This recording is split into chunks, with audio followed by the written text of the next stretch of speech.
Hello.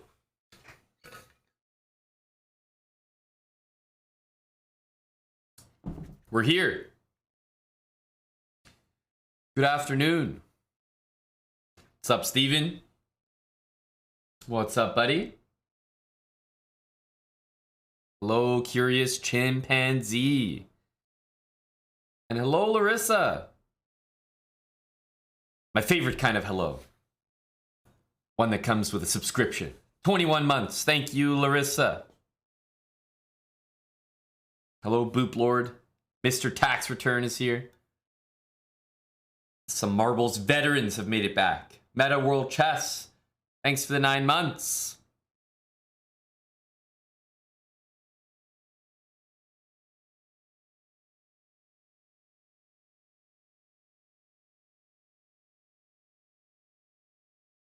Watching the last game of Tata Steel right now. It looks like it should be a draw.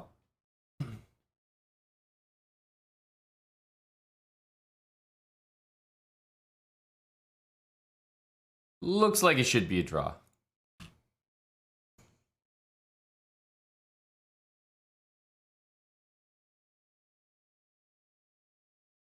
Snowy man, you've had some energy, buddy. What'd you think of yesterday? Vasis Das says, I will gift a sub to the first pleb who can tell me what the Hambleton defense is. No one's biting, Vasis Das. Maybe they don't know. Maybe they're Googling frantically right now.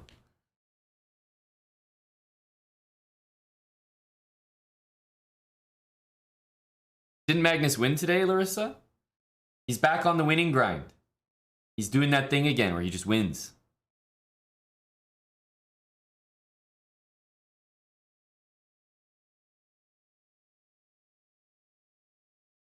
We got a dark square here. So I think it's important for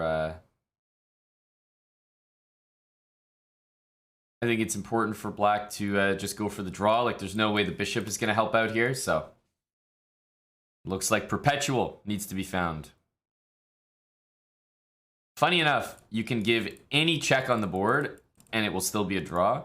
But I imagine some of these checks are going to be more difficult than others down the line. Like, you're going to be forced to find some difficult checks or some precise ones. So only Parham can win this position for sure. Nordebek continues to crush. Impressive stuff.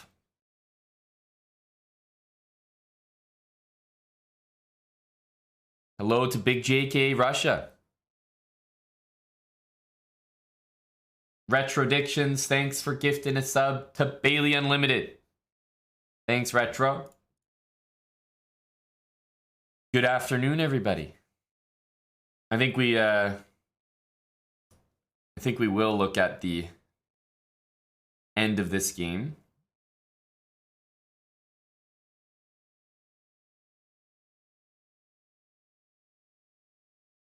Seems like going this way is easier to draw. You know?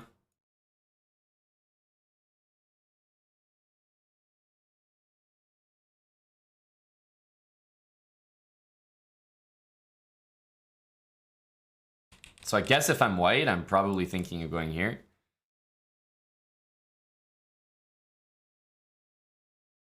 Thanks, Rayg801. Appreciate that, man. Only one more move until time control. I'm not familiar with what they use, but yeah, usually there's another time control move 60 in really serious long form tournaments.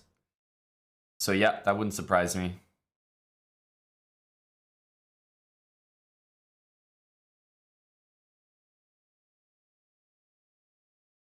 That would not surprise me.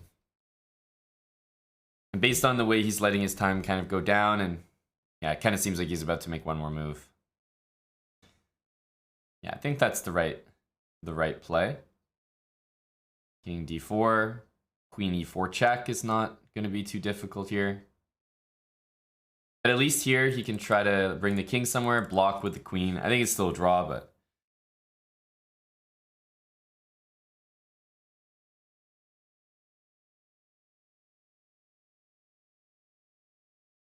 So we got a few things on the slate for today.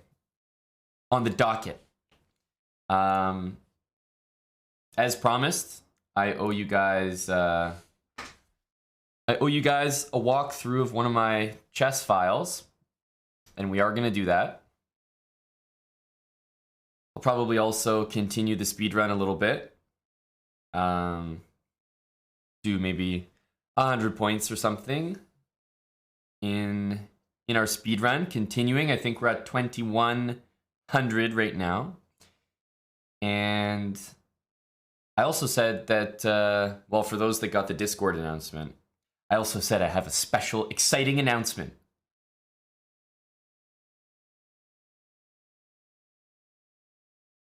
No doubt that's why guys like Vlab and Mattis1337 are here, for the exciting announcement.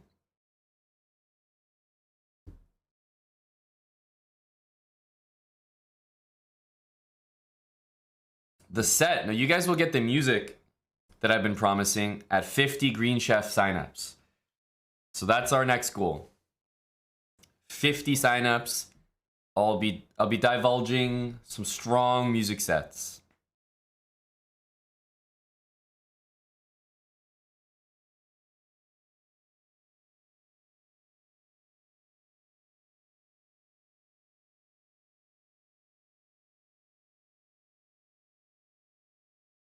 It's funny that in this position, there's only one move that white can play. Is that true? Queen e3. Impressive. Because you can kind of force the king to a light square, right? Because if the king goes here, then the bishop moves.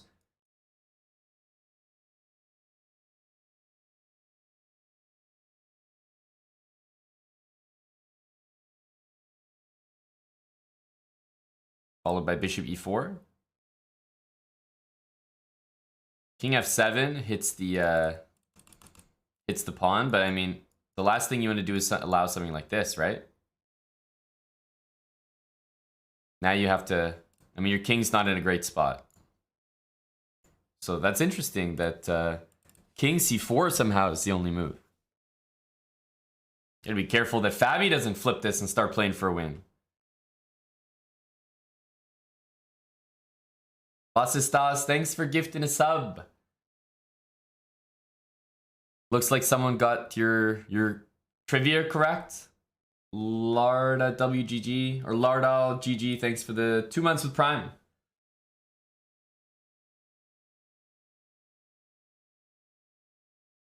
This is impressive because king a5 you can't do.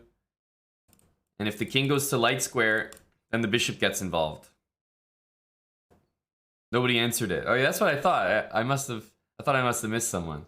Nicola, thanks for the 1,000 bits. Good afternoon to Nicola Stojan. The ladies are still banned. That's right. It was an eventful marbles yesterday. But I could see Fabi starting to flip things with Queen e3 here.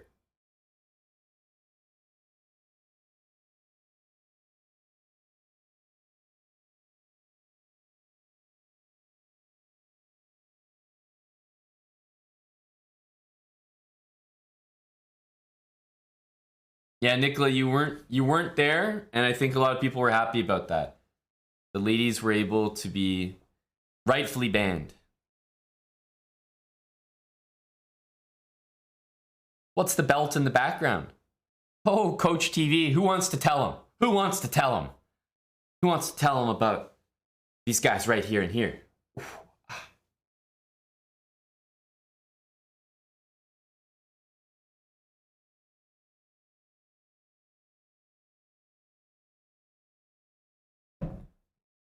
That's right. He doesn't know. He doesn't know. So I said I would go over one of my files. I will, but I was thinking of starting with some chess because I want the crowd to be full when we go over it. I know there's some people that I told I'd start the stream around 2 Eastern or so. So I think I might start with some chess. and let the numbers build up a little bit, and then go over the file. That's right, dummy hard.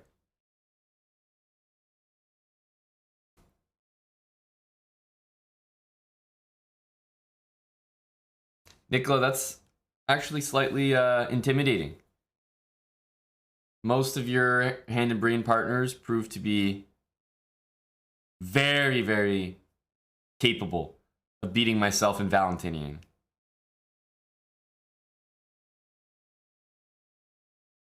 Larissa, I'm trying to give people value, you know? And I think I'm giving the most value by doing exactly that. If I say, hey, we're gonna go over the file when we hit 30 Green Chef signups, and then I go over it, you know, for the first 200 people that get in the stream, it's not as much value.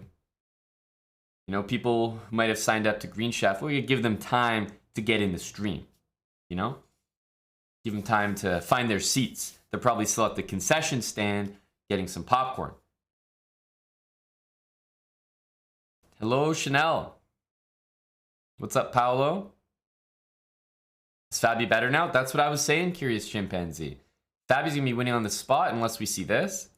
And if we do play out the top line, and by the way, if White plays any other moves than these moves, he's gonna be like maybe worse. Maybe just losing on the spot. Queen B8 looks very decent.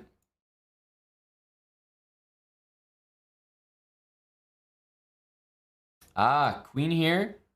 If king here, then bishop e4 wins the game. If king here, bishop here, and not take that. Queen g8. And that way it's black's turn. After this as well. Oof. Now queen check, queen takes, and oh my goodness, we could be playing this for another like 2 hours. That's insane, that variation. Mark, what's up, buddy? Thanks very much. Party 927 for the 2 gifted subs. Thanks very much, Party. I mean, that's a crazy variation. But I think it's a forced one, is it not? Like, you have to play this, have to play this. This is all forced. So that entire thing is forced.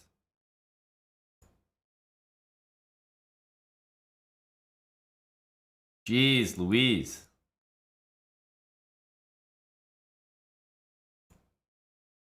No, I mean, that's crazy. That is crazy. Do you guys think we're going to see that over the board? With 15 minutes counting down, is Fabi going to see that? I think that he will, and I actually don't think it's that difficult to see. Because I think it's so forcing. Like, Fabi knows if the king goes in front of the pawn, he's going to win the game. If the king goes to a light square, he's going to win the game. So, moves like queen c5 are like automatic here.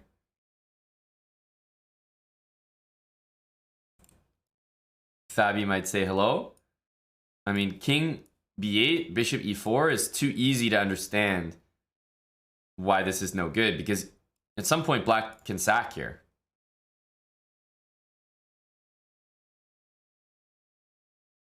So I think we're going to see that line for sure. And the fact that Parham took this position and somehow might lose it is crazy, right? Because it looks like he's the only one that can win with the B pawn up there. But in trying to win, it was Fabi who was actually the tricky guy. Amazing. I'm just curious if I don't think I can stay and watch that whole endgame, queen and 2 pawns against 1 pawn. But I am curious to see if he plays that line out, because I think he will. I think he will.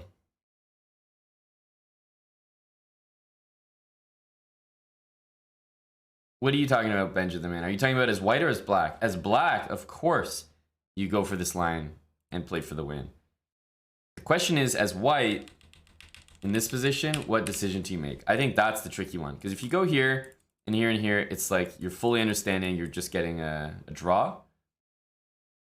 But if you go here, all of a sudden you might be saying, okay, look, in the worst case, I'm going to make a draw, but maybe my opponent messes up. I think that's why you played king d4. But then after this, all of a sudden, it's white who needs to make the draw, where he all of a sudden has a worse position. And now he's in too deep.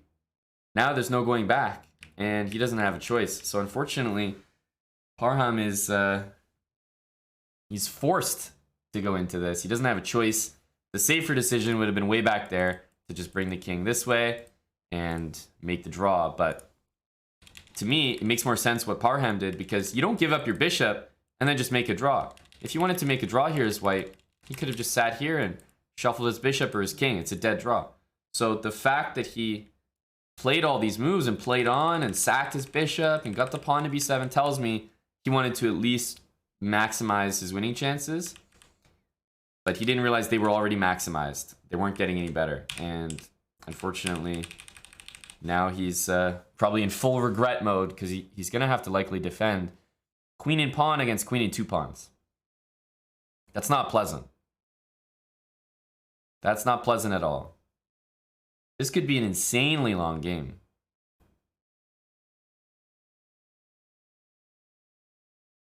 When did these games start, actually? New York, 8 a.m. So 8 a.m. Eastern? Wait, is that really correct? 8 a.m.? Huh, okay, so they've been playing for 6.5 hours so far? Is that right? So they've been playing for 6.5 hours. I think there's easily another hour in this game. In terms of like classical tournaments these days, that's up there with one of the longest games if it happens like that. It's not crazy for a professional chess player to play for 6-7 hours, but once you get into like 7-hour plus territory, I mean, truly, that's a long time.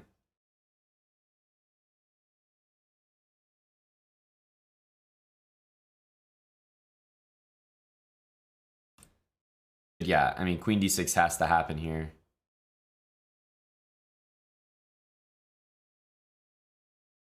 All forced. All forced, baby. They only got 15 minutes at move 60. Fabi's thinking now, but I can't imagine he's going to do much else other than that. Engine is giving like queen f8 check, but I think after this, it just wants queen back. Let's see Fabi's line. Queen d6, king e8. Let's see what he can do here. Even if he spots it, even if he's 20, 800 caliber and he spots it and we're like, oh yeah, duh. I think it's still ultra impressive. Even if we expect it out of him. You got to admire a line like that. That's just cute. That just looks beautiful.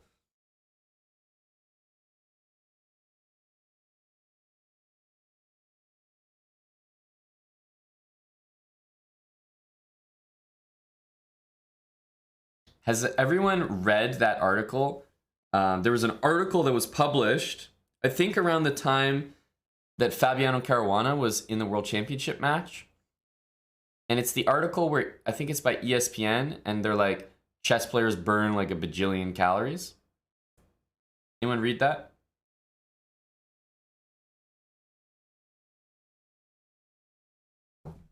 It's like, chess players burn 6,000 calories at the board. It's like, that article it's so mainstream. So many people have read that article. And it's such a blatant lie. Like, it's literally a lie. Of course you don't burn 6,000 calories sitting at the board. Literally makes no sense. all of a sudden everyone would just become a chess professional instead of going to the gym. Like, literally the dumbest thing I've ever heard. But it's posted by ESPN. It's a hugely mainstream article, and everyone is like quoting it. So people are like coming up to me. They're like, "Wow, yeah. So like, I heard you burn like 6,000 calories a game." Literally, what the fuck are these numbers? Like, these are out of left field. 6,000 calories a game. I mean, of course I'd be a professional player. Why wouldn't I? It's just good good for my body to be a chess player. And I don't think chess players' bodies are of the desirable nature.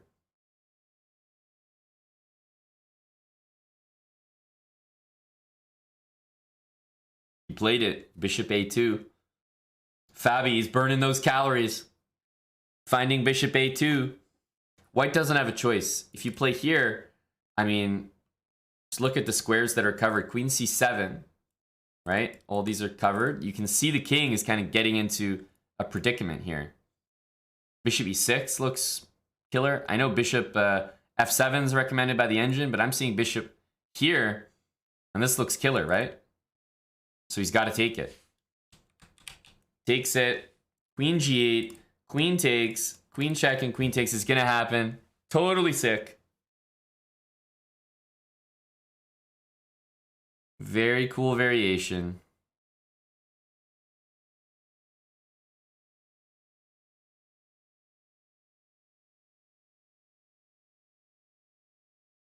And, of course, you have to take this pawn. You don't want to take this pawn and maybe allow some sort of queen check situation like that.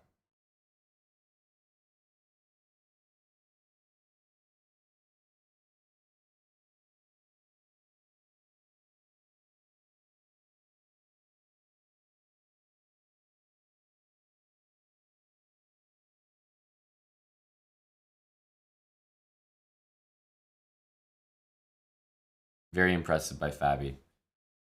Indeed, indeed. Okay, so I might leave this game here. He did play the line. I can't watch a whole entire queen and 2 pawns versus queen and 1 pawn endgame, but I think that was pretty cool to watch. Fabi now has the winning chances. He's going to take h5 and probably play a very long game. So we'll see when he finishes. But I'll leave it there for now. Paddington, thanks for the 1 year. Appreciate the resub, Paddington. And also, no more names. The chess resub. 64 months from no more names, 79. Why, thank you, buddy.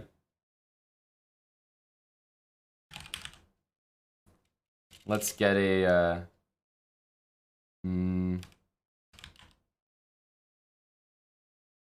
Let's get a chill set.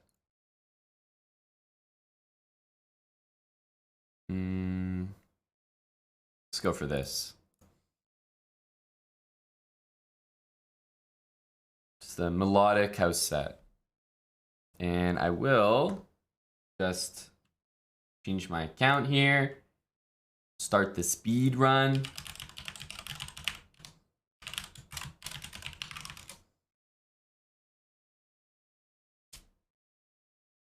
Good afternoon, no more names.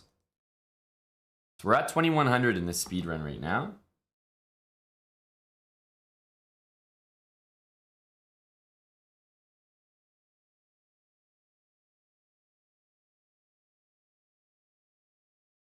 I know, fish on fish. Feels good. The servers just work right now. I will be watching the UFC tonight. Yep, probably. I'll be paying attention. It's not, to me, it's not the greatest card. It'll be fun though. I like UFC.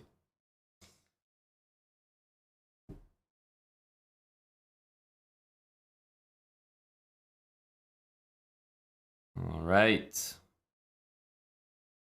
DPLeo, they did not necessarily make it out. They did not. We banned some ladies yesterday on the channel. Marbles was unkind to them. However, the ladies also administered some bans of their own. McQuick22, thanks for the Prime for 8 months.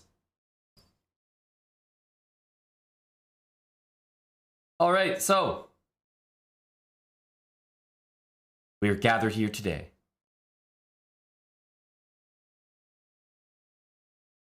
We're going to continue, guys. I'm at 2100.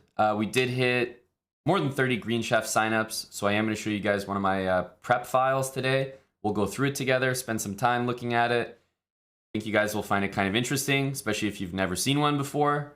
But I thought we'd start with the speedrun. Let Tata Steel end. Maybe have some of the people that were watching that after Tata Steel hopefully trickle over to our stream, and then we'll go over the file when that happens. So we have some more people here. So that's the plan. And I'll tell you guys about the special announcement later. But for now, we're going to start up 5-minute games. C4 with white, E6 with black. Let's see if we can start with a win. All right. Looks like it's going to be French. You know, we haven't got... I want to say we haven't got this at all. This looks like it's going to be the... It's the French, but white's setup is the King's Indian attack. So very likely white's going to go like this in castle. I have a couple setups that I like here. Yasser, when he was here, he recommended a setup with knight here, or sorry, G6 here, knight E7, knight C6, B6, bishop B7, sort of like that. I'll show you guys a different one as well. I'll probably also give Yasser's setup a try if we get it. The setup that I'm going to try to get is going to be bishop here, not knight F6, but knight E7. So we'll go like this. We'll castle. Notice how they can't play E5. I'll prevent it once more. Once again, not allowing E5. And usually, you know, if the queen goes here, I'll actually play F6 in order to prevent E5. And for the most part, if I see C3, I actually like playing D4 and following it up with E5. Not caring about my bishop. So we'll see how this setup goes. He closes it with C4. That doesn't seem good for him. Open up my bishop. Also, it's tough for him to play F4 because, I mean, the rook's not there. The bishop's not hitting that square. There's a lot of reasons why in this position, I just don't even see that as a, I don't even see it as a threat, basically. So one thing that I like to do in these positions is get a pawn to G5. I know it sounds crazy, but once I get a pawn here, if I can prevent F4, I'm seeing white's position is nearly hopeless in terms of a plan. Because, look, he's not playing B4. I'm going to get B5. F4 seems like white's only plan. So I often look at these positions and think, man, if I just got a pawn to G5, I would be like completely winning. So I'll try it. Trying to play G5 next. If knight H4, we'll still play G5. I'll play F6 to solidify everything. I'll play knight G6 again. Knight G6, F6, and just try to be like rock solid there.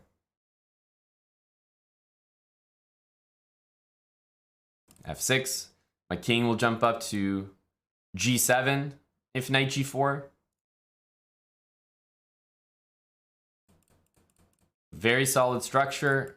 There's no way he should be able to play that move. And okay, he goes for this, so he's looking to put a knight on F5. But his knight on H2 doesn't make a lot of sense, so he's going to be rerouting. I'm fine with that. I think probably king here to start. Always want to be able to use the H file, especially if a move like that happens. We'll play knight here. And if he takes, I mean, I'm happy to use the H file. I don't think he's going to do that. I think he's going to have to play h5. And our knight's going to go right in there. And guess what? Queenside is waiting for me. Rook b8, a6, b5, bishop e6. I'll be able to put some pressure over there.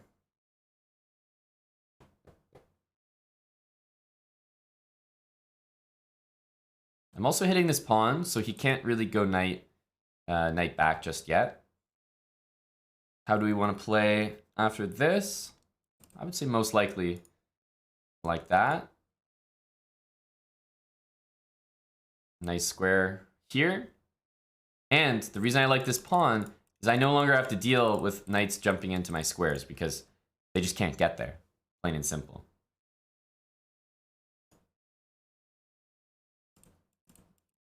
So he's going here, but again, I don't see him being able to play this move. It's just not possible.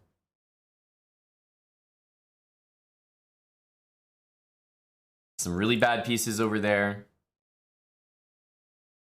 I know it's a closed position, but I think we're doing well here.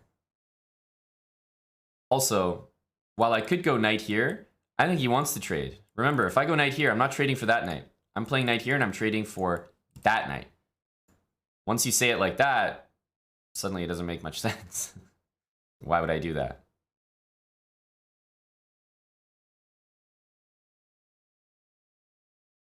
Thinking rook here. Also just b5, plain and simple. Yeah, I'm thinking actually b5. I'm going to play a6 just to have the option to take with the pawn, but it's quite possible b5 is a decent move. Let's bring the rook over. One thing that's nice is if this knight comes here, I can play queen d7 to hit the pawn. We've got him playing f3. That's great for us. Why is that so great? Because now I can play knight e5, and there's no way he can trade, right? There's no way he can trade pieces with me. So I love to see that. Exactly what we want.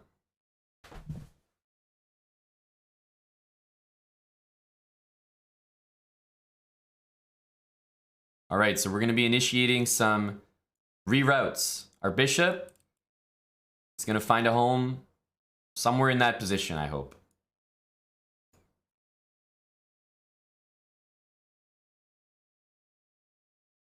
If the game opens up, it can only benefit me.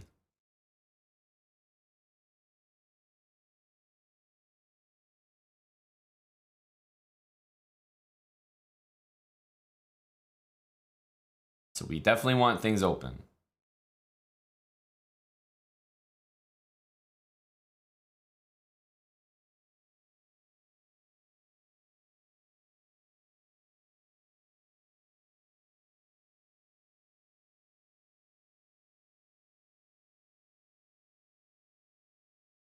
I mean, he's pinned to that rook here. I'm not liking this for him, I have to say. Just go here. Again, I want to see things open up.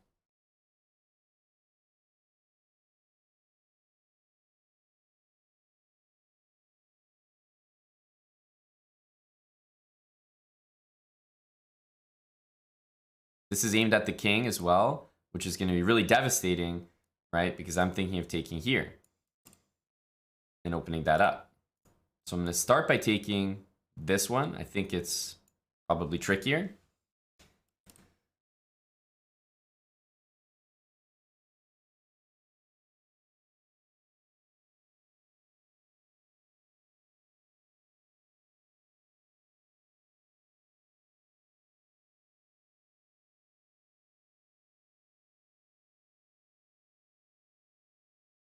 But I'll be very surprised if he can survive this. The knight's not doing anything.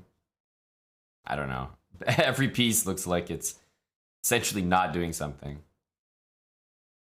A rook will swing in probably to c2 next. Hard to say no to that. Every piece is like trapped, terrible. But it all started with g5 over here on the other side of the board, just to kill that whole plan.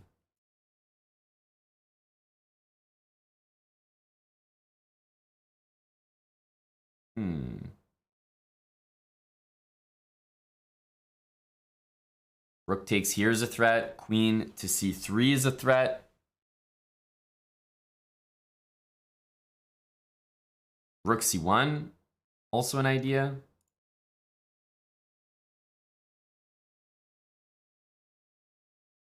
I think bringing this in might be the easiest. Also rook a2. But like, see how the knight is quite literally trapped? I mean, it's in such a rough spot.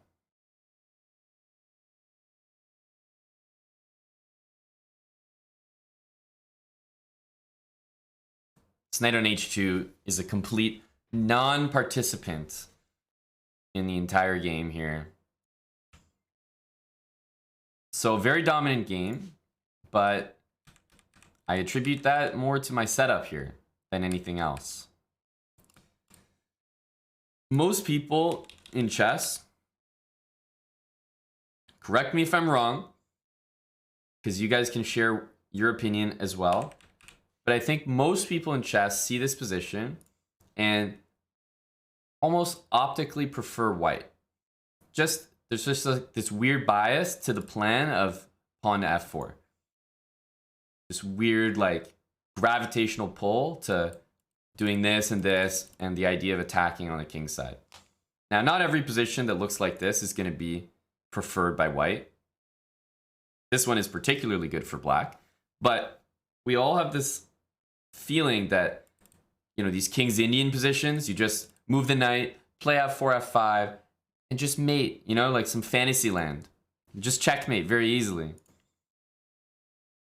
So what I was saying, what's the evaluation? It's like minus 1.5, 1.6. So it's a pretty serious evaluation. Not even close to equal. But there are a few things here. First of all, the rook moved. The rook needs to support that. Second of all, there's a knight in the way. And this knight needs to move. So there's like 1, 2, 3 moves that need to happen before this is even playable. So I have 3 tempi that I'm also going to be ahead. And I think what I went for, although it might not be the, you know, absolute best variation, I always like it. Just put a stop to this once and for all. f6, king g7, knight g6. Take like the 3 moves that white needs to even make this possible. Use them to go 1, 2, and 3 to make this impossible. And then just focus over here. And of course, you're going to break through. You have more space. Pieces are going to be better. So this is one setup to try and go for against this King's Indian attack. I like it. Bishop d6, knight c6, knight e7. Queen c7. Never let them play e5. For example, if white played queen e2 here, threatening e5, I would play this as part of my setup. f6. I would not let that happen under any circumstances. And after this, I would play this again. And my next move would be e5 and bishop e6. And with my pawn on f6, you know, I might be thinking of g5. Knight g6, king g7, bishop here. And again, you guys have seen this plan before. Highly effective. All right, let's continue. But yeah, this against the French, you'll probably see the King's Indian attack a lot. So we'll look at a few different setups you can use against it. I like this one.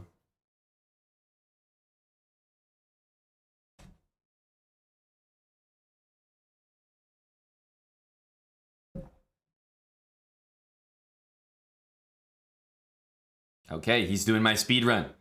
We ran into a fellow speedrunner.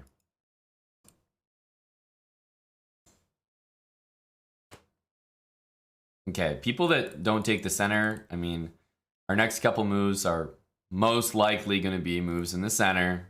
No surprise. Let's go for the space gaining move, d5.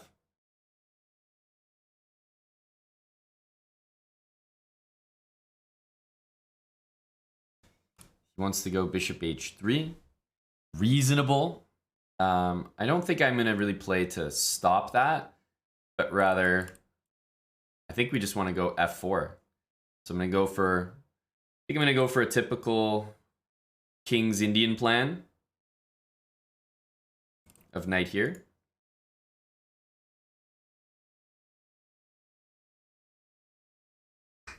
Okay, he's not doing anything remotely like stopping me from playing f4, so we're gonna do it. I don't understand this knight, which is basically trapped there. I don't understand losing a center pawn, but I'm not even sure that's necessarily the best move. A lot of tempting options here. Takes everything here. You know, the bishop comes to c5. It's still going to be very good for me, but I could pretend to understand that has some compensation there, you know? I could see it. I could see it.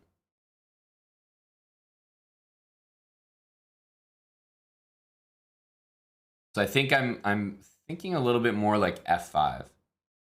I am on the f5 train here.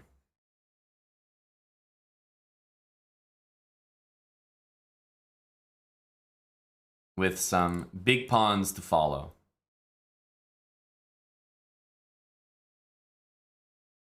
This knight, I think I'm going to take to the f2 square.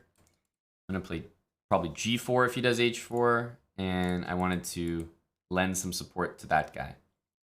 This move, I'm not sure I'm going to be able to tolerate. I think we're going to have to take that. But it's also okay. Gives us a great square here.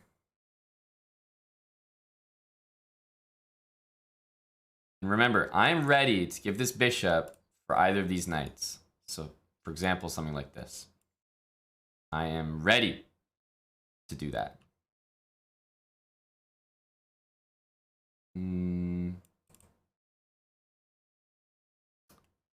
There's actually maybe a b5 move coming. Tricky, tricky. We might have to think tactically here and play knight d5. Rook c1.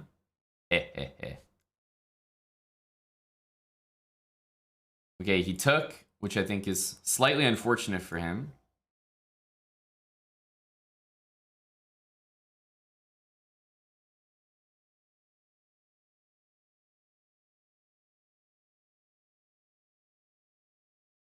Our queen can be recaptured by our knight, so I think this just hurts. This hurts him.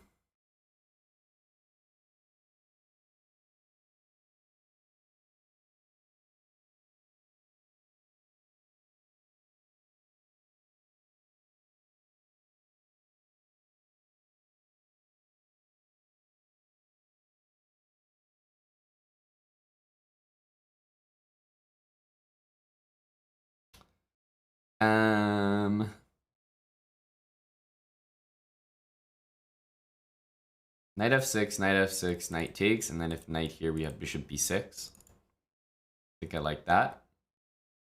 No bishop takes either.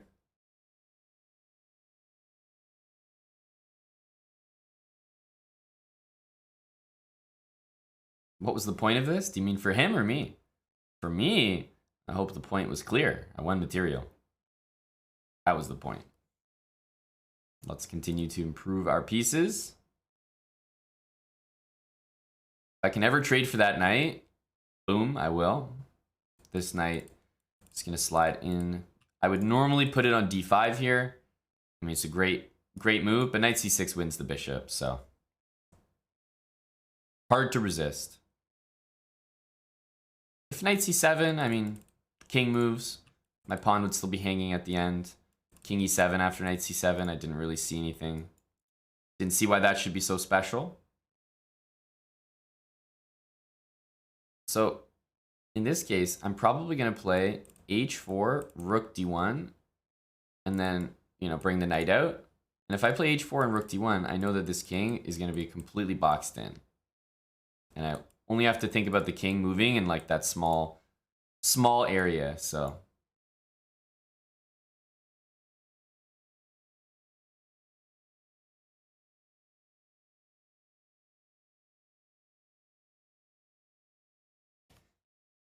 You know what, guys? It was the move h4.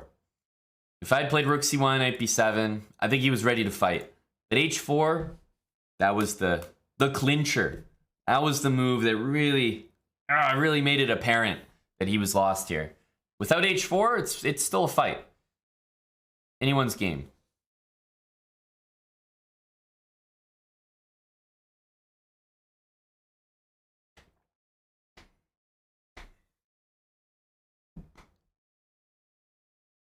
There we go.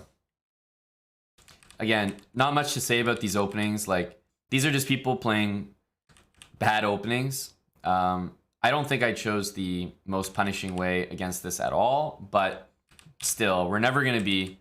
Like, we're always going to have a good position if we're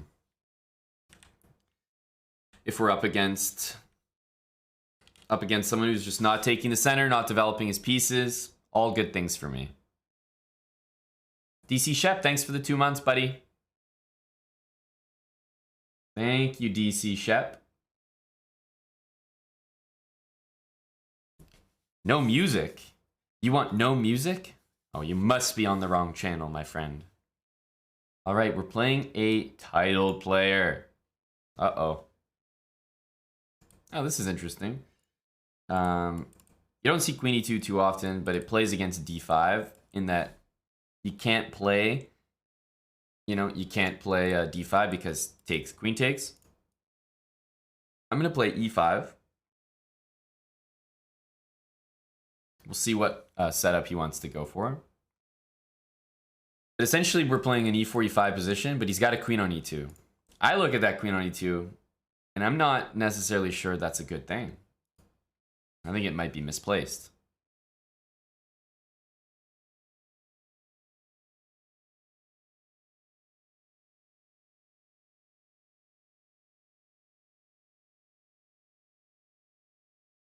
Trying to think of the setup that we want to go for here. There's one with bishop g7, like this. There's the idea of just going quickly with d5.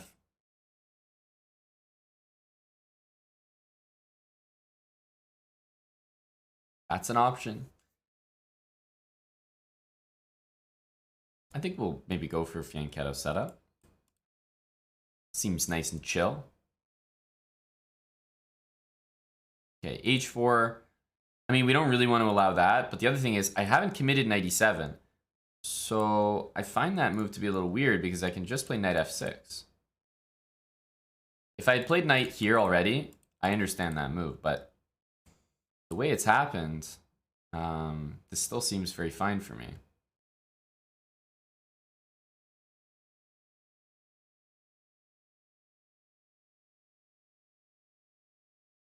Yeah, like that move doesn't really doesn't make a strong impression. I think it might be d5 time here.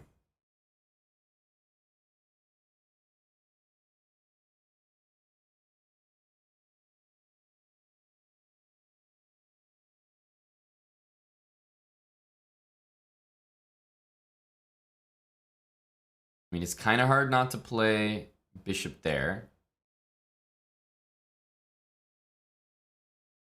Looks like a normal square.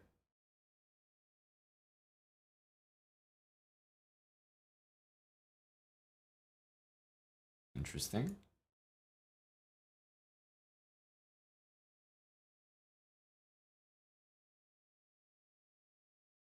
Interesting. I'm trying not to do anything too outlandish here, but, choosing a pretty basic setup here. King h2 again is so strange.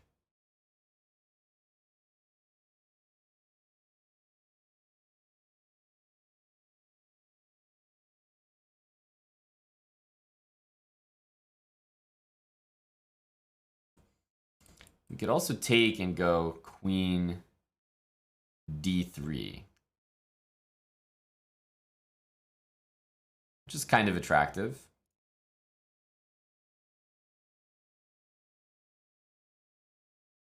Kind of.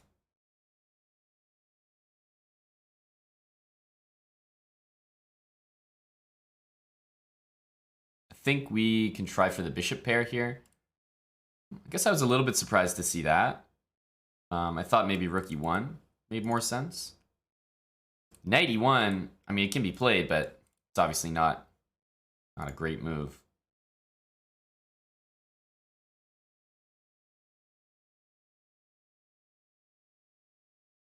So what's the good move here? What do we do? It should be desirable.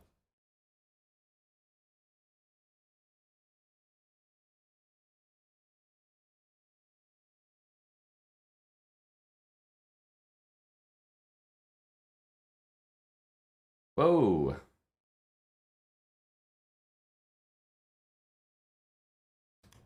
Another surprising move. I think that's going to be a capture.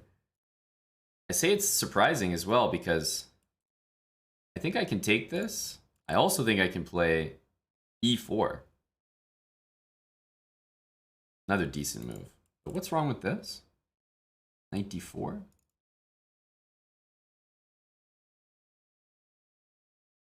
Maybe we like e4 more? Hard to tell. Both options look all right.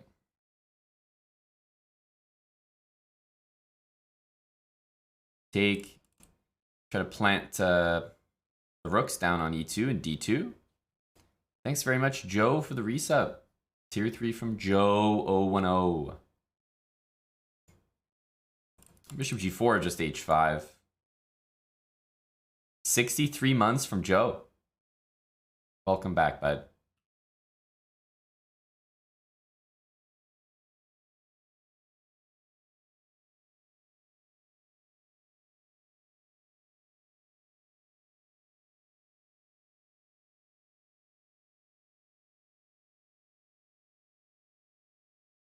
As tempting as it is to take that pawn, it's also nice to take this, go c5 and bishop d4, and just put permanent pressure on f2.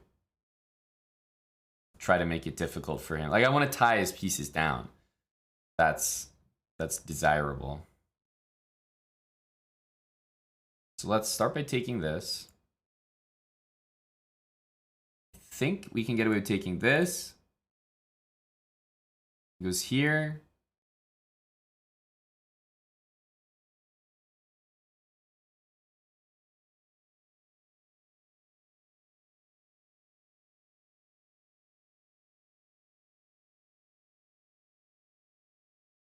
Trying to think, do we just go for the end game, you know? But decided to hold off for now.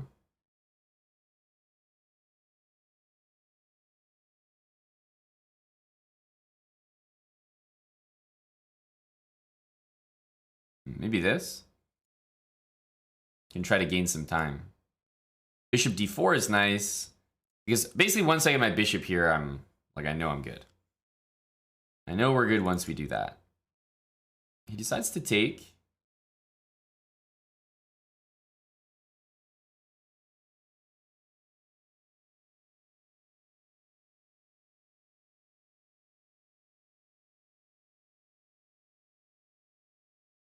We want to keep his pawns on dark squares here, by the way.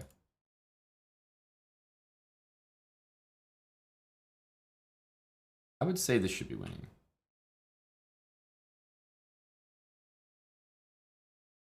Actually, maybe don't take. Just bishop e1. Solid.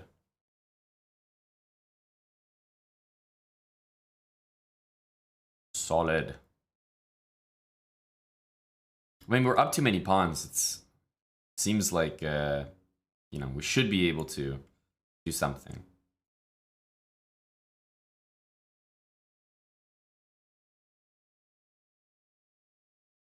It's the correct color as well, so I would wager that this might be a good chance.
put the bishop away, so it's not really like ruining any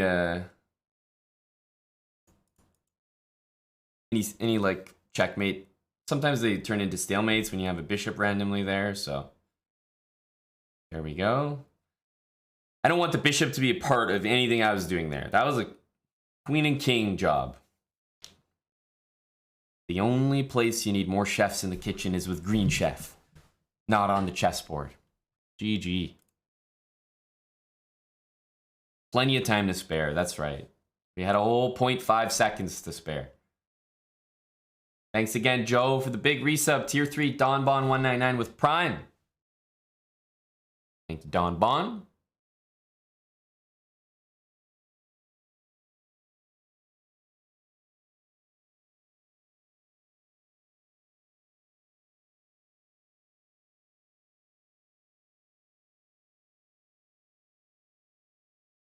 All right. We're probably not going to see this move very often, I have to say. D5 is still playable. I like E5 usually. It's not like the best move, but it's just it's a fun way to play. But okay, I decided to go for this. I think H4 was a pretty bad move. I think black is doing well here, but just because you're doing well in these positions doesn't really mean anything in the long run. He went bishop g5. H6 would have been a tempting option to stop that. So hindsight, I kind of wish I did that. H6 now, yeah. But even though I liked my position, hey, he's a title player. Like he's not gonna roll over and lose material. I was fortunate to see knight d5 because you know what? In this position, I think bishop h3, and I'm enjoying white chances. You know, knight d5. I think there's some good stuff there. So I thought knight d5 was particularly friendly. And I could even just take it, but I said go for e4. Wasn't really sure what's happening here. So honestly, not a very convincing game by me. Played an interesting move. I think I got an opening advantage.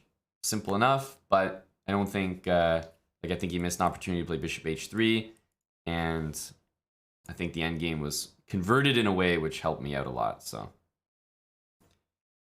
he didn't put up a lot of resistance, is what I mean. So I think he played really well, but he handed me advantages and let me play off it really easily.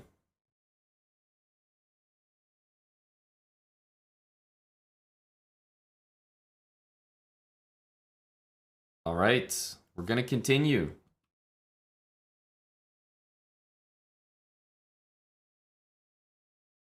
Going for the French. I wonder if we'll see. I mean, we've been seeing all sorts of d3, queen e2. What happened to the main lines? You know? All right, we've seen the win hour before. Pawn takes we've handled a few times. Of course, e5 is the main line. We have not seen knight e2. And to be honest, I mean, this is probably the move that I know the absolute least about. Like, played against it a few times in like, I think I've played it a few times in tournament games, but really not too many.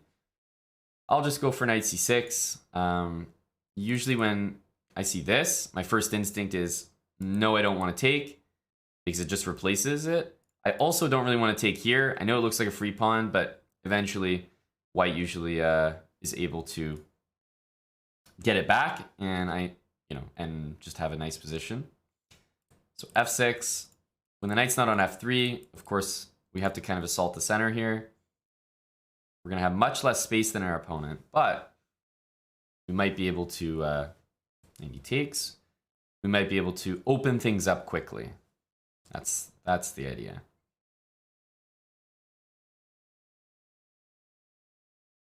So knight takes is fine, but I'm going to go queen takes with the idea knight here to put more pressure on that, and the queen will be ready to attack f2 after I castle. So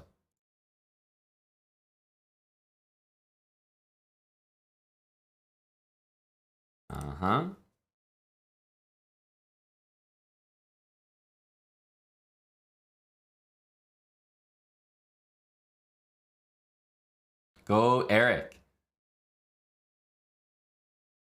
We're everywhere, guys. We're representing across the map right now. I'm going to keep my bishop and castle.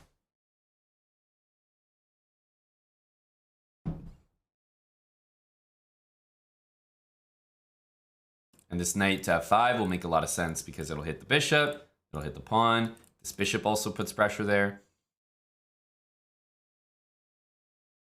And again, I don't like the idea of taking because it's like, I'm not trading for the knight on c3. At that point, I'm trading my bishop here for the knight there. That doesn't seem like a fair trade to me.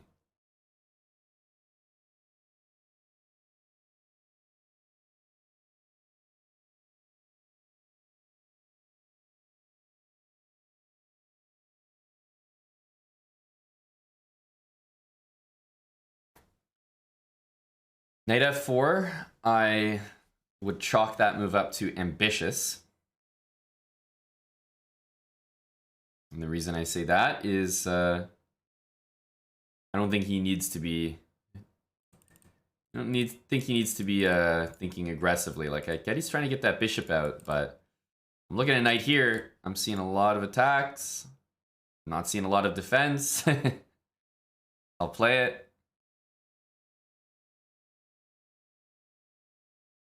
And of course, short castle we want to do. Bishop d7, short castle. Even long castle could be played. Kind of depends what he does or how the next moves go. I'm thinking about it, but short castle's the preference. Knight here, I think we just step back. Now we're eyeballing the knight, which could be nice as well.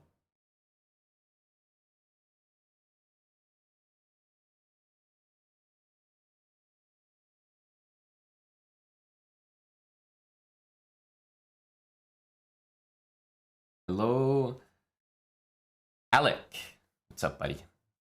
Welcome, welcome.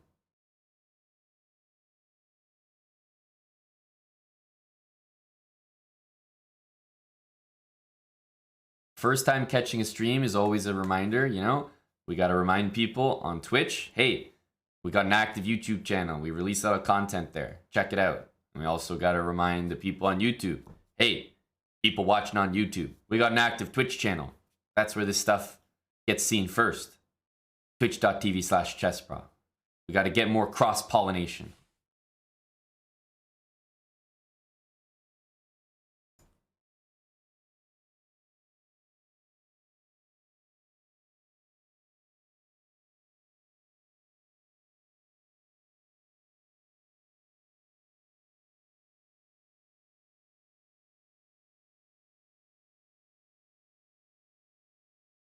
I'm really looking at this move.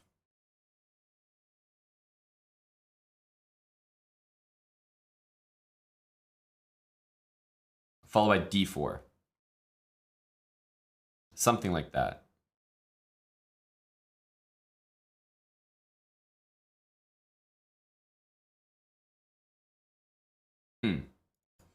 Really doesn't look bad.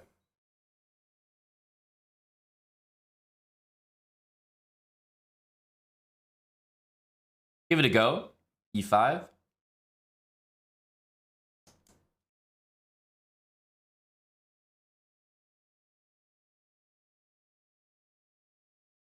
Well, Irish Rob, my account, if you look at the profile of my account here, it literally says that I'm speedrunning, so it's not really a secret.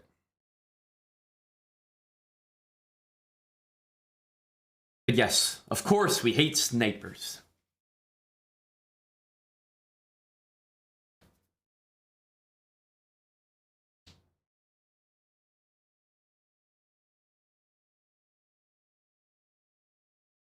Are the points returning back to the people that get beaten? Yes, it also says that in the profile. So everyone gets their points back.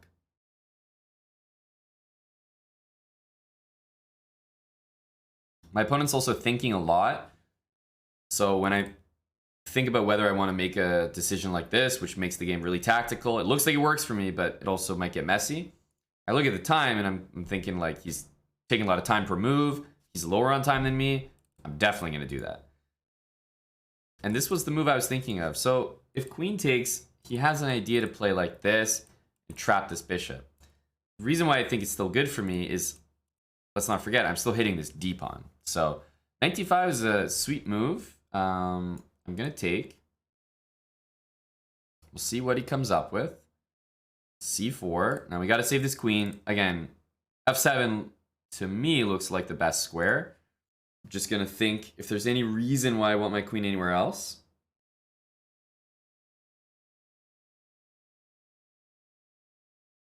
That looks pretty damn good.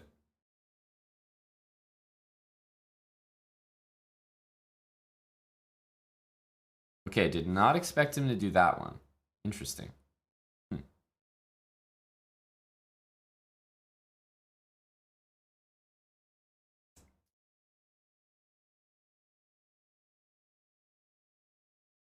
Knight d4. I mean, what else, right? What else? I think we're going to end up at least up a couple pawns.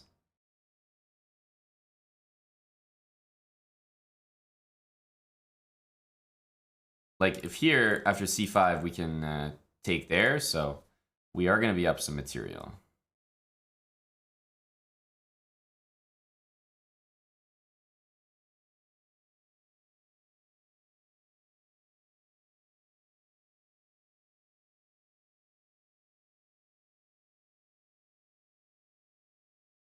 So I think we start with this. Then we want to take that. Probably this way. This is, of course, the one trick we need to be careful of.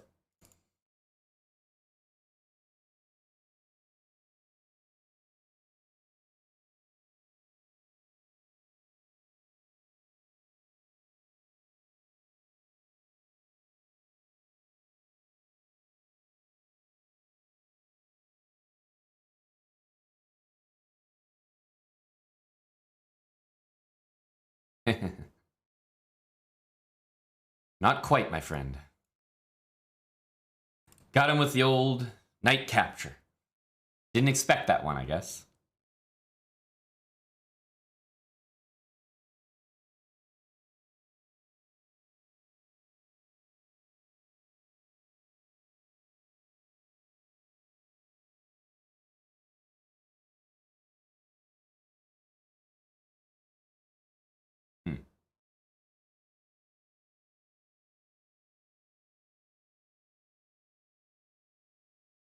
It's funny, he comes up with these like really quick moves sometimes, but they're usually blunders. Of course, we gotta look for better. Checkmate him with the knight where possible.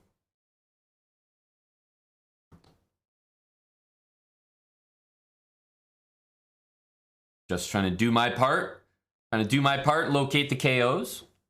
Can't be checkmating with a queen when there's knight mates available.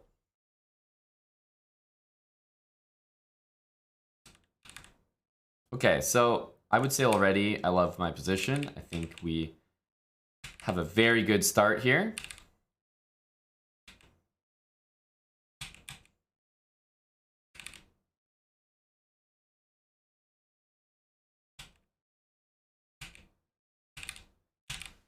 Yeah, I think this was mostly a pretty solid game here.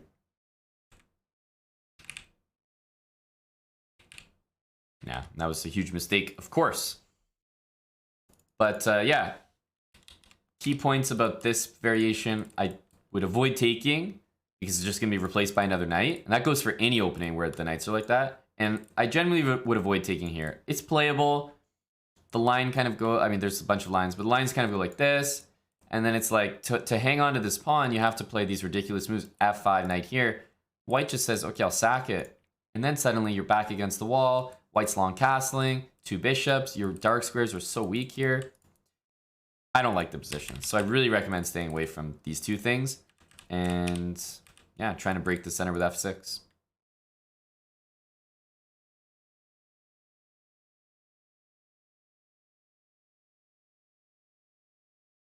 We've had some reasonably quick games here. We're going to stick with the French.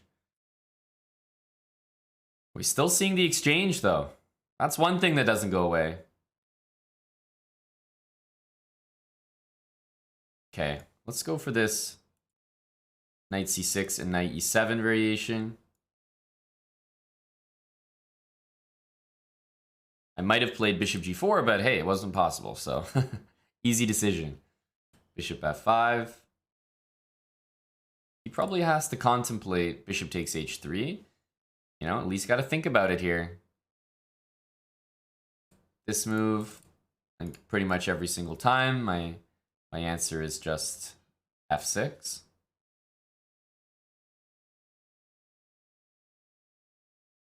Now, again, tempting, but bishop here, even if I get this, problem is I have no other pieces that can join the attack, so I don't really like that.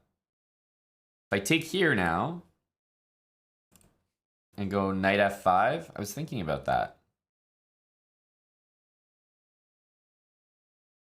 I was considering that here, and then we would take it, for example. It might work. It also might be quite messy, but I don't know. I kind of like I like the vibe of that. Because we can castle as well. Bishop here. And then we might be facing some trades where I don't know if I'm launching an attack so perfectly. So let's take. Check, we'll happily step aside. Or actually, I can even play knight e7. Knight e7 looks fairly good here. Yeah, I really don't mind that, actually.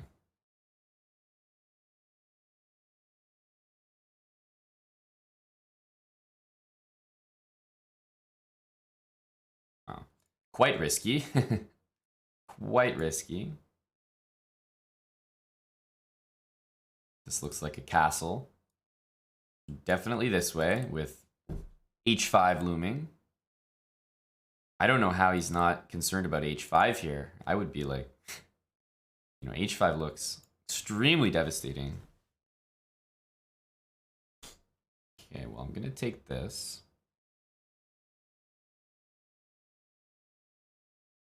I'll probably go knight here. Wow. Unfortunately, that's not quite mate. Knight here drops this.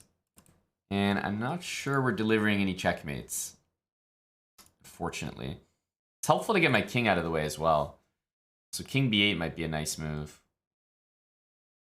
Here's the thing. I can play knight takes, queen takes, takes, rook here. And definitely win a pawn and definitely be better in an endgame. Is that enough? Is that enough?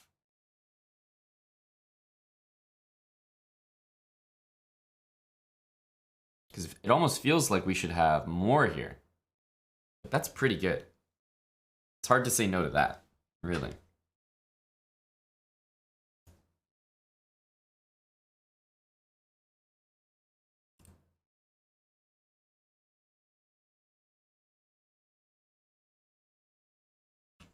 C6 and, you know, rook takes, all these kind of moves.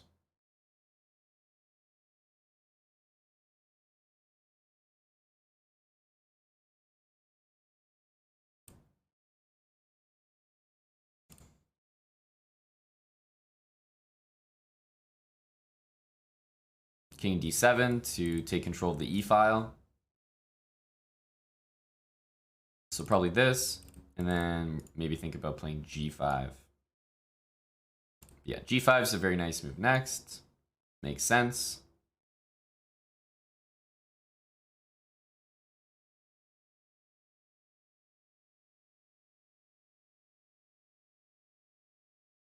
Knight coming to d3, I guess.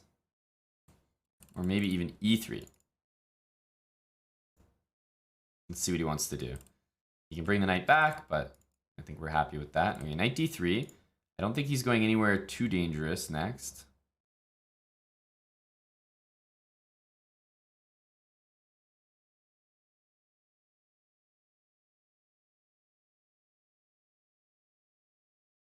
C6 would always be a useful move, but I don't really need it just a second. I'm more focused on getting g4 check in. And I can play g4 right now. So I think I will. Takes, rook h3 seems to work.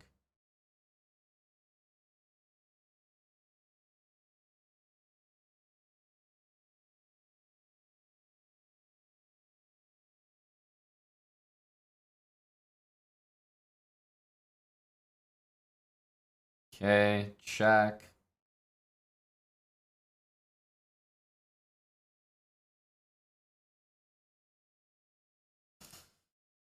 King g5. Try to connect these pawns here with f5.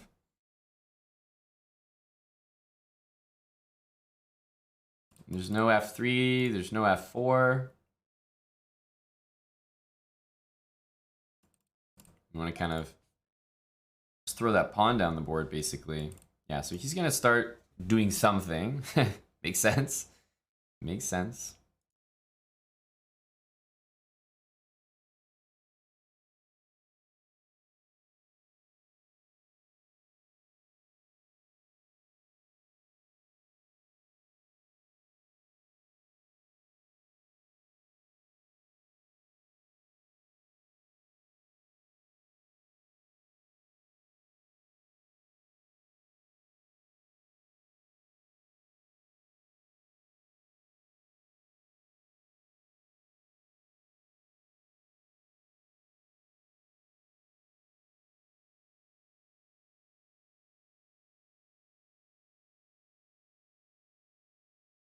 But yeah, f4 looks like the follow-up move.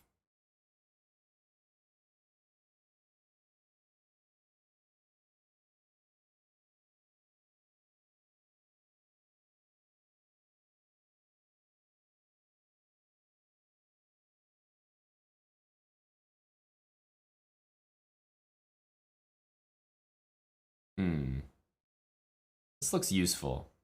Let's stop the knight from going there. I think we can take this now. So yeah, king c3 was probably not the best move there. It's going to lose this pawn with check as well. GG.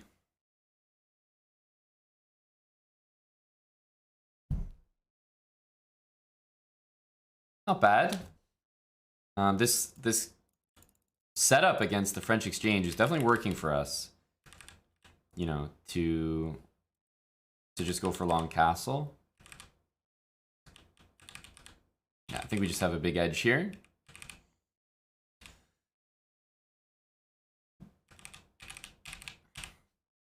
What to say? I mean, that's just a free pawn. I didn't have to go for that. I think, you know, the more attacking natured people in the chat might play king b8 to get out of the check. I don't know, might play... I was trying to double the rooks, but it's not really a way to do that. Bishop h2 is a funny move, you know, to go here. That kind of works. But yeah, something like that. But okay, the way that I did it, when a clean pawn, that's always got to be good.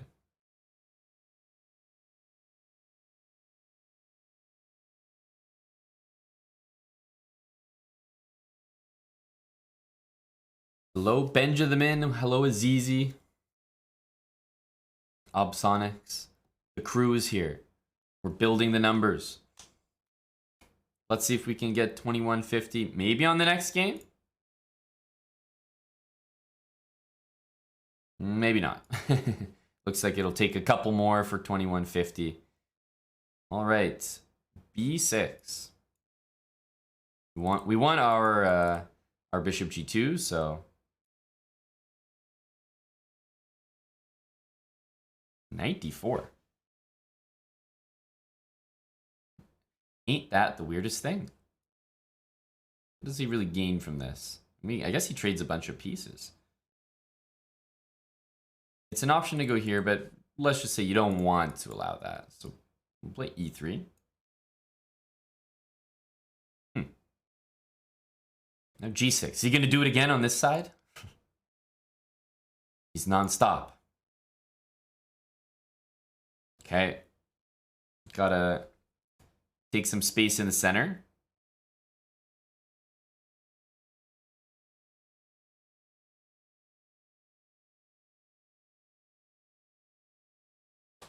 Well, I've got a very nice center here.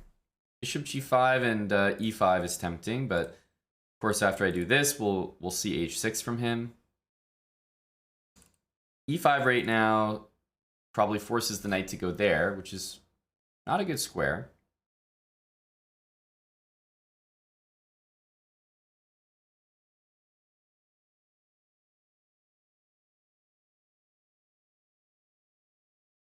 I think we should play it. It's hard to say no.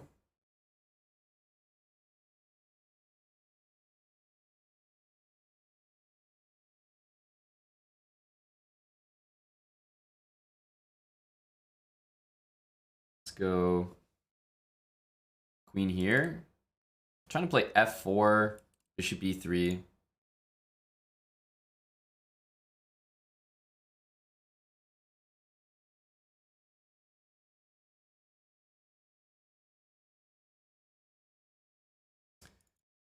d5, but is d5 so good? I'm not sure that it is. Taking this way looks crazy. Taking this way, I still have an idea to go like that. Plus, to me, that knight is so bad. It's a really poorly placed piece.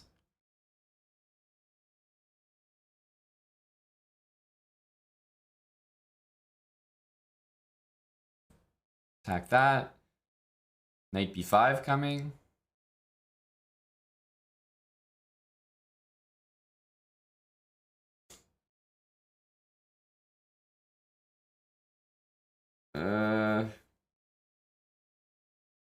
Yeah, I mean, this has to be good. Has to be good.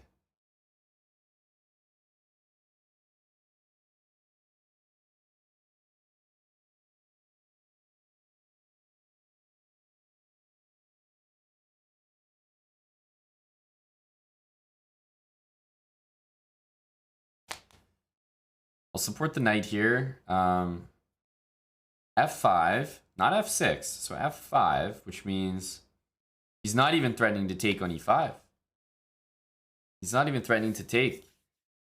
Hey, what's up, gang? Welcome. Chess TV viewers, chess.com viewers, all in one spot. How you guys doing? Wait a minute, what was the result?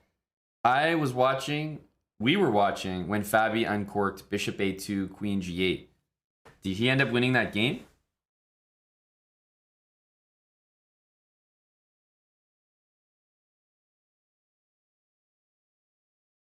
Blunder to draw. Ugh. That sucks. You never like to hear that. And what was it, like a 7.5 hour game? I thought the game started at 8 a.m. Eastern. I'm also in a 7.5 hour game with this guy. A long grind here.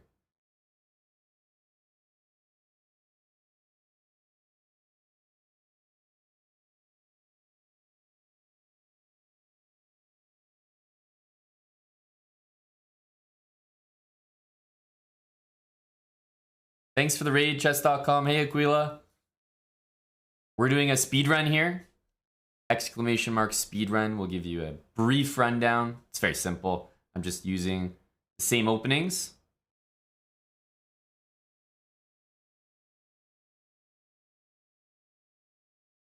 Using the move c4 with white and the move e6 with black. So I'm getting a lot of French defense games, as you can imagine. I'm getting a lot of English games, as you can imagine. As soon as you play c4, it's the English. But the nice thing about a speed run is that you kind of see the opening develop and the game develop. You see a lot of responses against the opening. I think it's pretty nice. Helps you learn.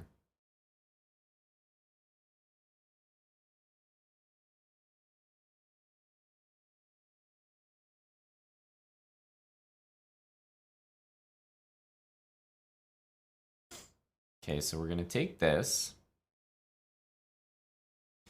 Going to play knight d6. And he's going to play rook e7. And the funny thing about this position is my opponent cannot move. So I'm thinking he literally can't move. Completely stuck. So all I have to do is wait for him to have to move one of these pieces. And he's going to lose. So I'm going to wait.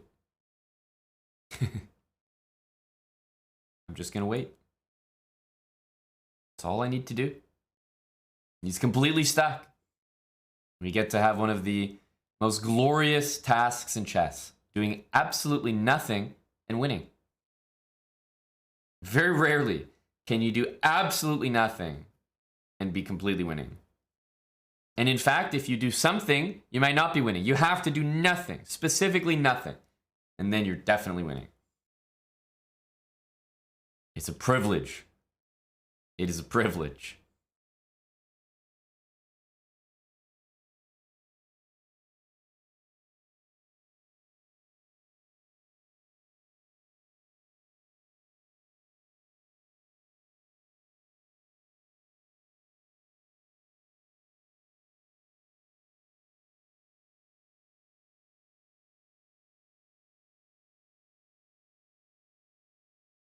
And let's not let him escape, right? Let's not allow that counterplay. Not happening. Not on my watch.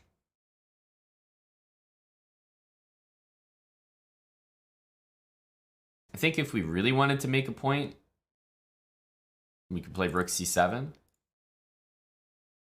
We'll go a5. Rook c7. The reason I included a5 was so that now my king definitely has a way into the position. Like a guaranteed breakthrough. I think we can make it even easier and just take this. Just bring our king over. I've gotten rid of all my pieces. I'm going to use this as a distraction. I'm going to collect. Everything's blocked, right? I'm going to go after this pawn.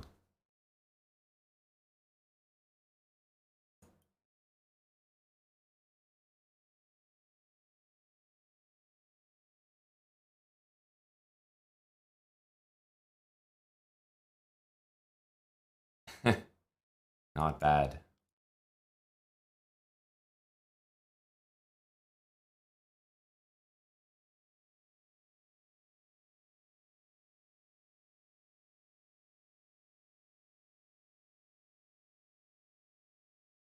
Put him into the corner.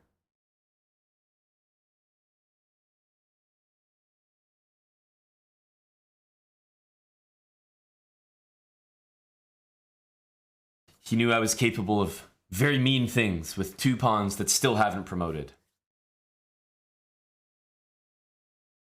He knew who he was dealing with. So he let himself off the hook with a resignation. Hey, good game. Good game. I think... Oh, this is a good set as well. He surprised me in the opening. I should have played d4 here, but I was so routine. I was like, yeah, this we're going to do just like we do all the time in the English speedrun. We're going to put our bishop on g2, and this is actually good for him to get this trade. He doesn't have a better position after white still has the edge, but I think trading a bunch of pieces kind of helps black. But yeah, that was a brutal Zugzwang. Brutal to being Zugzwang like that. Chesspionage, thanks very much for the 3-year resub. 36 months from Chesspionage. Will BB1234. Thank you, Will. The 10 months. And again, big shout out to chess.com for the raid. Shout out to Chess. They've been doing commentary every day on the Tata Steel games. Meanwhile, I've been over here doing some speed running. Maybe in one more game, we might hit 2150. I'm going for 2200 today. Myself and Grandmaster Eric Hansen, 2 Grandmasters from Canada. We have the Chess Bra channel here, and we're happy to welcome you. Happy to have you here. In case you haven't been here before, we do lots of speed runs. Tons of them are uploaded on YouTube, so already a bunch of content in case you haven't heard of us. If you want to binge, I'm a binge watcher on YouTube as well. But we got this speed run. With white, I'm playing with C4. I started the account at 800 elo, so we're up to 2150 right now. And we're going to try to keep pushing it up. Hopefully you guys learn something, learn about the setups, the opening, how to play. I've also promised something to our viewers here, which is to go over one of my preparation files. So you can imagine the top players in the world, the guys that you just watched in Tata Steel, let's say Fabi. I mean, when he's studying chess and preparing, he has a file, like a deeply analyzed file with variations, moves, annotations, all this stuff that he references. He has model games that he looks at. Everyone does. But the depth that you might find in a Grandmaster's preparation file is pretty serious. And I thought you guys might find it interesting. So I was going to show you one of mine that I used when I still use it now, but I don't play that much anymore. So that's right. Fabi actually had his files leaked during his World Championship match, literally leaked. I'm going to leak one of mine, except I don't think anyone cares. I don't think this is going to change the world at all. But I think it'd be cool to see for those that have never seen a Grandmaster's prep file. I don't think I've seen many other people show theirs. So maybe this is one of the first times it's happened or something. So I thought you might find that interesting. I can't leak the London prep. That's all I have. Believe me, I did not choose the London file. I'm not showing that one. It's all I have left. I'm clinging to it. Clinging to those 3 automatic moves in the opening.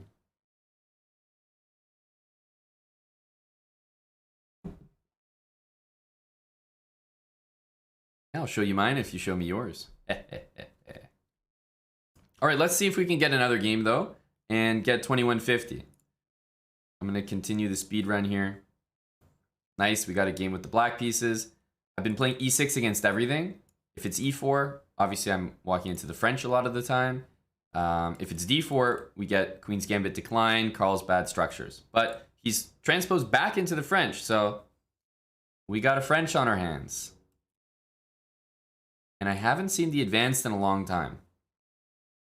Not since the wee hours of the 1000s and the 900s. All right. These are the moves we usually go for. I'll do this. Bishop d7 is also not a bad move. And a3. Fun. We have a new variation has entered the building. Okay, we haven't seen this one before. White's idea is clear. Play b4. Right? And they're not developing their bishop to this square, for example, and potentially giving up that pawn. So a3 has been played. I'm still looking at bishop d7, but now I have to really decide where I want to put my pieces. So I think I'm going to start with bishop d7. We'll probably see this. I'll take. And I think I'm going to get knight h6 in there. Thinking about this, and I'm offering my opponent a very juicy trade. Bishop takes h6. I mean, how are you going to say no to that? Knight here. I'm looking at knight f5 to start things off. I think I'll probably do that. Usually white plays knight a4, and he has done. This queen needs to retreat. All right, so what have we got here? What's happening? White wants to play bishop d3 next, I'm guessing.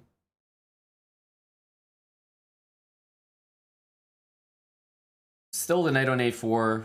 I mean, it wants to jump in to c5. That looks like a very normal move. I'm looking at f6, which is probably the most natural. I have to at least challenge the center. At least pretend to. Not sure how reliable that is, but we'll give it a go. Okay, pawn here, knight h6 hits the pawn, but after takes, there is g5 to fork me. Otherwise, knight e7, pawn takes. So I'm thinking of this, and then going to g6 after. But I like that this makes a threat. Here, pawn takes, maybe even take with the pawn. That looks frisky and fun. Also, knight takes g4, takes, rook g1. I mean, I don't know what's happening there. Could be an interesting line as well, but I'm planning to play g takes f6. Yeah, my opponent didn't choose to double my pawns there, which is, I mean, extremely tempting, but that way, normally people would take that opportunity. h3. I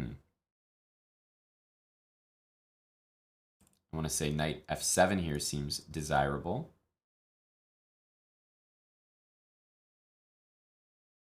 Let's go here.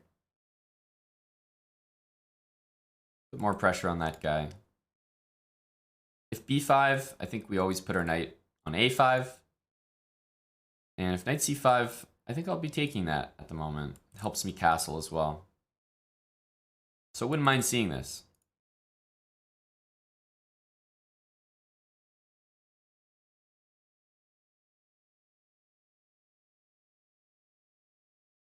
That move makes the most sense to me.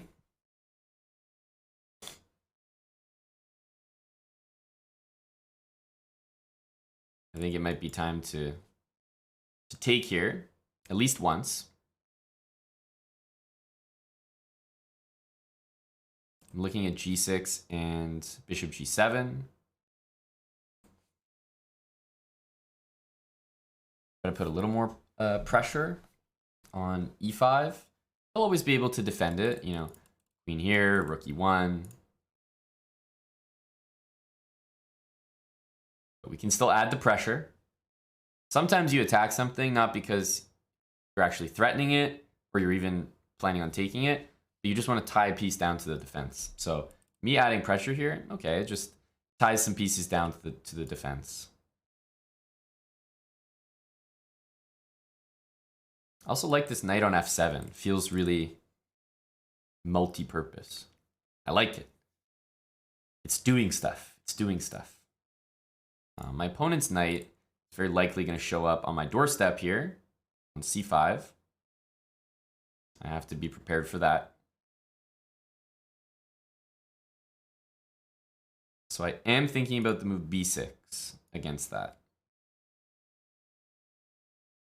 No knight c5 for you. And if you want to play b5 again, I'm okay with knight here. Castling is probably going to be my next move. Is this a playlist? At the moment, I'm just playing some sets. Melodic, house set. That's the usual music genre around here. Electronic, techno, lounge, deep house, this kind of stuff.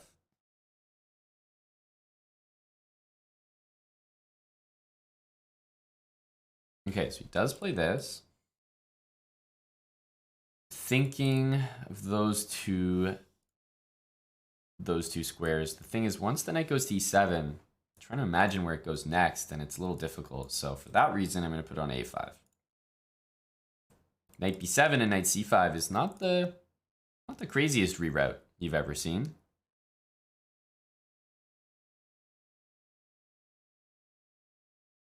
Ooh, knight takes d5, eh? Some ideas there.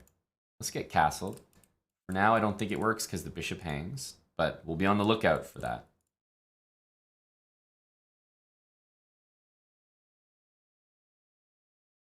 Now it might be coming true.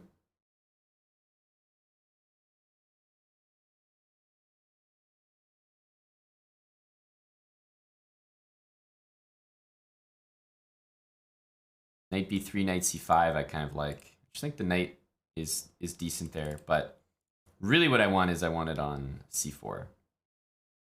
So let's go here. So I want to take care of this annoying, pesky knight takes d5 kind of trick.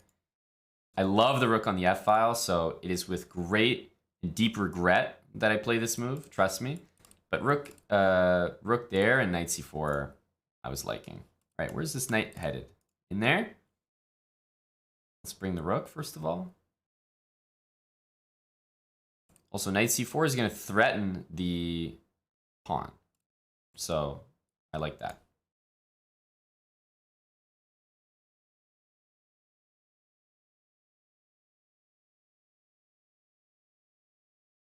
I'm hitting the bishop. I'm also hitting the pawn.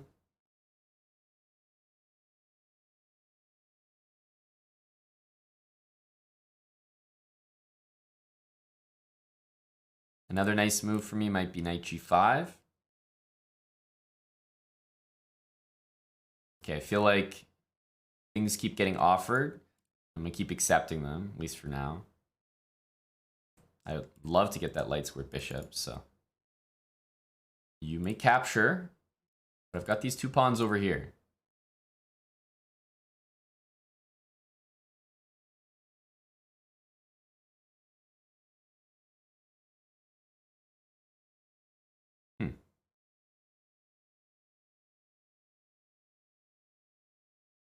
Defend that. Bishop b5 next, and I'm also defending the a pawn, which is key. I figure if he goes queen a2, then I'll play b5.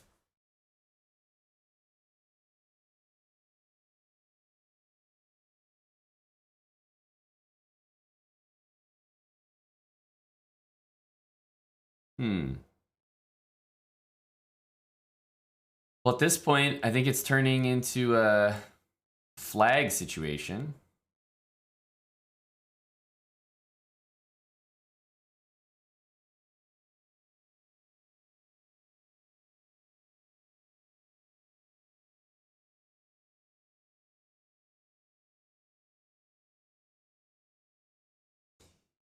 Could have maybe taken that one. That would have been nice. Hey, let's eliminate the danger. If I take that off the board, what's the worst that can happen, right? And now we'll just get some pre-moves in.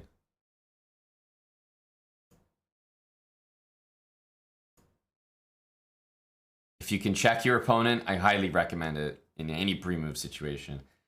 I could sit there and keep explaining things, but at some point you just kind of have to switch your brain off and make the first move that you see. So otherwise, you're probably going to lose the game.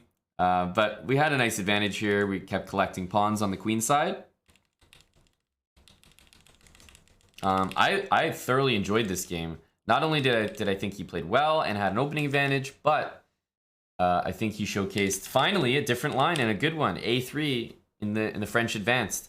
Most of the players we've seen so far just play bishop d3, blunder their pawn, and don't know what to do next. Or they take or play bishop e3 and just blunder the whole pawn chain.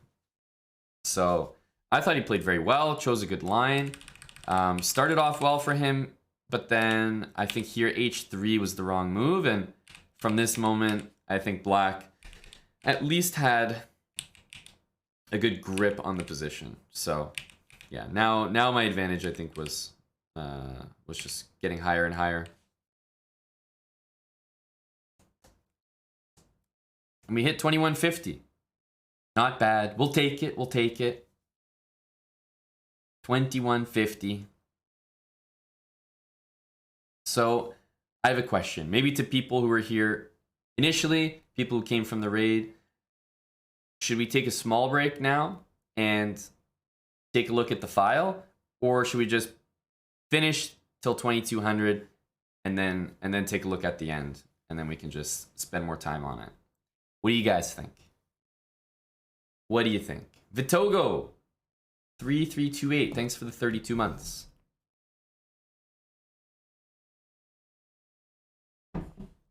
Ooh, I thought we might decide this with just what people are saying, but we might have to poll this. This looks like it's going to be a close one.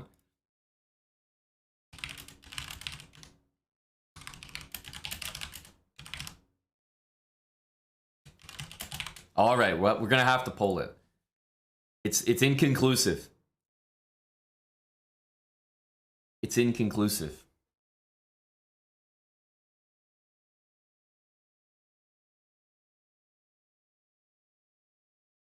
You can go ahead and vote in the poll. It's in the chat there. I think it'll be pretty close. It was looking like I was seeing 50-50 in the chat. So the question is, do we look at the file now and then come back and hit 2200, which is our goal for today? Or do we go for 2200 now? We're in the swing of things, power up to 2200, and then when we're done and hit our goal, take a look at the file. You're gonna see the file regardless. So I don't think there's a wrong answer, but curious what people are after.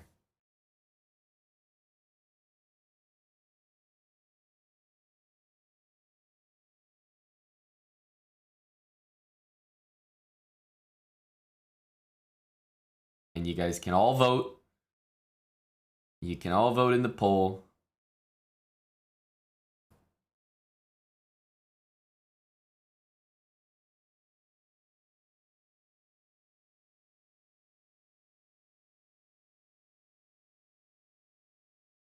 And the VOD will be there, so I'm assuming some people are like, oh, I can't pay attention now. Do it in a little bit. Oh, do it now. I won't be here in a little bit. Everyone's got different schedules, but the VOD will be there in case you want to take a look at it or you miss it.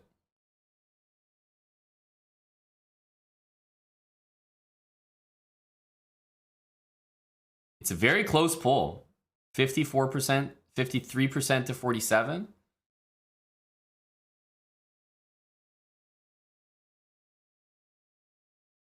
Damn. 67 votes to 57 votes. That's one of the closest polls we've had. Look at half of the file and then get 2175, and then look at the rest of the file and then get 2200. Yeah, I think that's a solution that satisfies everybody. Everyone is surely happy with that solution. I think that's absolutely correct. Surely there's no unhappy chatter with that. Just one unhappy streamer.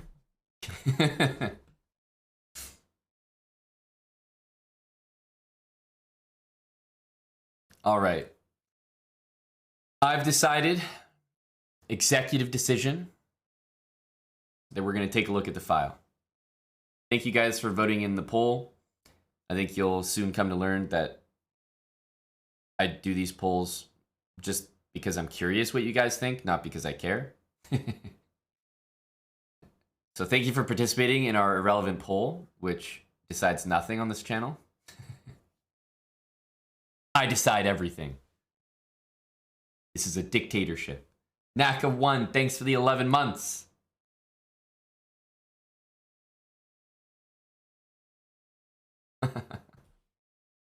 So we'll take a short break from the speedrun and have a look at a file here.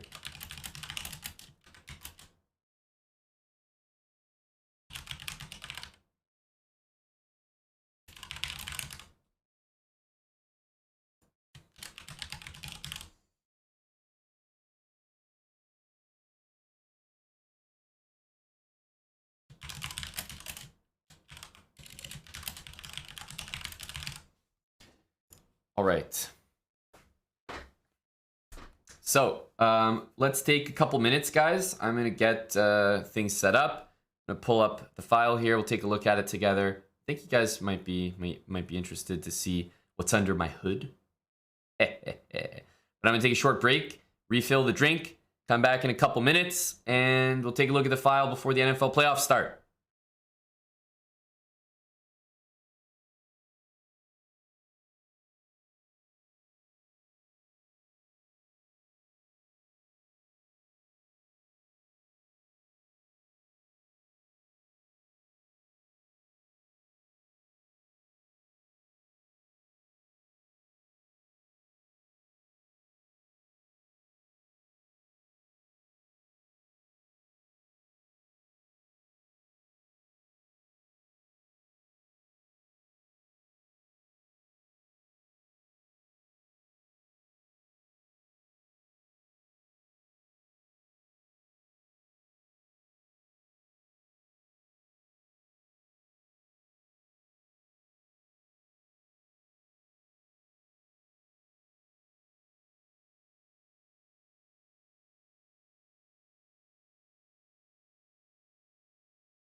Okay, we're back. Short break.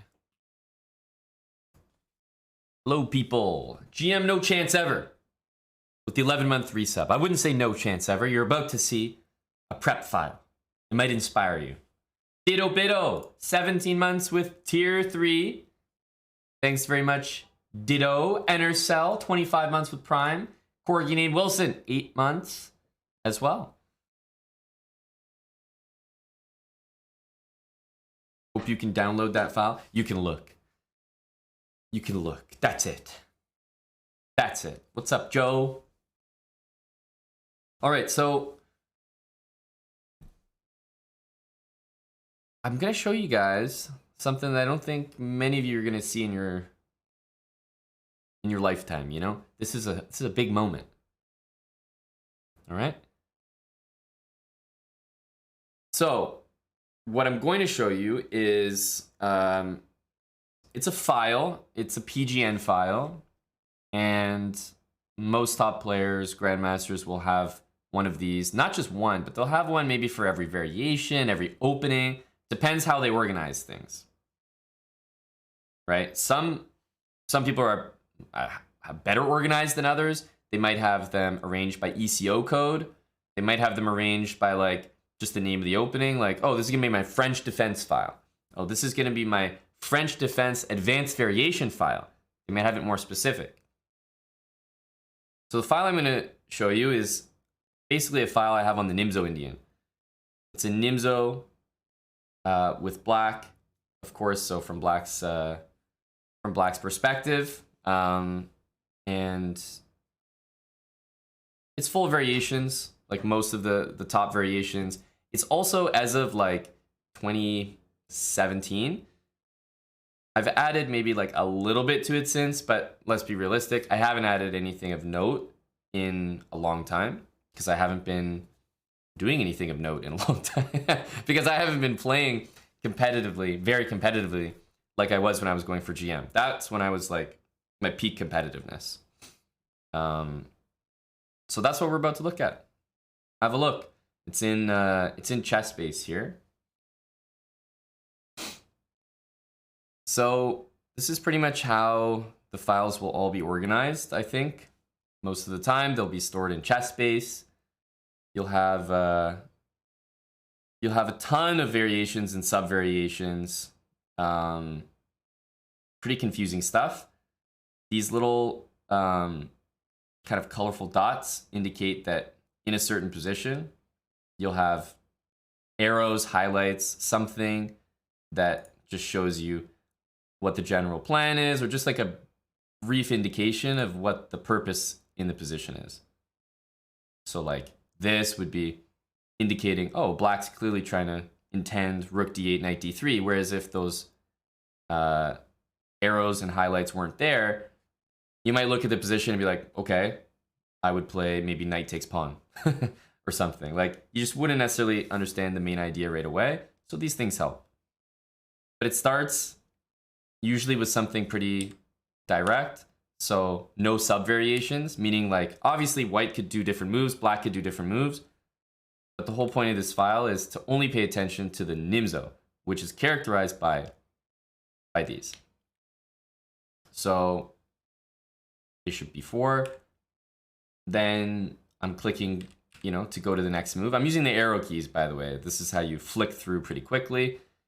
And you'll see like all of a sudden there's a huge tree branch of sub-variations. And it'll have all the main moves. F3, A3, G3, Queen C2, Knight F3, E3. Bishop D2 is another move. Actually, Bishop D2 is another more recent move. So that's a little bit why it's not in here. But also, you can't put literally everything in. And a lot of times you'll transpose. So if I don't have Bishop D2 in right now, I might have E3. And then Bishop D2 on the move after that. So a lot of times there'll be transpositions. You can move through pretty easily. But let's just say like I'm clicking through some basic lines. You'll see how the file looks here. For example, Wesley So, Magnus Carlsen, Mamadjarov Carlsen. There's just random games that are put in here, right? These games are usually maybe illustrative games. They show a good main idea. They're by a strong player. whenever you're, learning an opening or learning theory, you usually want to model your games off like the current theory or a strong player that's currently doing them. So that's why you'll see random games appended to the in the file here. So at some point, I'm just looking through, I might just be like curious, oh, Magnus has played this before. What did Magnus do? And I'll just scroll through the game, see if I like it. Of course, I'm doing all this with an engine on as well. I have the engine off right now. You don't really need it, but when going through this file, I would definitely have an engine on. But I'm pretty much going through exclusively with arrow keys.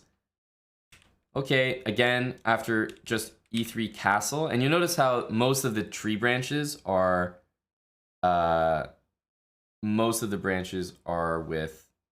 with white.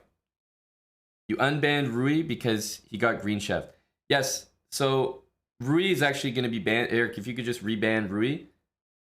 So Rui was going to serve a longer sentence for losing his game to Sraven. And then he brought up the important note that himself and Sraven, CM Rui was under fire for being in the chat during a ban match. And then he pointed out afterwards that Sraven seemed to also be aware that Rui was in the chat. So both of them had knowledge of each other in the chat, so they're both violators. So Rui's receiving an unban for getting green chef. That represents him being unbanned for losing the whole match. But both gentlemen are currently serving a sentence of 24 hours for being in the chat during a ban match while I was giving commentary, which of course is not allowed. So both of those gentlemen are currently serving a minor sentence, a misdemeanor charge. So yeah, we'll just get Rui rebanned there. There we go. Put the shackles back on.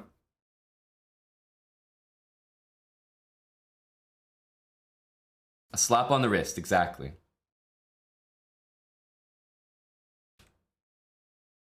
I was saying it's important to note that there's not a lot of branches for my moves because I usually decide on a move. Now, there'll sometimes be branches like, oh, I might want to play this, I might want to play that. But for the most part, I'm deciding in this position. Instead of looking at B6, right? Instead of looking at C5, D5, I'm just deciding that my move is going to be castles. So that's why I don't have variations for black. But for white, I have to be prepared for all the possible moves that they could do. Knight E2, Bishop D3, A3, Knight F3, Queen C2. There's so many moves, right? And I can grab this scroll bar here on the side. You'll see it's very tiny, right? And if you scroll through, you'll see the file is quite complete, right? It's a lot. It's a lot of moves. It's a lot of sub variations. I mean, I'm not even halfway down. Right? And this is all stuff, this is what gets added to over years, right? This gets added to over years. I might start this in 2015, add a few variations, other games get played, new variations get added, new theory develops, I do more work, I go deeper in the variations, it all gets added to. So this is like, it started small, and then it just manifests into something pretty serious. You might find a nice book on the Nimzo Indian, transcribe the book notation into your file. Everything just goes in. Everything goes in. I don't think you can have too much in a file. You also need to keep it relatively clean. You don't want, let's say I'm analyzing this position and, I'm like, oh, okay, white might play A3 and I mouse slip A4, right? The first thing I'm going to do is take that out. I don't want any random stuff in the file. So I'm trying to keep it clean. I don't want mouse slips in there. Sometimes I might even be looking at a reasonable move like Queen A4 or something. And I'll be like, oh, why doesn't Queen E7 work? And then it'll be like, oh, Pawn C5 and it's really bad for black. And then I just don't even bother including it because it's just it just makes no sense. But that being said, I still like including moves that are bad, blunders, because I like to have the answer to the blunder in the file. So if I come across it while I'm studying, while I'm clicking through, I'm like, oh, what about this move? That looks normal. Engine, it's like +10. But I already have the answer in my file. We shouldn't do this because of that. You'll also notice that there's a lot of words and random stuff here. Right? C5, For example, I just wrote, is wasting too much time in the opening. For example, and then I give a line. 94, queen c2, e5. e5 exclamation mark. So in case I'm ever going back over this and I'm not, like, if I don't have an engine or I'm wondering what the hell the evaluation is, I put e5 exclamation mark to remind, okay, this is a very strong move, very strong idea. I go through what are probably the top engine moves. And I always end, and it's good practice to always conclude your variation with some sort of conclusion, an evaluation. So I put equals over plus, which also have some text here, winning a pawn. There's no defending this. b2 is also hanging. But I'll always end variation with some sort of conclusion. You can't leave it open-ended, like, oh, and then it's just, I don't know, what happens next? Always end with a conclusion. Winning a pawn, white has an advantage, looks unclear, looks like good chances for an attack, just something. I like the position here. Even if you write that, then that's helpful for you when you're reviewing it later. Equals over plus, and like general notation. If you look at these, you guys see that? Yeah. These sort of determine, the evaluation of the position. So if I want to represent that white's completely winning, I'll do plus minus. So I'll add these notations from here. If I want to represent black's completely winning, I'll do minus plus. If I want to say it's a draw, equals. If I want to say white has a slight advantage, plus equals. Black slight advantage, equals plus. Black more sizable advantage, minus over plus. Black completely winning, minus plus. And you can add these by I just click them, right? Knight c6, I can just change the valuation. I can also do, obviously, none to just take it off. But I think for the last move in a variation, for example, here, I don't have the engine on, but I'm just looking at this. I see g takes f6, exclamation mark, equals plus. That already gives me a pretty good idea that, like, okay, black is slightly better here, and this is an unexpected but strong move, basically.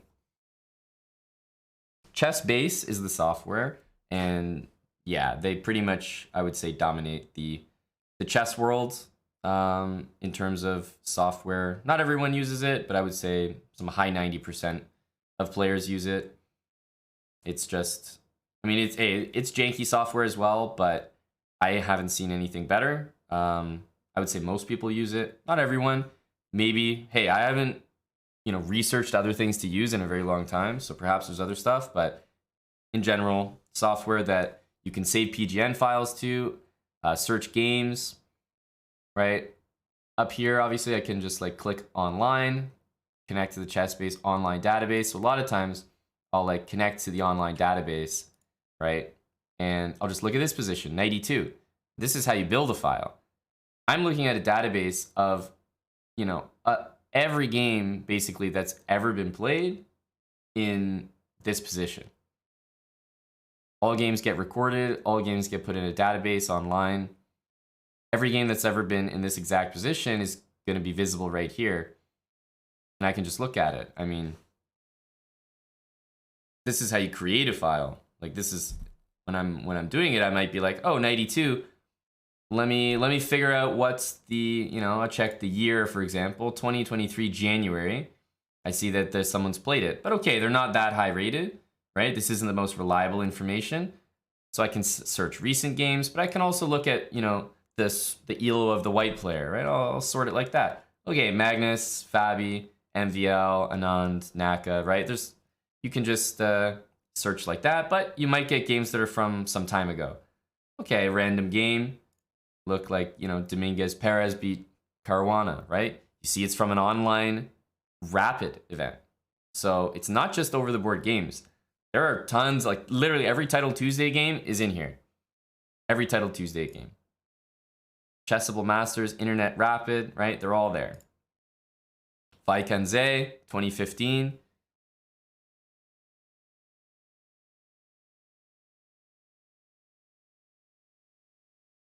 So, I mean, that's just what it looks like. It's, as I said, it's pretty detailed, and this is only one file. So for example, you know, Nimzo Indian, pretty big branch. There's also sub variations of the Nimzo Indian. If you're playing with the white pieces, you probably have to work a little bit harder. But this is really what it looks like. I have like a file for like the Nimzo Indian. I have one for Queen's Gambit, French, Banco. Like just name the openings, and there's a file of an equivalent size to this. And then there might be files on like rook endgames or certain important patterns to know. And put all that together, and it's obviously a very comprehensive repertoire / database. And at some point, if I'm playing a tournament, I might just decide to click through these files. So just the move repetition. The more I click through and just see the positions, the more I'm like, oh yeah, this is the stuff I should be doing. These are the positions I like.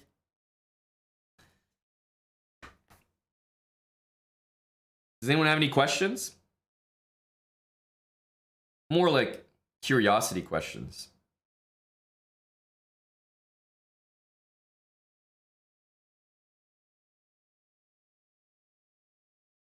How do you memorize all this? Well, that's where the talent comes in.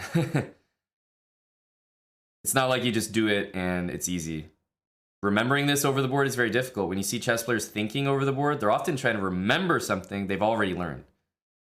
They're trying to remember something that they've previously looked at and probably know as an advantage for them, but they're like, man, I just can't remember exactly what that is.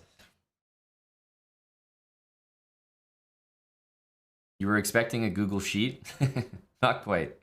Not quite.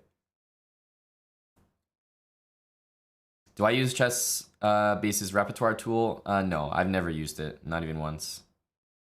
Maybe it's a great tool, honestly, but I've never used it. I think the only tool, personally, I think the only tool you need on Chess Base is the online database. That's literally it. And obviously, I would have a very strong chess engine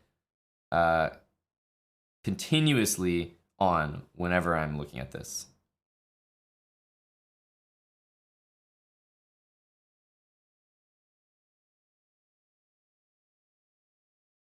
How long do I prep with the files heading into a tournament competition? And then when I'm on site?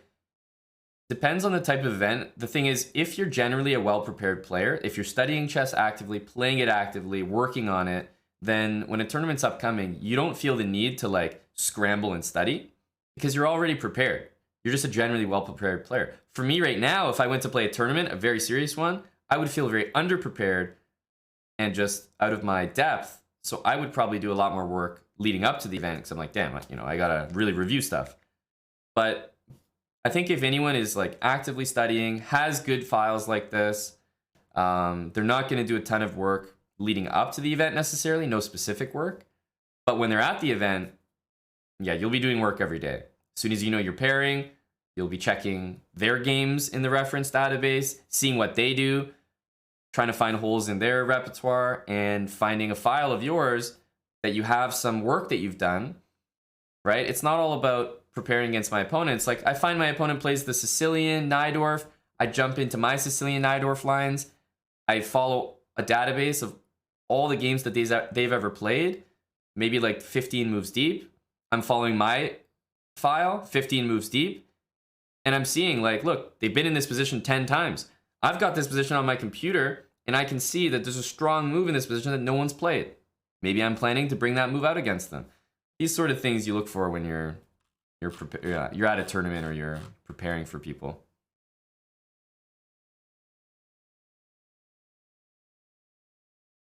Let's make a Jerome file on stream. Not a bad idea. I would consider that. For fun, like to show you guys how to create it.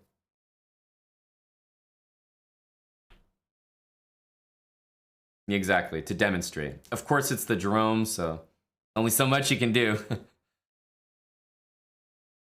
Definitely fractal dust. The process of building this file is more important than the file itself. I mean, right now I've got the file, but like, you see how, I mean, this is just, it's a ton of information. And this is only the Nimzo. I have ones for every single opening.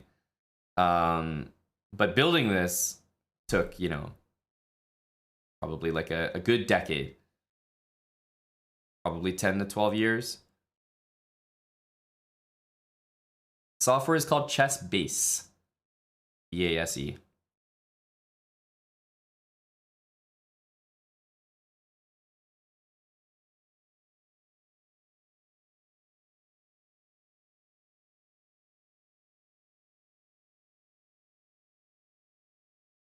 How many openings or files are needed for title players? As I said, some people do it differently. Some people might see the Nimzo Indian. Let's say you're with the white pieces. You have to deal with the Nimzo. Look, there's like 8, 10 all decent variations in the Nimzo. You might have 10 files. And then just look at each one individually. Personally, I like to have a bigger file with all of those inside it, because if I'm preparing and I'm clicking through with the arrow keys, I don't want to have to like open a new file just to see a different variation. I would rather see a situation like this where a box pops up and says, hey, do you want to look at variation 1, 2, 3, or 4? Right? And right at the start of the game, you can see there's already a huge branch here. Software doesn't work on Mac? Well, that's why there's no strong chess players that use Mac. If you use Mac, you're already holding yourself back, bro. Sorry to inform you.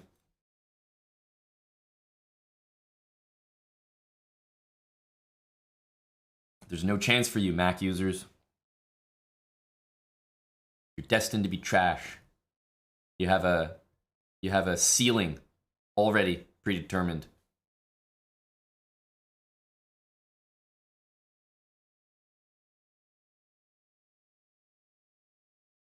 So if anyone ever asks why you never went pro in chess, I said, it was either that or my Mac, and I chose my Mac.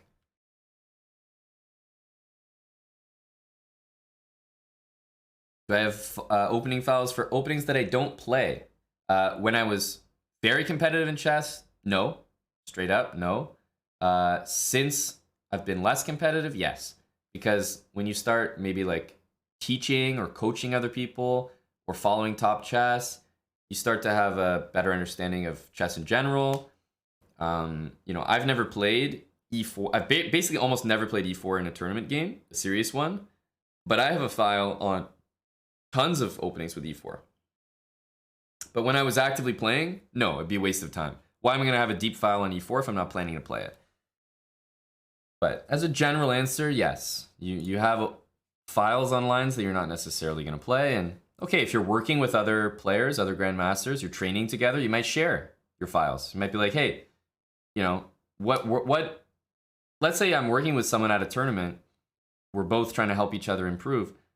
If I have a game coming up against someone who plays the Nimzo, I'm checking my Nimzo file, sure, but he might be like, oh, hey, check my file, bro. Like, bro, just check my file. Nothing wrong with two guys checking each other's files.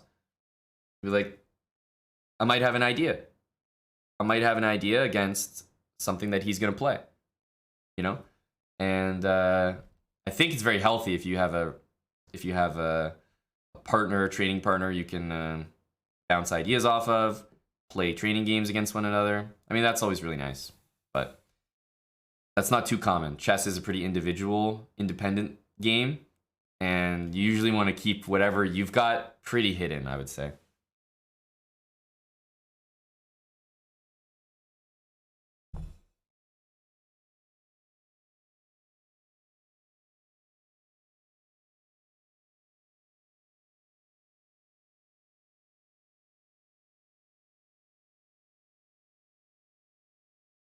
Well, a great deal goes into your preparation files, wild hacks, that that comes from you, the person. Like, I'm not necessarily gonna bother calculating some variations or even putting them in my file if I don't like them.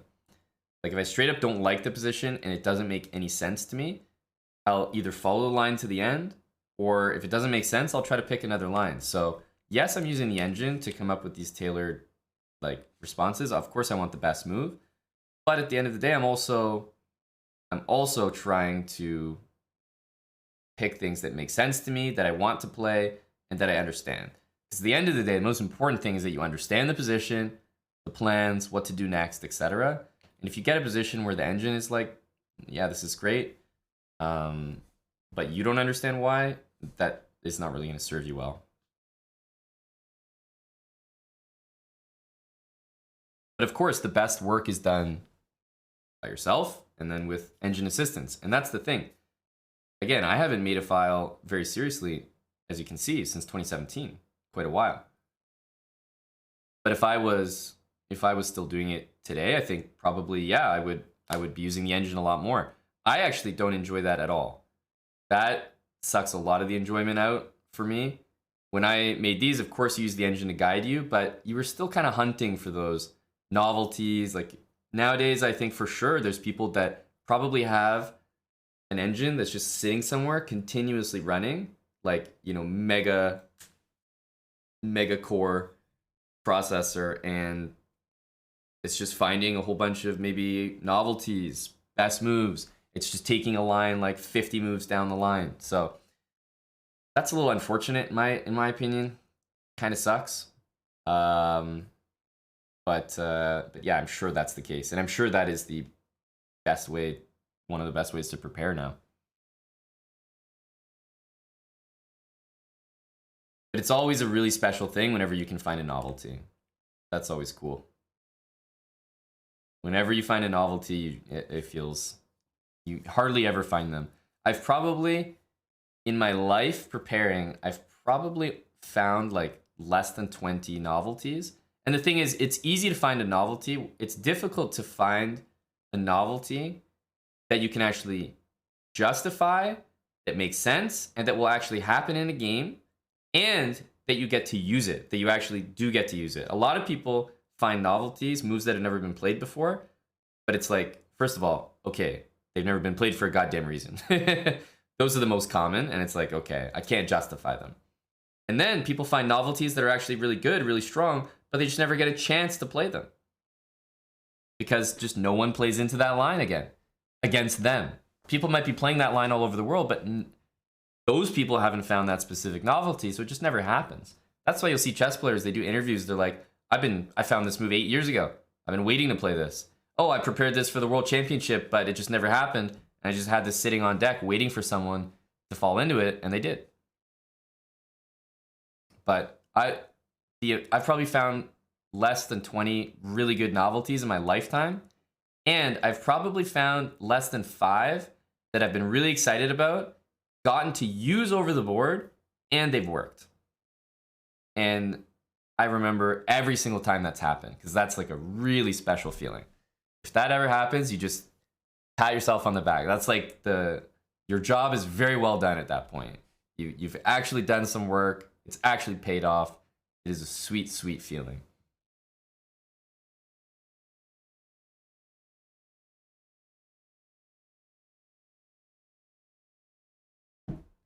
And you get the satisfaction of watching your opponent just kind of like understand slowly that what you've come up with is indeed probably like computer prep or a really strong novelty, really cool idea. And you get that satisfaction of sitting there after you triumphantly play it, and they're just like, fuck.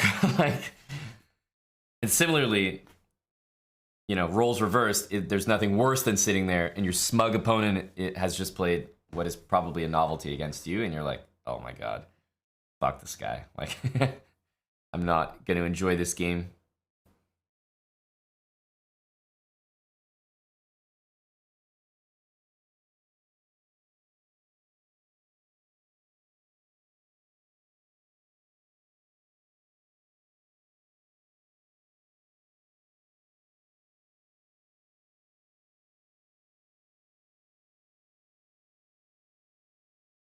Any other questions? I'm sure I missed some, but any other questions, guys?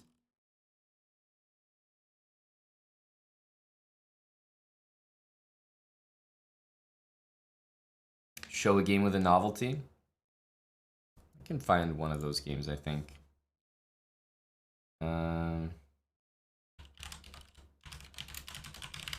If the game is available.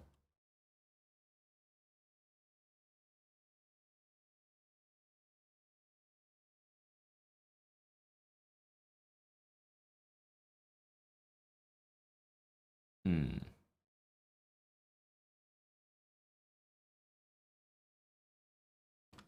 if we can find the game online.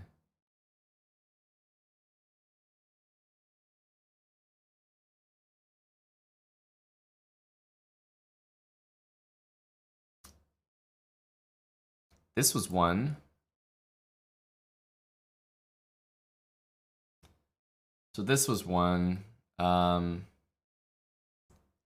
So I played a game against a grandmaster from India. At the time, I was 2471 IM, I think. So this was 2017.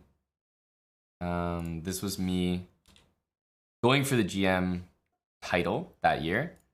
And this was also me with 2 GM norms. So only needed one more. So I was with the white pieces. Let's just go new game. And I played c4, e5, knight c3, knight f6, g3. Familiar? Familiar? Little speedrun action. Bishop b4, bishop g2. Again, I'm playing with the white pieces. Castles, e4. All seen before. Bishop takes, rook e8. And pretty much the point of this is that if black just goes knight c6, d6, like a pretty normal setup, maybe b6 or something, white is going to castle,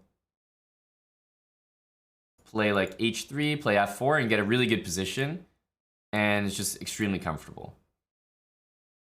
Black doesn't have d5. Black can try for b5 with a6, but okay, I can play a4, slow him down. It's also really just not that threatening, but the move f4 is going to be killer. Plus, white has the 2 bishops. So this is like a really pleasant thing. So normally after d3, black goes c6, right? Because black doesn't want to play this kind of slow stuff. He says, okay, if you want to play knight e2 and f4 to try to go for that almost like King's Indian setup where you're fianchettoing but still pushing the pawns there.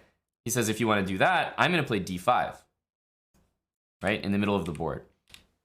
And it's really difficult because there's, you know, this has been explored a lot, and there's a ton of there's a ton of like analysis and games, and I mean this is like the main stuff.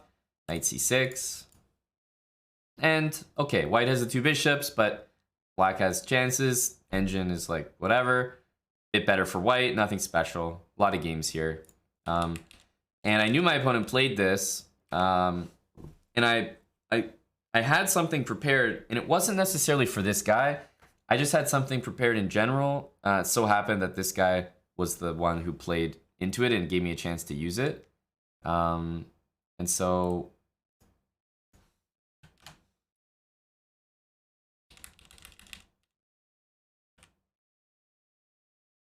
okay. So yeah, knight e2, right? We understand goes into those lines, but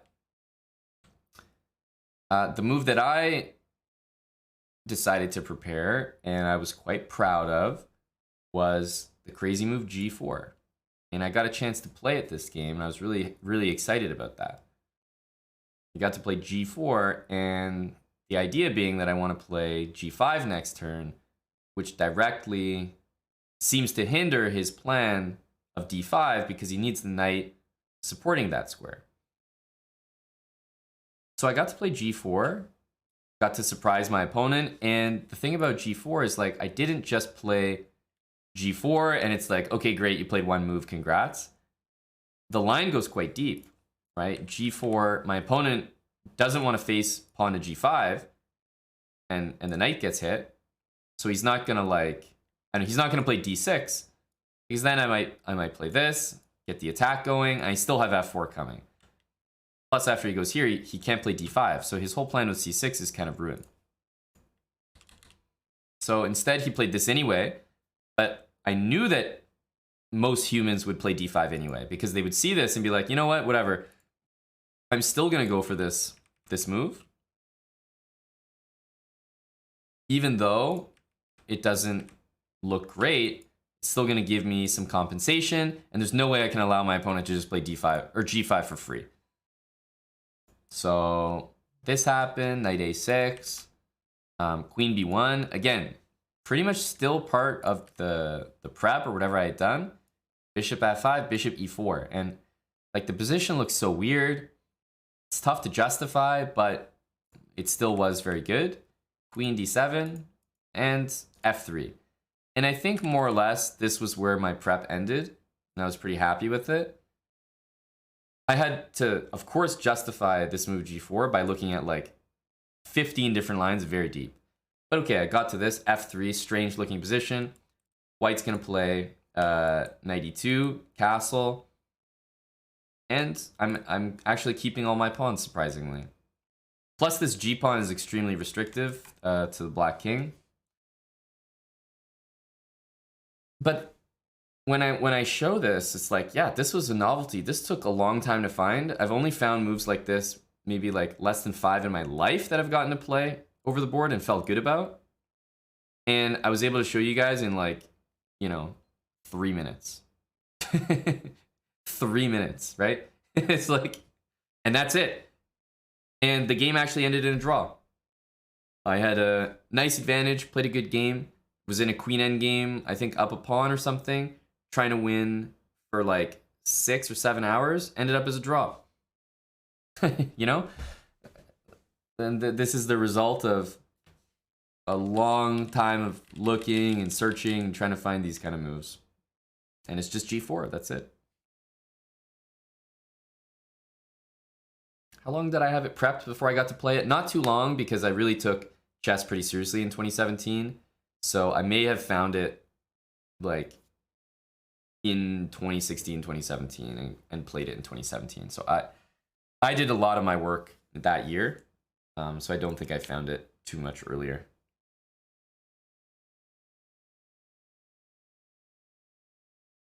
Anyhow, this was one of my games.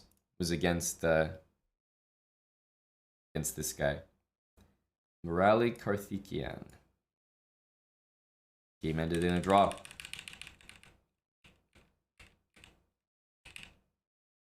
Right? I'm with white here. I should have like a huge advantage, but man, difficult.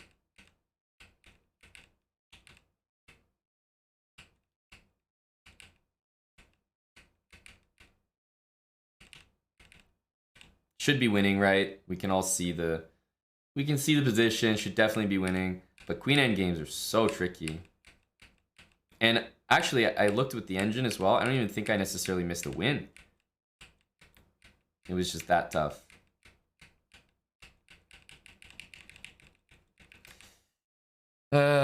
Classical chess. Classical chess. I've 0 of those wild hacks. Definitely 0.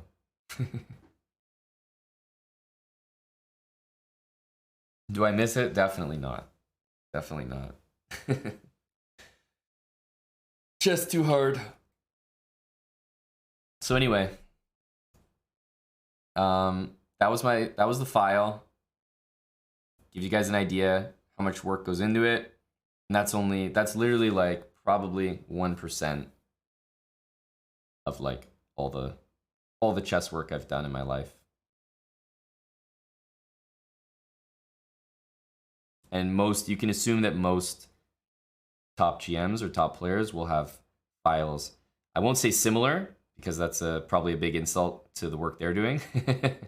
But let's just say somewhat similar to that.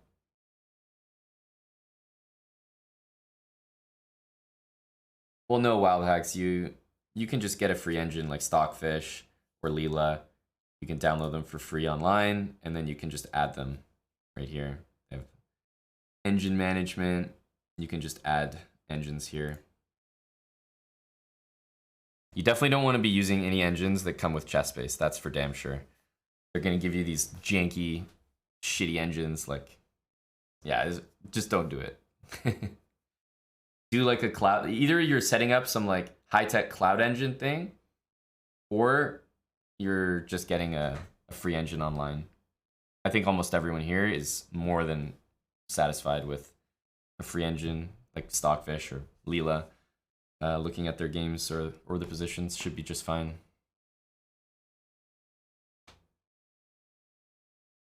That's right, Fritz Master Race. So anyway, that's pretty much it, unless anyone has any other questions about it. That's what it looks like, and there's a lot of these that I have, but that's one on the Nimzo. They take a while to make. I never did that, Sleazy. I only really had the engine on positions if I was actively looking at them. Like, if I was right in front of it, I would have the engine on. But I never usually let the engine sit on a position. Of course, it's a very reasonable idea, but I don't know. Just never interested me. I wasn't that try-hard.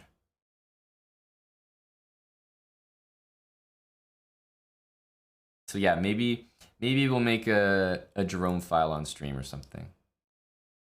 We can make one together. It can be our file. And then we can all have it.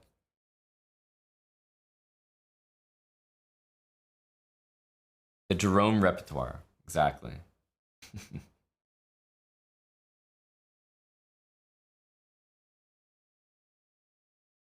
All right.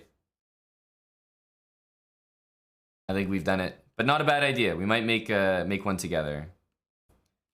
We might make one together. The Jerome repertoire.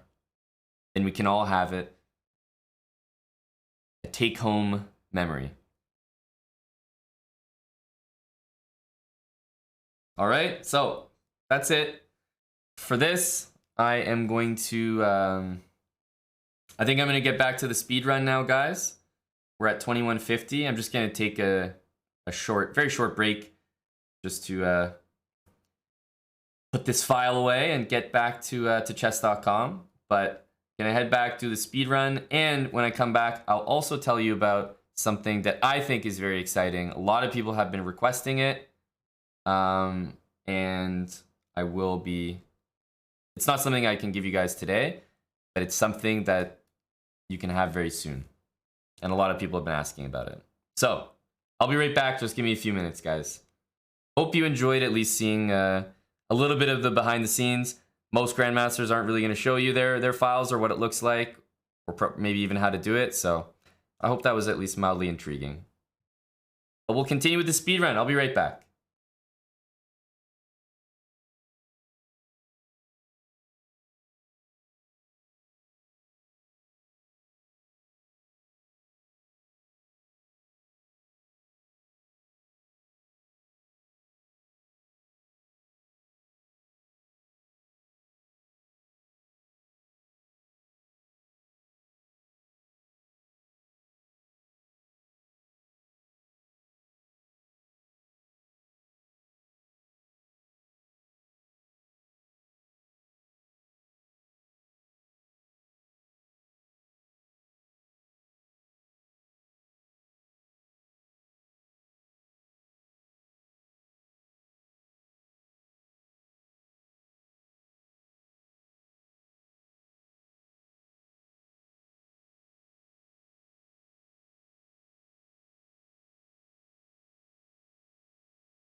Okay. We're back, we're back. Thanks to Maybe Bias for the 4 months. Femur for a year. Thanks for the Prime Femur. And Sun and Leo, 19 months. Welcome back, buddy.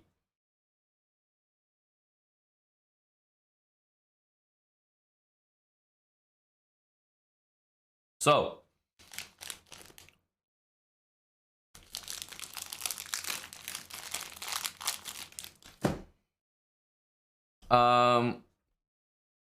It should be Wasistas, yeah.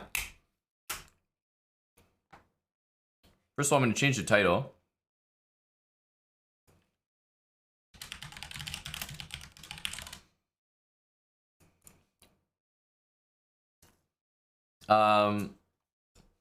Yeah, so at 50 Green Chef signups, I think I've already told you guys that I would finally drop a music set, which is a big extended mix. I've been holding it from everyone for a long time. The secret set, which we're actually listening to right now as well.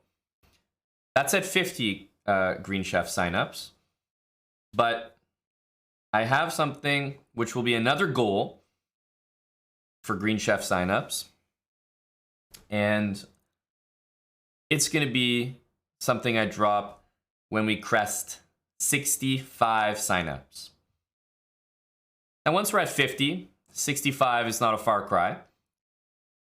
The reason that it's way up there is because I can officially report that when we get to 65 Green Chef signups, the KO animation will be replaced with a new one. A new KO animation.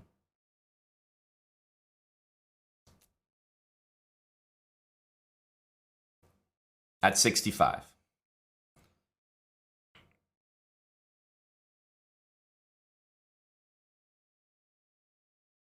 It better be better.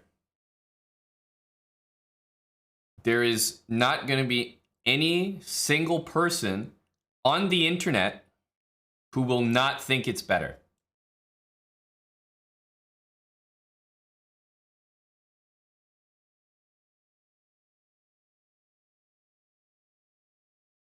$65 signups. So that's going to be another one of our stretch goals. We've had a few goals at the different levels. I've given you guys a few tips on how to study. Just showed you one of my prep files. We got the music set coming at 50. And we have an updated KO animation at 65. So we're going to keep pushing Green Chef. Keep talking to you guys about it.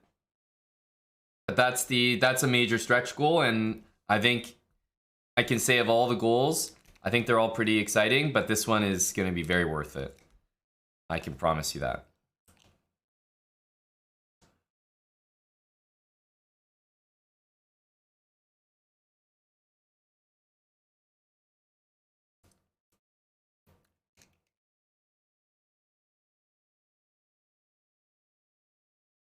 What's happening? I'm going to continue my speedrun. I just wanted to let you guys know that we do have a new KO animation dropping, but only at 65 Green Chef signups. Yeah, honestly, fair enough there, Warrior. But it really doesn't matter because I think it's awesome. And that's what this stream's all about. Things that we think are awesome that we're sharing with you. And hey, I think I got good taste. So I think you're going to like it.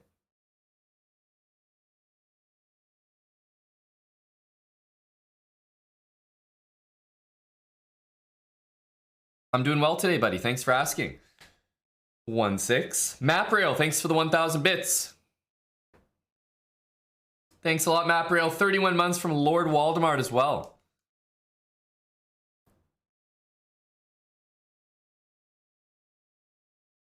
Yeah, Eddie, just so you know, the meals are your choice.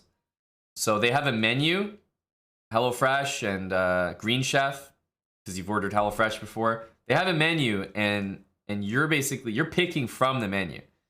So you're choosing what food gets delivered to you.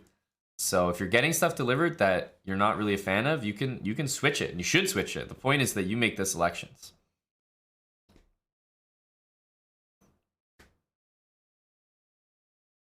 Eddie Barber thought the only meal they had was couscous. No, the whole point, Eddie, is you can customize it.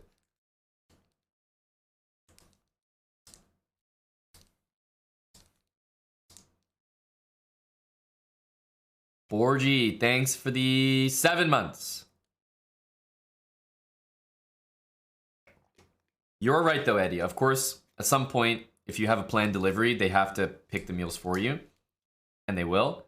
So if you're missing the date to edit it by, then yeah, I understand. But the point is, of course, that you can change it yourself, and you should. You should. You should. So hopefully Green Chef treats you a bit better there, Eddie. Or hopefully you remember to choose wisely. And we need to get Eddie on Green Chef. I hope you have a better experience, Eddie. And you don't forget to... I hope you remember to change your meals. Maybe one day we'll get Eddie on Green Chef. I hope you like the food though, Eddie. Komodo the Kid, thanks for the gifted sub. Bill Rush, 3 months with Prime. And again, appreciate it, Borgie.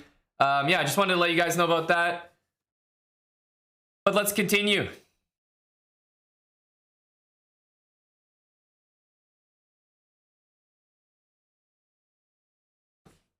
We're going to continue with the speedrun.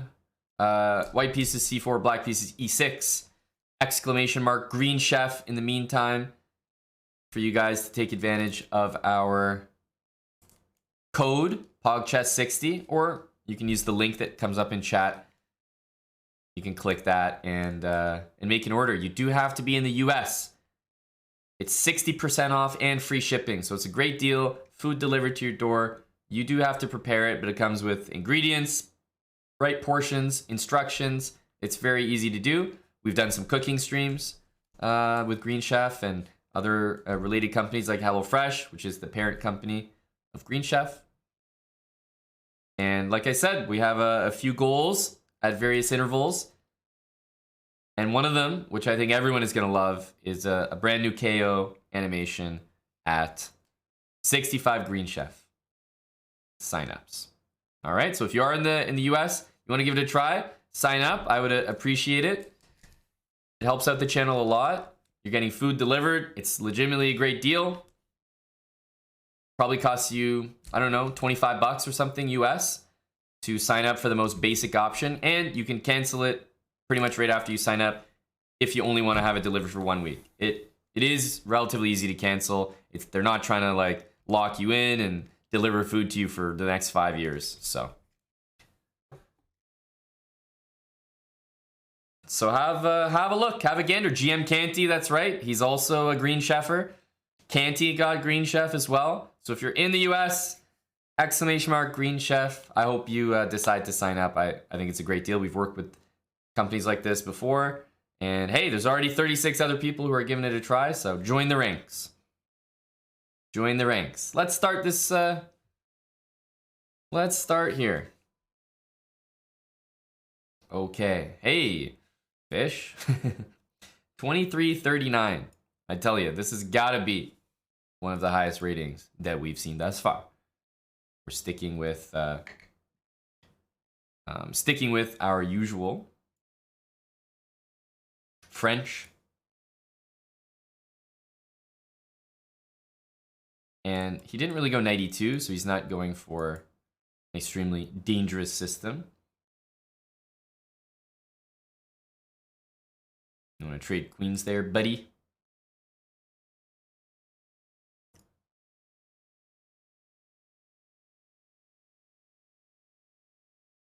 All right.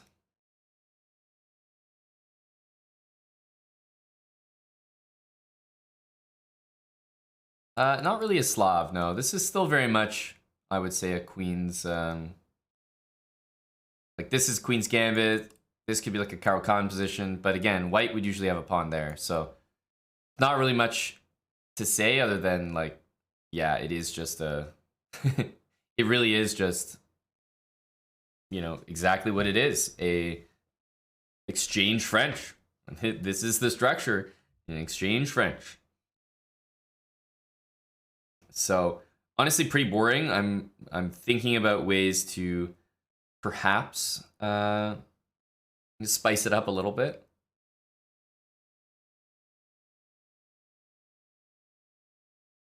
Start with this.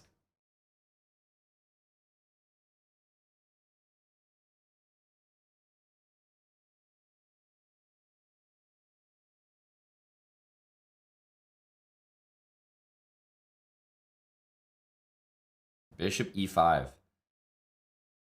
Look, maybe I'm new to this thing, but I'm from the school where if you give me a bishop, I take it. That's where I'm from. If you're going to offer me bishop pair like that, I'm going to say yes.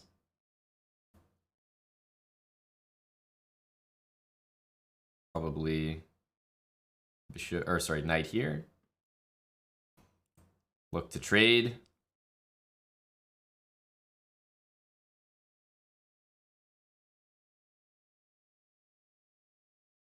But I think that my bishop pair can be used effectively here. He goes back. Let's go back. Let's see what he's up to. Remember, he's the higher rated player here. He's the higher rated player. The onus is on him to show something. Knight g5, we just take a step back. I don't think the knight on g5 is doing that much. We'll bring the rook here, and now we can bring the bishop back to c8, where our rooks are still protecting one another. Remember, I just want to keep these bishops. The value in the bishop pair is simply having them. You just want to have the bishops. So we're going to probably play bishop c8. Bishop d6 I like. Is a light squared bishop, so I'm most likely going to play pawn to g6. I think I'll take a moment to play this though. a5.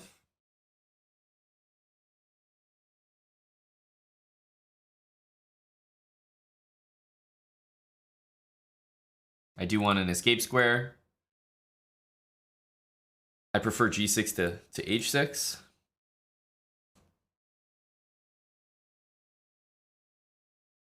Yeah, like that knight, for example, looks terrible there.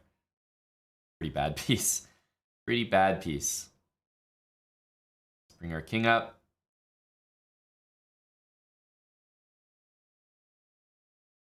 This bishop very likely going to go all the way back to c8. And he's just not sure where to put his knight. I'm looking at knight e4. If he takes, we have bishop takes b3. Kind of imbalance things a little bit there. So I'm liking that as a prospect.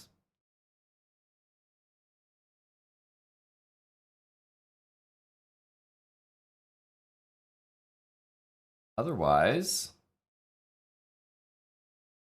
bishop c8, probably. Otherwise, bishop c8 makes sense. So let's do this. Not sure that he wants to allow what I was just talking about. But still, the bishop pair makes a good impression here.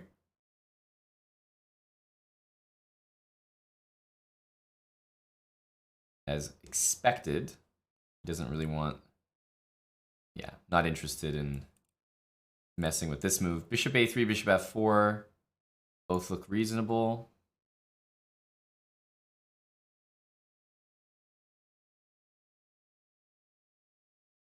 I think I'm going to bring this bishop back. I was thinking about f5, but I wasn't sure about knight e5.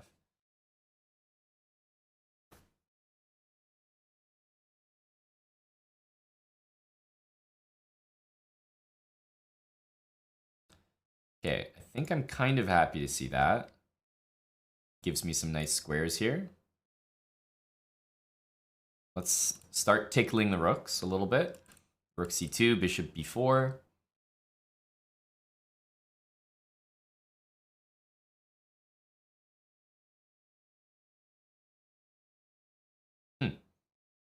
Interesting.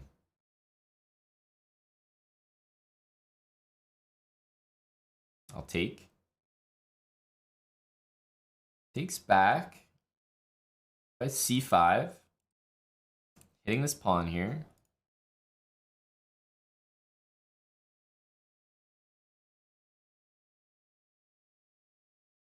Knight here or knight d6. Both look very reasonable. Let's go for knight here. And if he takes, I think I might actually take with the bishop in order to keep the pressure on that guy. And now this pawn should be lost. Go ahead and take it. Bishop or knight? Kind of hard to say. Kind of hard to say. There's a b5 move we can try.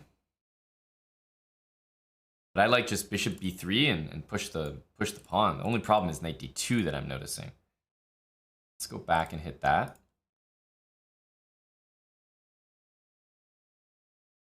I think we can proceed.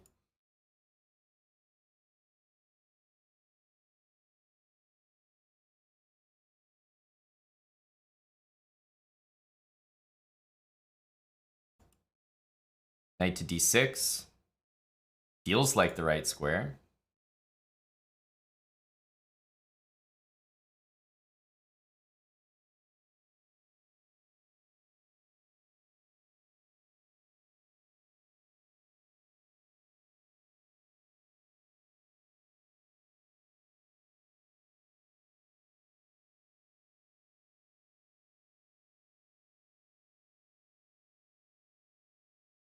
Knight d6. Again, feels good.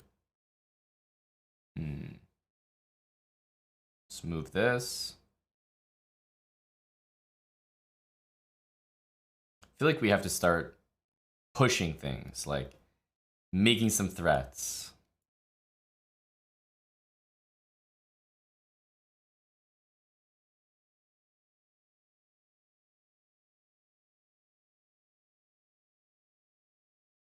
Probably f6.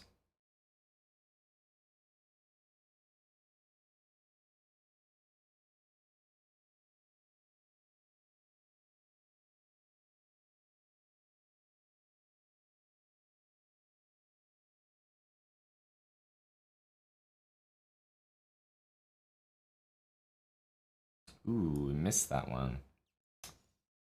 We missed that one. It's going to be a little annoying, unfortunately.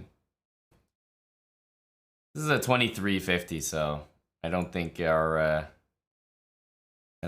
time is going to be manageable.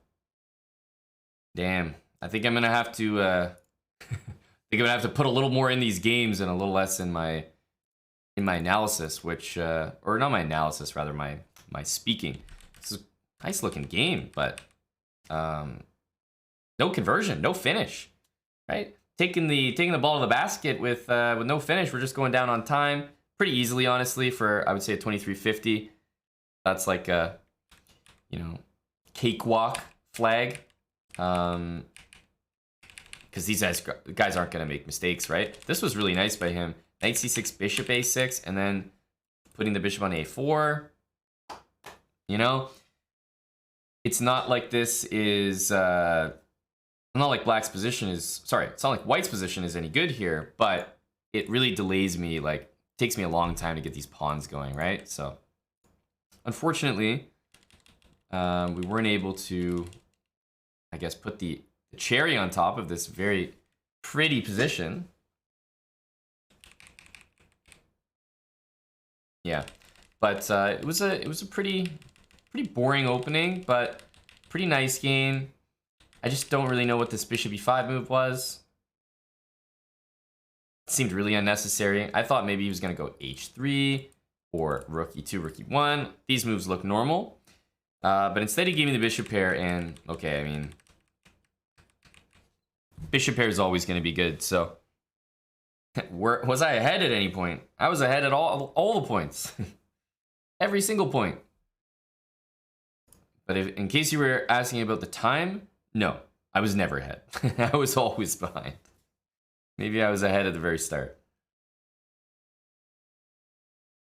If you're asking about the time, I think I can answer for this game and all ensuing games that no, I'm behind on time. However, I think this is a wake up call. These 2350s, they're here to play. Maybe not in the moves, but definitely with the speed. So we're gonna have to play a little bit faster.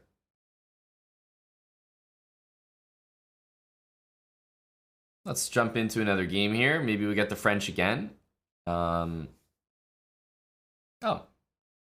would you look at that?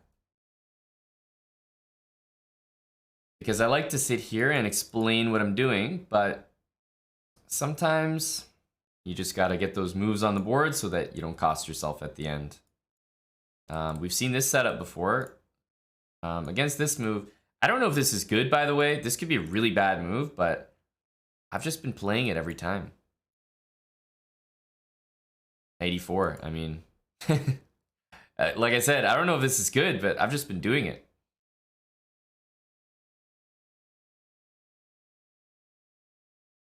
Let's go c5. Knight c6.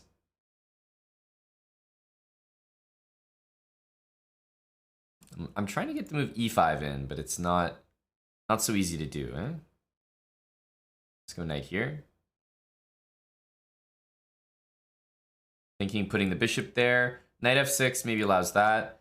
e5 tempting, but I think there's some queen d5 happening. So I'm going to do this.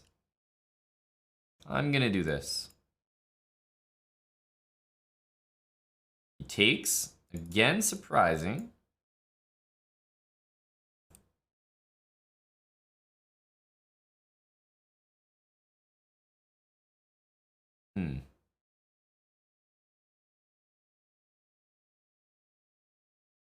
Start by attacking the queen. Bishop here. Are we doing anything there? Maybe not. Bring in the knight.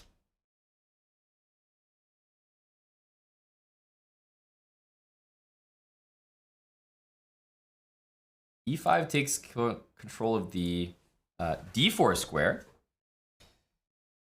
e5 takes control of the d4 square. Feels good. Feels good.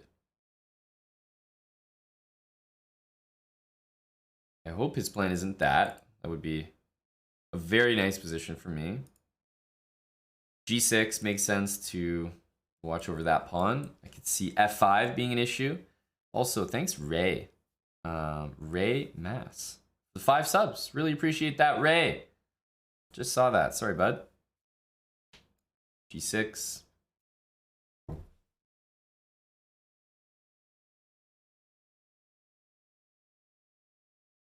I don't think he wants to take. But yeah, we can drop queen back maybe. Here. So if we use this rook, takes, rook takes, and knight takes. Needs an answer.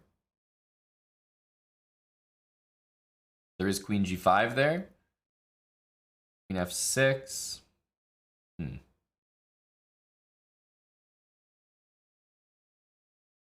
I feel like it's not quite working.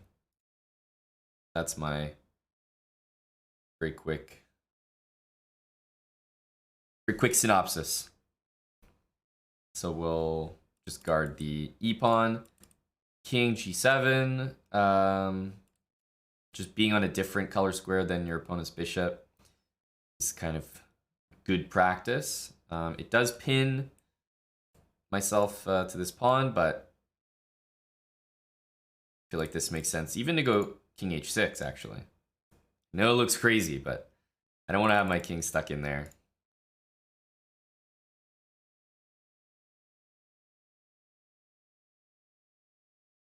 I wonder what he's gonna do next. Queen f6, rook e7. I'd like to cover my 7th rank, so queen here, rook there does make sense. He decides to take. We gotta take this way.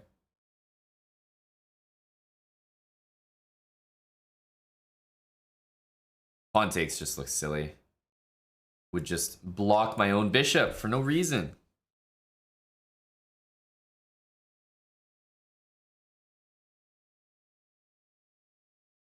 So let's go rook f7. Take control of the 7th rank. You know, if something like that were to happen, we're ready.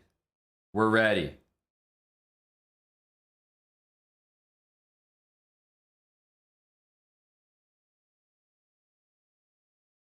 As for this bishop, maybe we take a step back soon.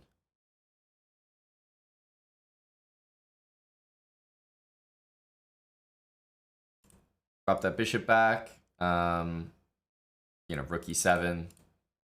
G3. Can you believe that move? Holy smokes.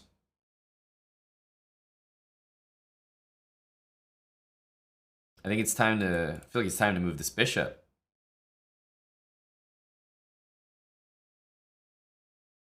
I'm gonna go all the way back. All the way back. Maybe we slide the queen over to c6 next.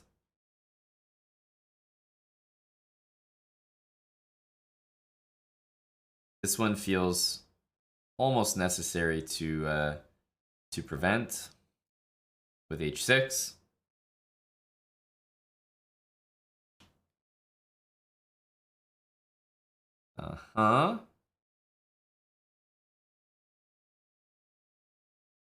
G5.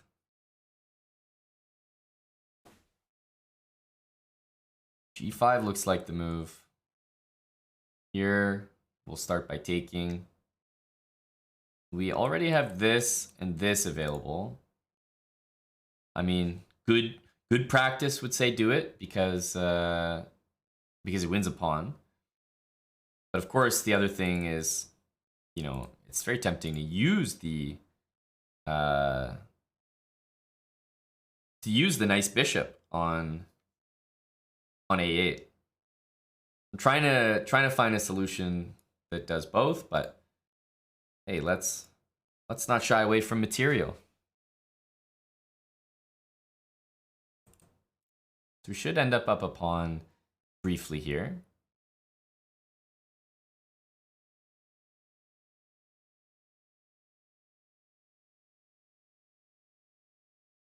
There's queen h4.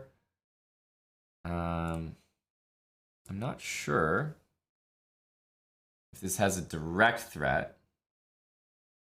I don't think it does, actually. Let's go here to take control of c6. Maybe stop the pawn.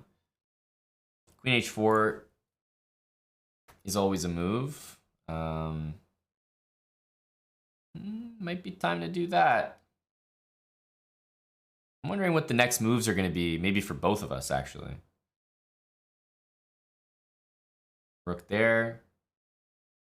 Let's go here.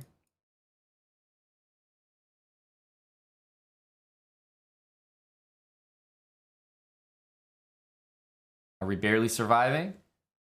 Thank you, the Belankaya, for the raid. Thanks so much, Dina. We've got an extra pawn here. And now the pressure's on. We couldn't possibly lose with the good people of Twitch arriving.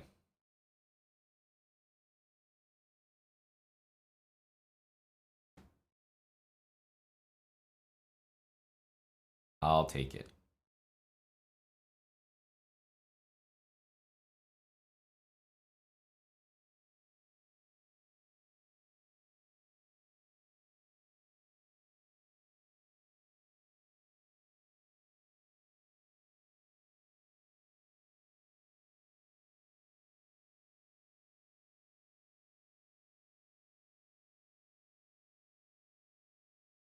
How many pawns are we up?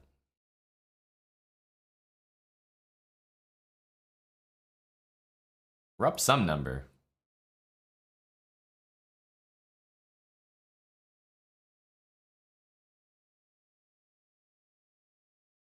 I think if he defends it, we just almost ignore him a little bit.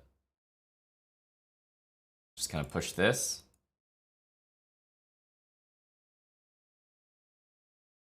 And hopefully it's enough.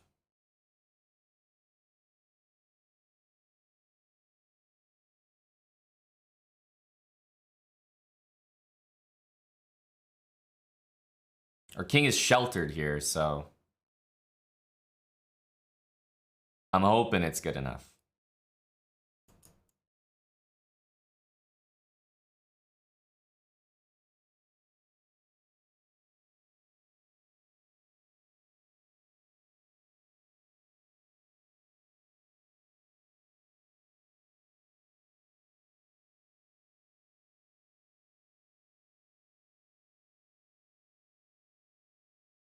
Wow.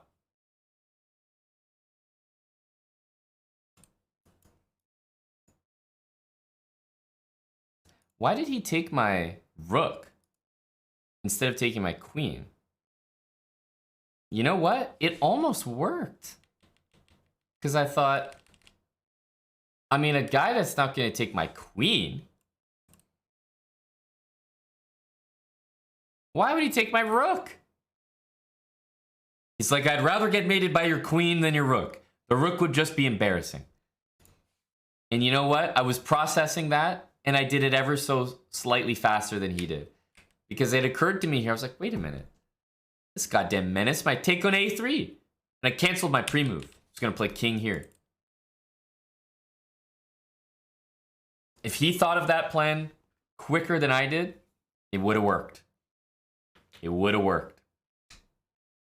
A classic try. Hey, it was a great try, honestly. But if he thought of it initially, then he could have committed to it, done it quickly. Definitely caught me off guard. These 2100s, they're built differently.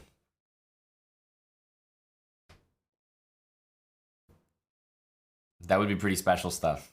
Well, thanks for the raid, Dina. You guys almost saw me get KO'd by this guy. That would have been really embarrassing.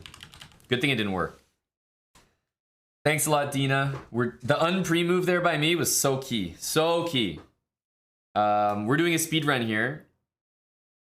I'm not really trying to do it the way most speed runs are, where you do it as fast as possible. I do these speed runs because I want to showcase an opening or a setup or something that I think you guys can easily implement in your games. With the black pieces, I've been playing the French, or against d4, I still play e6, d5, so we get kind of Queen's Gambit decline positions. But I'm playing the first move the exact same, whether I'm white or black. c4 for white, e6 for black. And so far, we're just over 2150 here. We've taken some losses. We've played against some tough people. But we're still trucking. And hopefully, we're still absorbing. You guys are still absorbing something as we make an ascent to 2200. So welcome, Raiders. King Flez. All right, let's do it, King Flez. Squatch DMI, thanks for the 14 months again. So yeah, c4 first move. He's gone e6. So I'm assuming he's trying to play that. We're ready to take.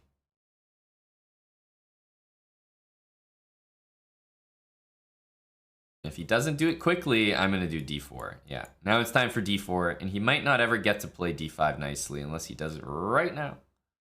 Right now.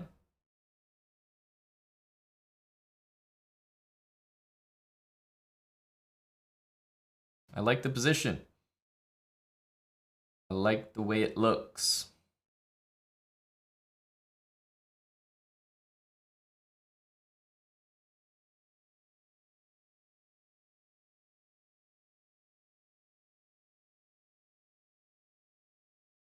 Also, hello to Chess TV. God bless Chess TV. Lukey, thanks for the 18 months. Johnny Banana Time, what a username. I like it. Johnny Banana Time. Welcome, Johnny, with the brand new sub. I think he wants me to take, so I'm not that interested in it. He wants me to do it. But I'm liking bishop here, maybe. Bishop e3 could be good. I want to put my bishop here, but my knight's attacked right now. So what happens on this? Knight here, knight takes.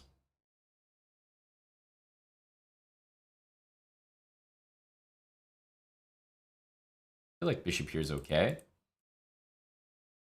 Bishop here, knight a4 should always work.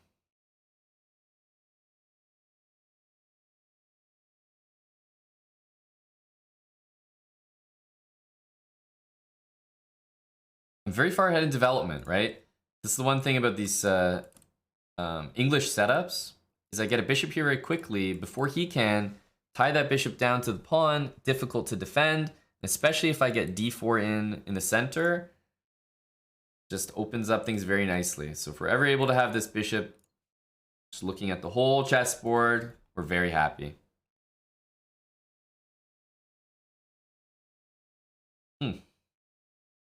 Well, queen b4.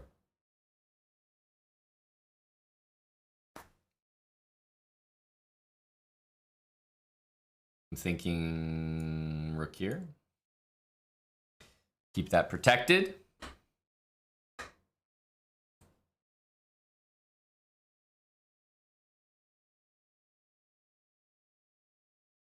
Ooh, something about that move feels wrong. So let's see if we can find a win here. The first thing I'm looking at, because it's forcing, is knight takes. And then, can I distract the queen from that bishop? Because the one thing I like is that in that situation, if I play a3, if he goes queen a5, I have b4. If he goes queen b6, I have knight a4. So a3 starts the distraction of the queen. Queen takes, rook here, queen back, and the queen will always seemingly be able to take this knight. So that doesn't quite work, but I'm not done. Knight c2 is another way of hitting the queen. Right? Same idea. Very similar idea. Knight here. It does hang my knight though. So I'm looking at a3, I'm looking at knight c2. I'm trying to combine everything into one big tactic.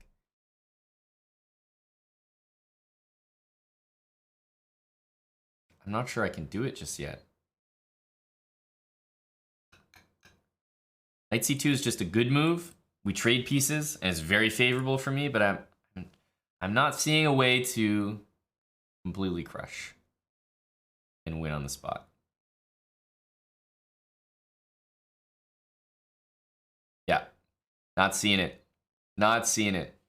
So let's just stick with something we know is good, which is, hey, getting that bishop in exchange for that knight. I think the queen was very close to potentially being trapped there.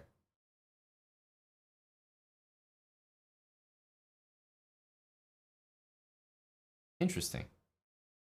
For some reason, I didn't consider that. Huh. I mean, it's not like a bad position for me, but I didn't consider it. I was only looking at all the fun stuff. Well, for me. Fun stuff for me. Queen takes. I think it's a queen d2 position. Bring this over. Yeah, that was nice. Queen a5. Nice little oversight. Queen a5 again.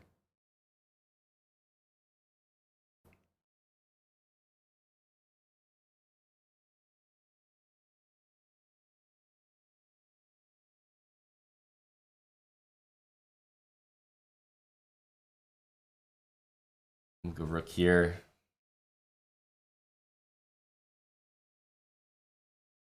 Defend the queen. I'm thinking that makes sense.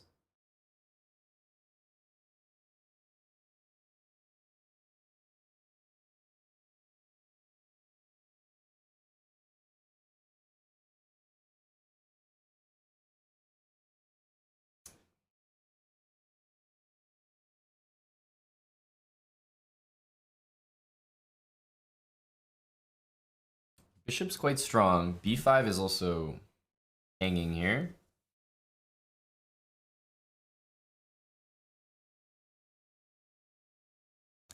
I mean, it is takeable.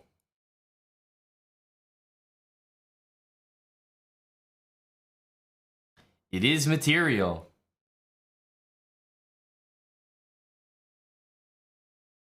I think it's okay because f3 will happen soon.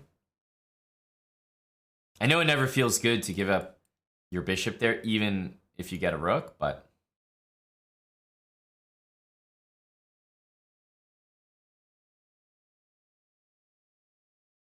Hmm.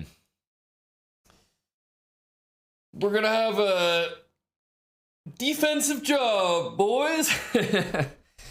Good luck us on this nasty diagonal. Okay, I'm happy to see that move. Where the hell did that come from? I thought he was gonna use the diagonal. I'm like freaking out. But it's actually not that bad at all.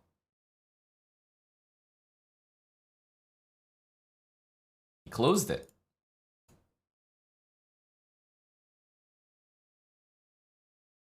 Hmm.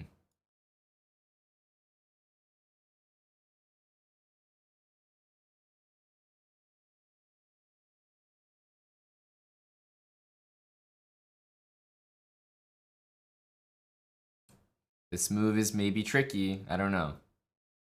Certainly looks like it.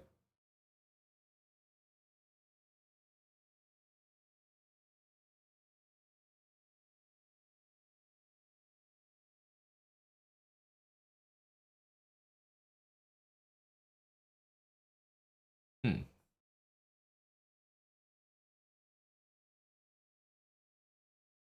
Take. A queen here.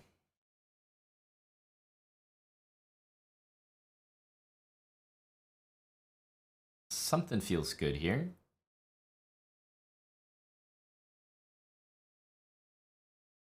Queen here after king g7. That should be like a pretty disturbing pin, honestly.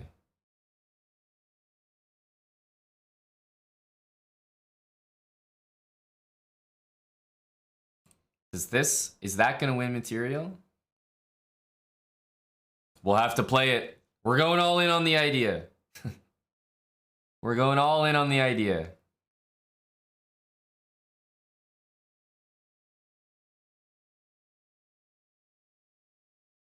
Sorry, what? That's not your square, that's my square. He could have made at least a fight out of it.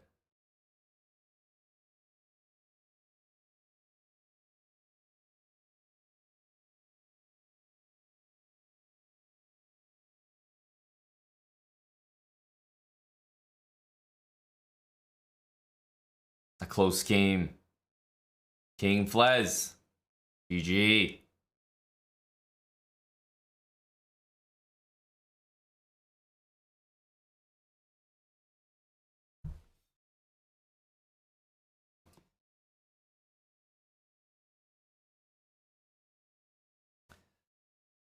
Sarah's God, did you just sign up? Is that what you're trying to tell me?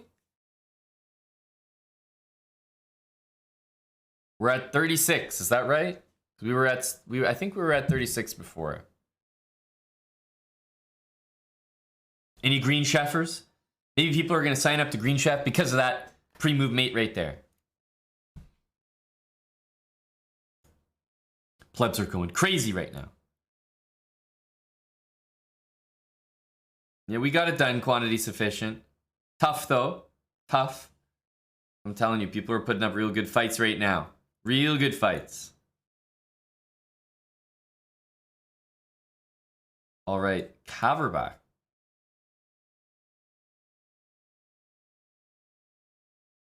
Let's stick with this. D5. Do this. Usually decide to take when I see C5, D5 because I want to play D4 and I want to create an isolated pawn.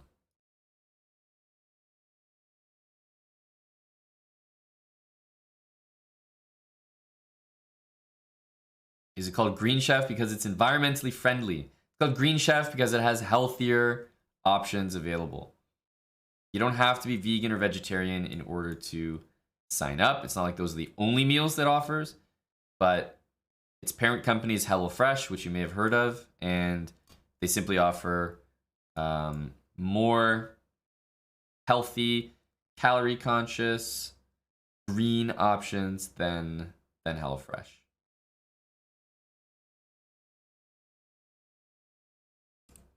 Let's go knight a4. Got some squares here.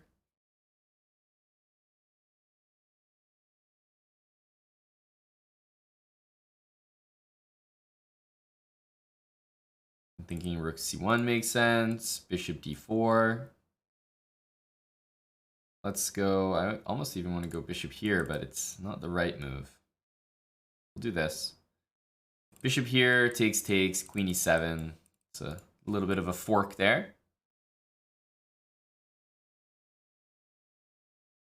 Bishop a6, rook e1. Probably the same thing here. Rook c1. I'm trying to prevent the move c5 from happening. That's what I'm doing.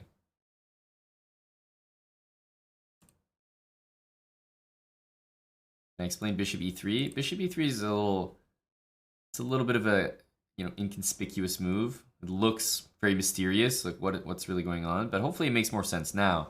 I wanted to, after knight takes c6, I wanted to be on these dark squares. So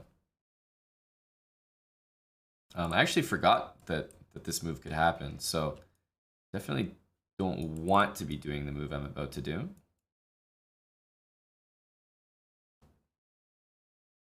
I think actually after bishop g4, I played a little quickly there, but the move I might want to play is f3. f3, e3. Although f3 blocks my bishop, this bishop probably wants to go back to f1 anyway. So I wish I had done that slightly differently.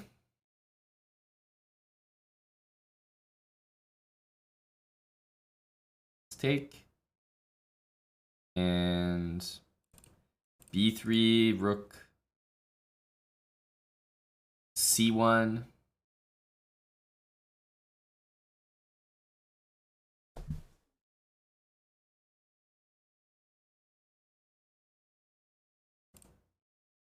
Yeah, we want to have, let's go here.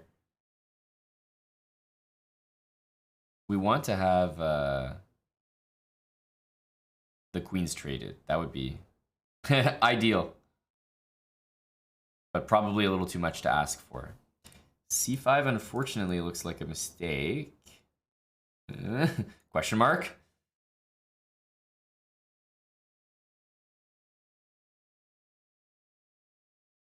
Thanks very much, Quantity Sufficient, for the 1100 bits. Cheers. Hello, Chicken Pants. Kavoth4, thanks for the Prime for 3 months as well. My opponent played a really good game and caught me unawares with bishop b4, but unfortunately c5 looks like a full pawn blunder. So we should be doing well again.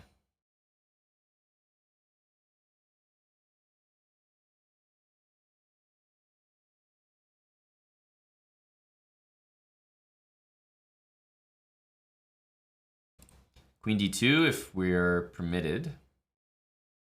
That looks like a good move though. I'm gonna go queen b2. My knight's defending my rook. Queen is defending the pawn now. So if bishop here, which has the idea to win the knight, I think we'll go rook d1.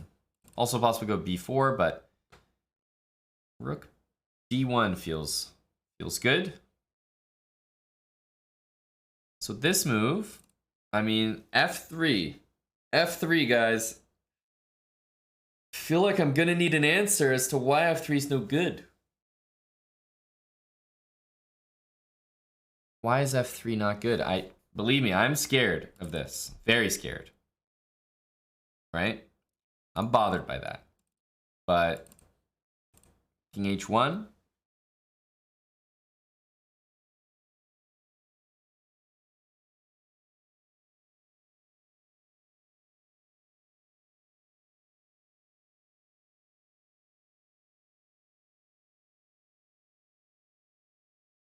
I don't know. This looks like one of those moves that you come to regret.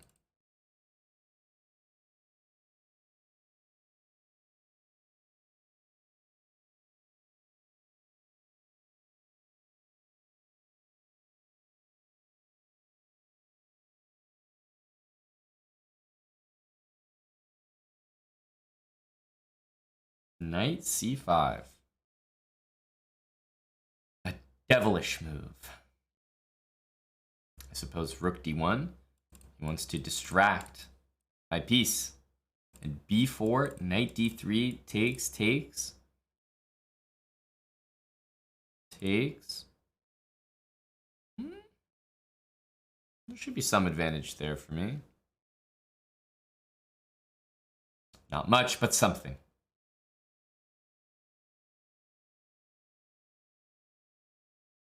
But still, it doesn't feel like that's really the thing to do, you know? Is that really it?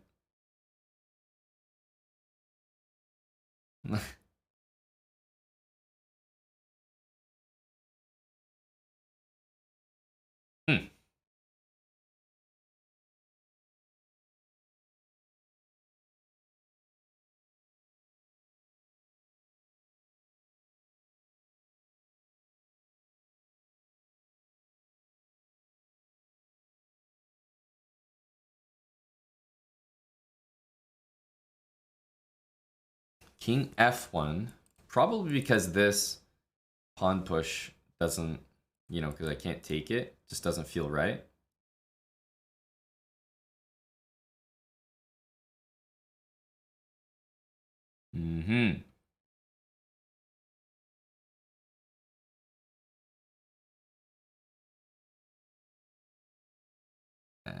Check, I guess. I mean, I really want to play rook here, but damned if I do, damned if I don't. Feels like.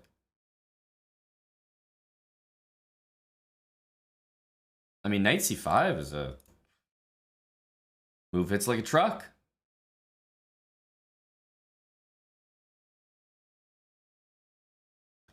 As for this move, I'm not sure yet. It's weird to have 4 pawns over here on the king side, isn't it? Looks so strange.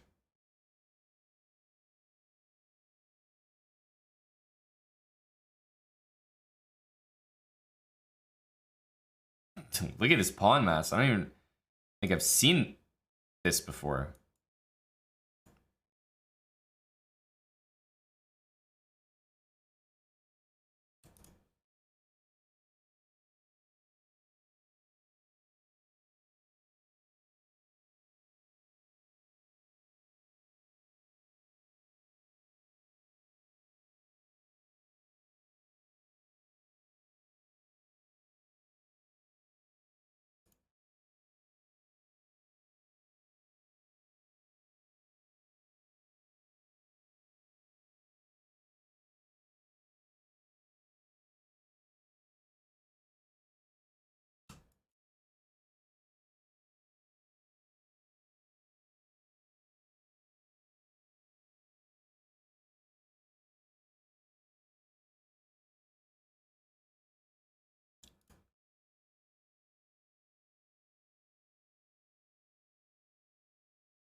I figured he was probably going to do a move like that, but I didn't have enough time to try to predict it or react to it. I think you just sort of proceed without just proceed anyway. You know he's probably going to do it, but it's not much I can do. Have to allow it because the position is still totally winning after he does rook takes h7. So that's why I'm not too concerned about trying to catch him when he does it.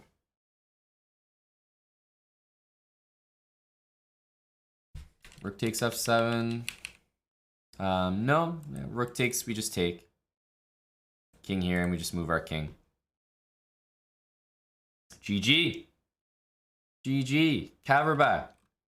Skippy John Jake, thanks for the resub there, buddy. Elo up 200 after learning the London. Awesome. Very happy to hear that. Keep the field reports coming. And Sarah's God, you signed up for Green Chef. I appreciate it. If you see that you got the discount and you used our link to do it, then that's all good. If you said that it's going to be delivered in 2 weeks, Maybe it just takes time to show up. I'm not sure, but don't worry, buddy. If you got the discount, it's all that matters. If you use the link, you've done everything you can on your end. So appreciate it. Potentially another chef in the kitchen, the green kitchen.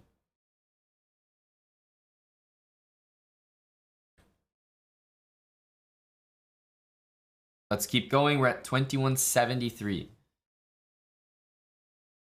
Dealing with some great play, some interesting setups. We're going to continue. I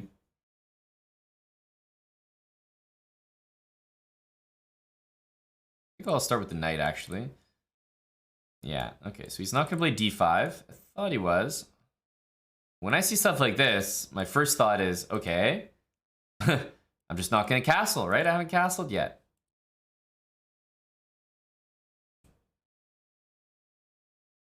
Usually bishop to g5 makes a lot of sense when people play this, because now it's like I can just stay on this square forever, right?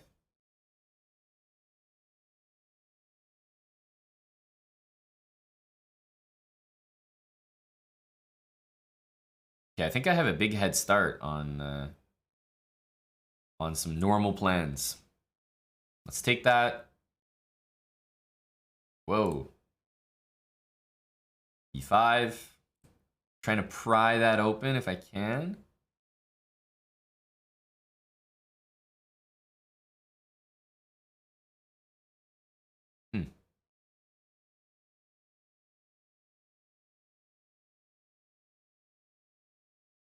Thinking of knight h4, but I don't think I'm going to be able to get into that f5 square for free. It's not going to be that easy, right?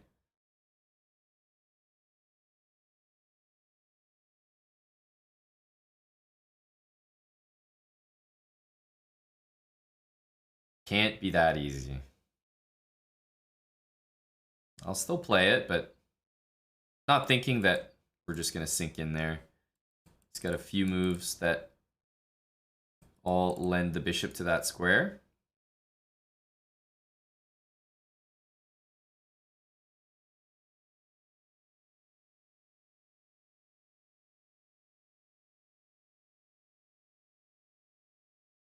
That's actually the one that made the most sense to me. The one that he chose.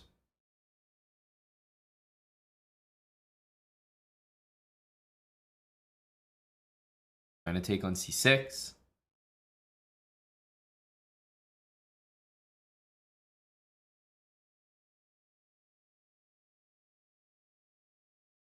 His moves make a lot of sense.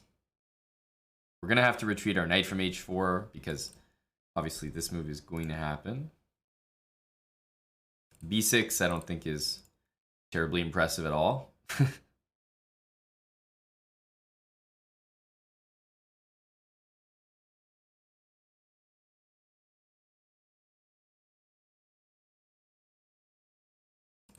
Thinking of a few moves like rook b7 and knight b5.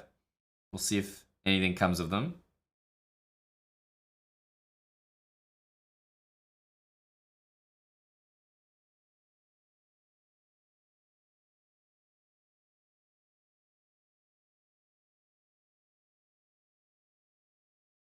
Castles. Jeez. If rook here, queen back, and my rook is actually pinned to my own queen.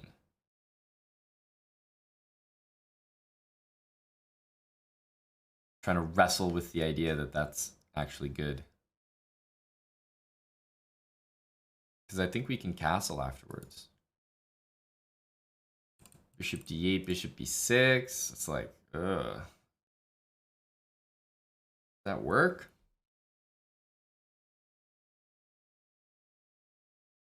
I think we got to castle first. A rook will make it to b8. We're not stoked about that, but such is life. It's got a fianchettoed knight. How many times do you see that?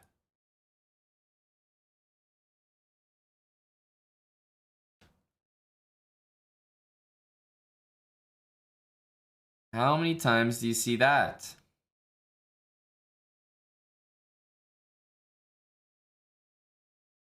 F5.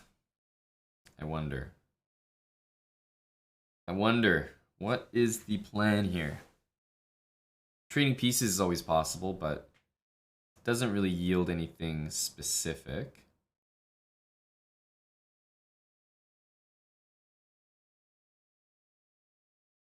Go E3.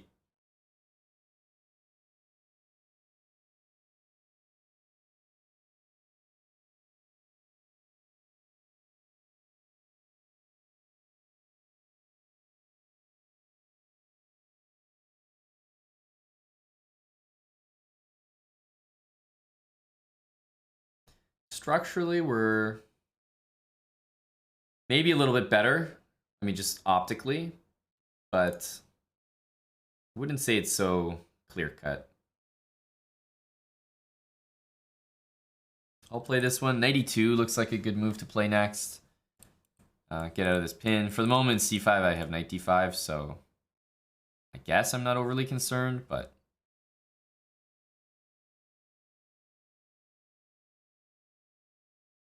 my bishop's not great. That piece could be improved. Certainly could.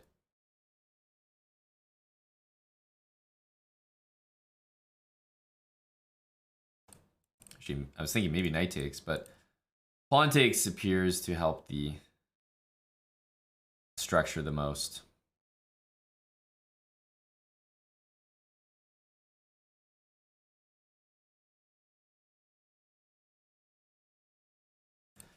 Let's retreat. I mean, he's done a good job with that Fianchetto knight, I gotta say. Color me impressed. Color me impressed. 92. He has some pawn weaknesses that I can attack here.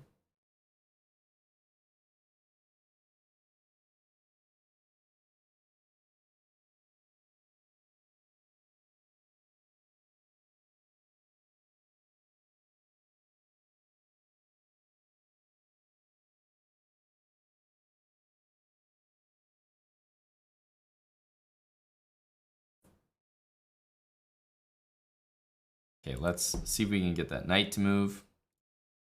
We can't. Let's go here.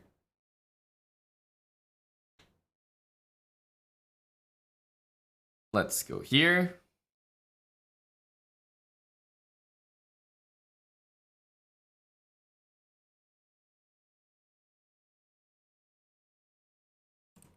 Knight F4 is a good looking knight move.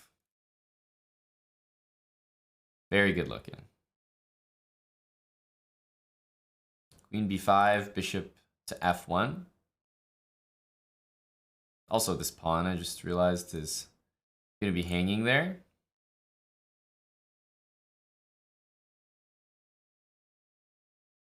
I think I'll put my bishop here. He might play bishop C7. I think we just have to be okay with that. Bishop here. And I got to reroute some pieces.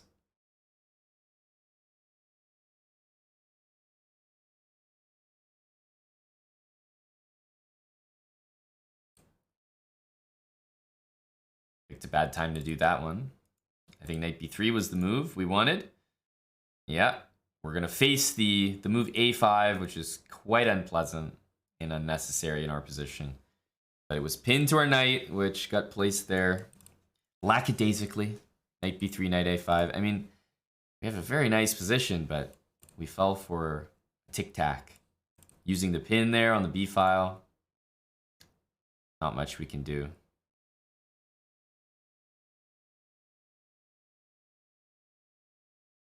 But now we're trying to hunt this pawn, I think, a little bit. Trying to get a hold of that damn thing.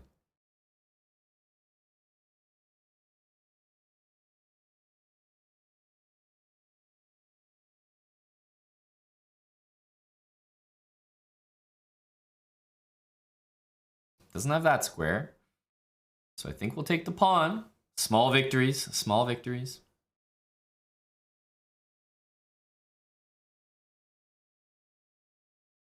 Oh, wow. Missed that one. That's annoying. That is very annoying. We're going to have to create counterplay. It's the only try.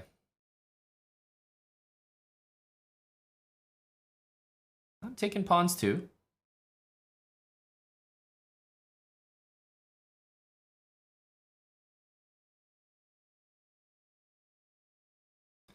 I'm taking pawns too, buddy.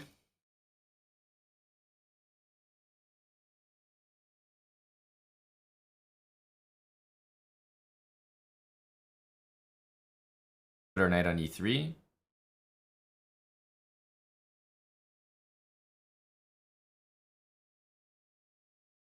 I'm taking pawns too, buddy. Oh, we flagged him. What the hell? Wasn't even looking. What the hell? Defended by the knight. Oh, I think you guys are right. Well, then why did he play it? You guys are on a different level. You guys are spectators to the game. Spectators have it easy. You're not calculating what the rest of us champions in the arena are calculating. Me and Andang GJ21, we knew what we were talking about. We knew bishop e1 was a move, and we knew that it couldn't be taken. Me and Andang, we're on a different level than you guys, all right? You guys are just in the peanut gallery, okay? Me and Andang here, we know what's going on. We know bishop e1 was a good move. We know it couldn't be taken. We have an understanding, a NAFTA agreement, you know, and we get along, you know? We're better for it.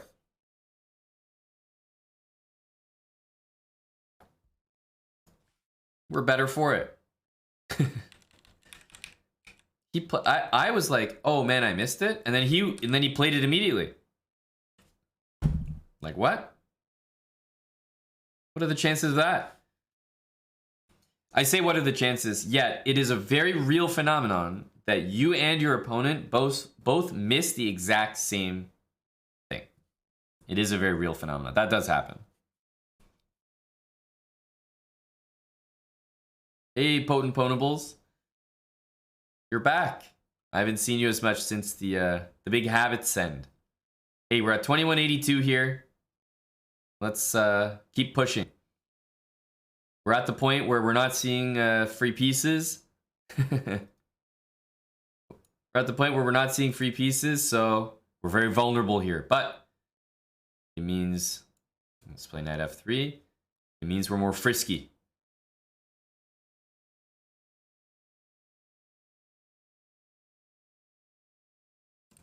Going for d4. And we've actually seen this line before at this point, guys. Like h3.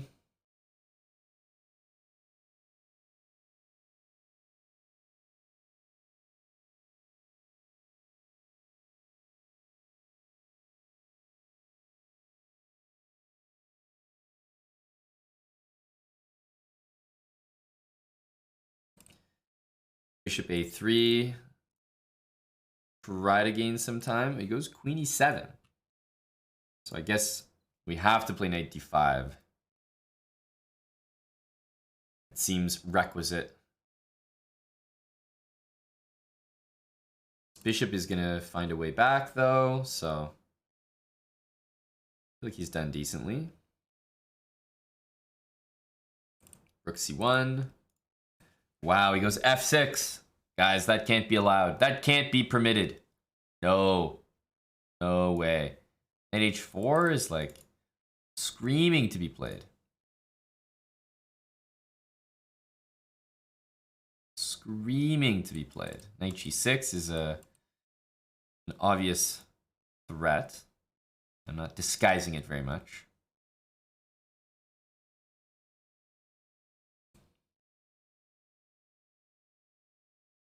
Now I think d6.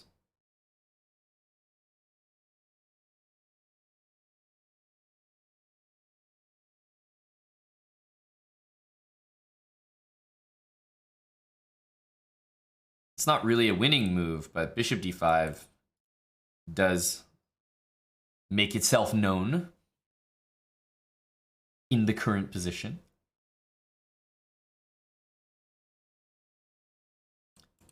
Takes, bishop here.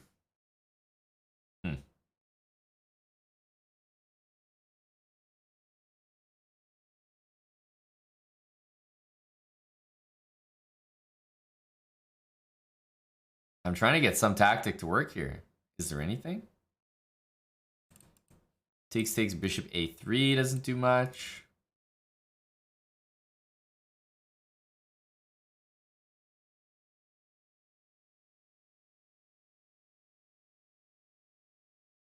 Huh.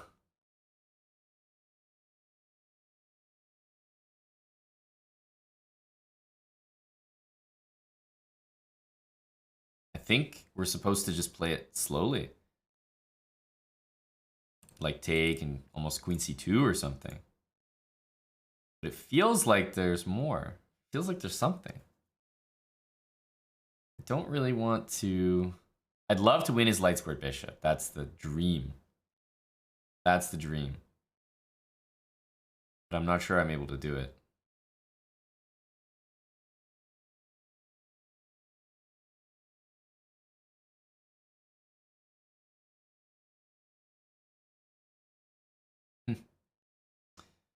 Yeah, I don't have anything too brilliant here.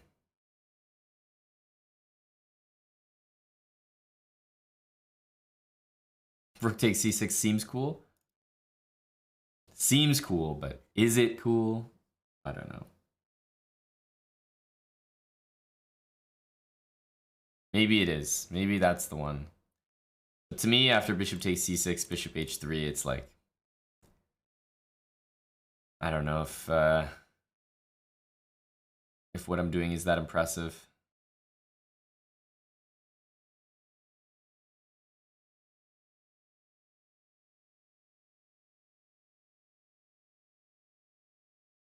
Still, I don't like that move. I'm just trying to play rook there. And yeah, I don't see that much to be scared of here for him.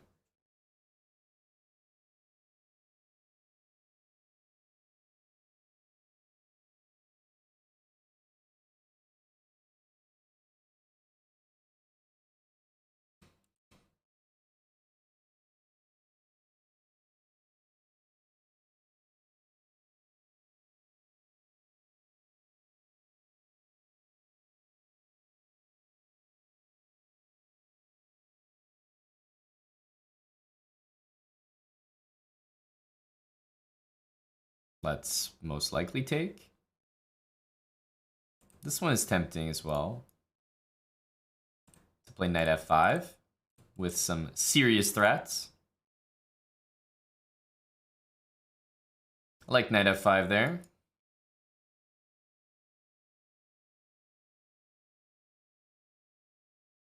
Take, no? I see two threats. I know they can't both be stopped. Queen d7, in fact, loses. So queen f8 has to happen, but then bishop a3.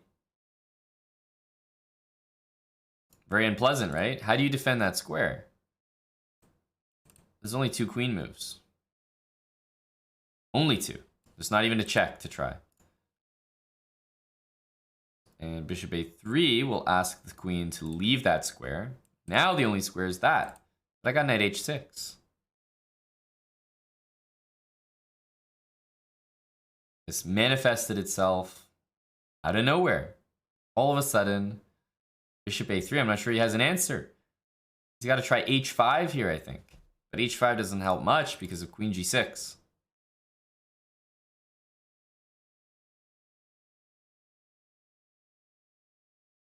So strangely enough, in that position, all because of the light square weaknesses around the king, I think that's it.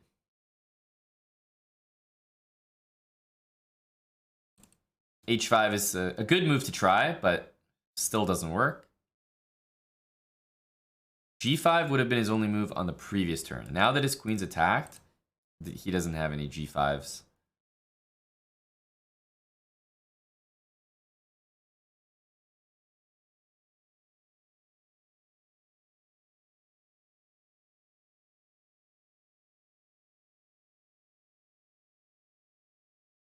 Good move. Good try. But knight h6 should seal the deal.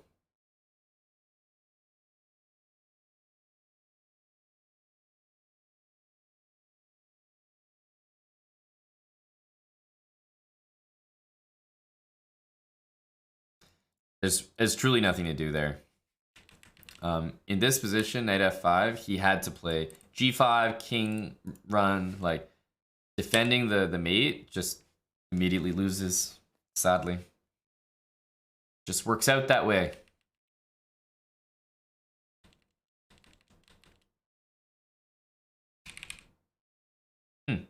Takes and queen c2 is the best move in this position. Good to know, good to know.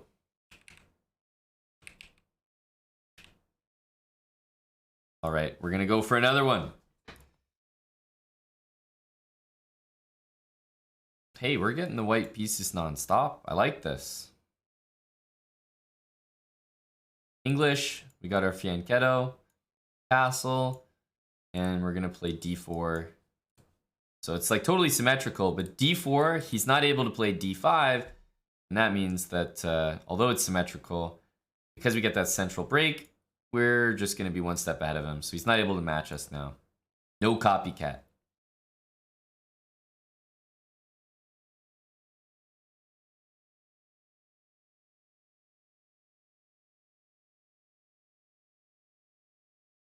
And I know it looks scary to have our queen where the knight can move away anywhere, create a discovered attack, but look at the squares the knight has available. They're not very intriguing, are they?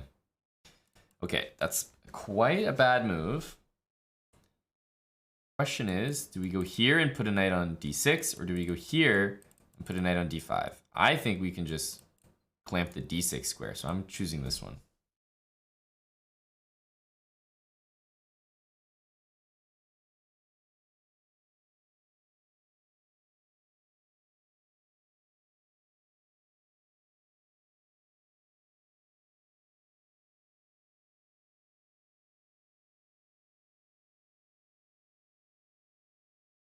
You don't want to play moves like e5. It looks tempting because, oh, I might take and you take. That's great, but I'm not going to take. I don't have to.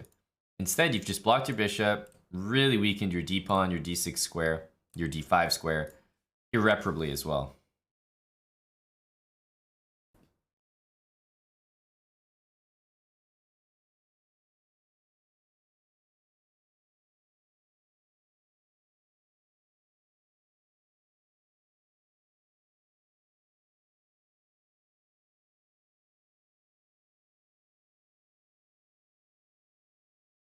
Knight e8. Okay.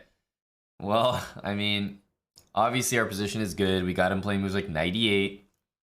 It's a good thing for us.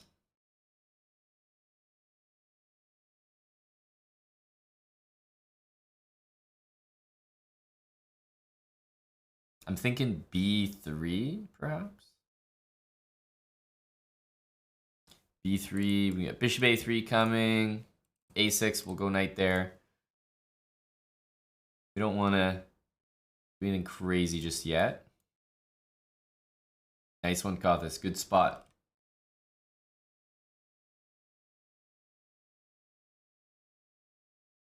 e4 doesn't do much either.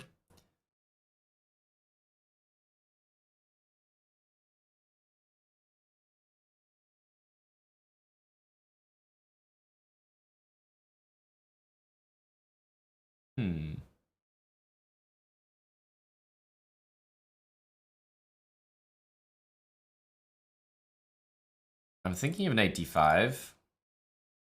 I don't think it's the right move, but it's the tempting one, that's for sure.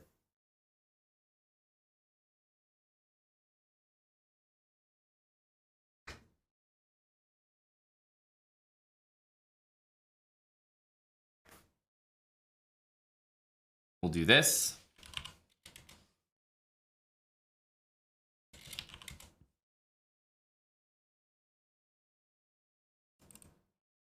Queen c7 is okay here.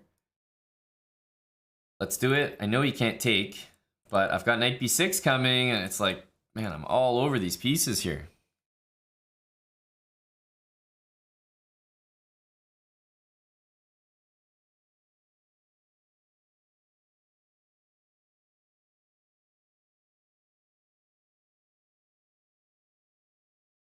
So queen f8, knight b6, rook b8. You know, bishop takes, drops the rook already.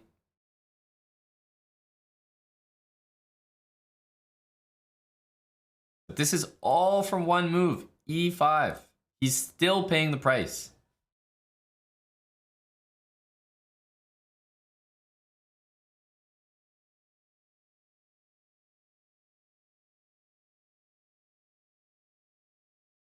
Queen e8. So if we move our queen, we're getting into that square no matter what, but we don't really have a place to move the queen.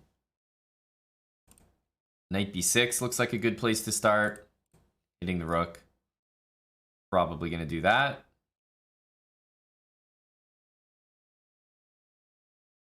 Rook here, and if takes, we win the rook, but we lose that. We deserve so much better out of this position.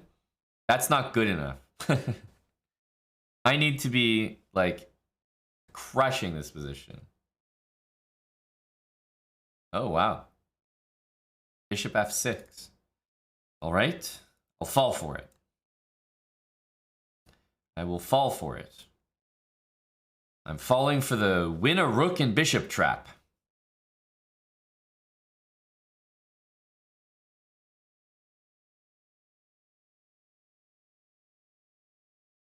I fell right into it.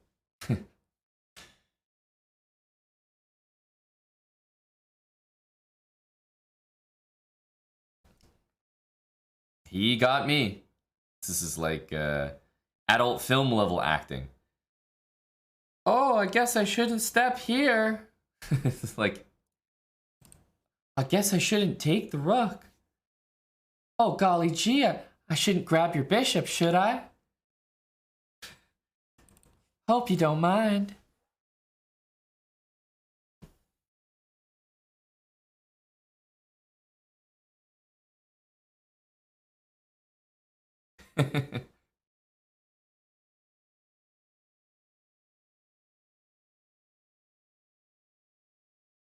Well, we fell into it, but we're only 2198. We need one more game for 2200. Nice, pretty number. Let's get it. Let's get it.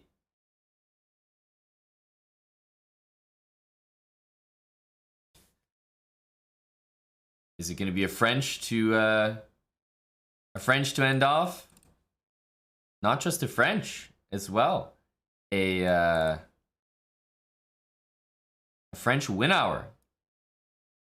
So we've played this before. Hopefully this knight e7 move is familiar. Staying away from c5, going for b6, and trading the bishops. This is our plan. And trading the bishops no matter where he puts them as well.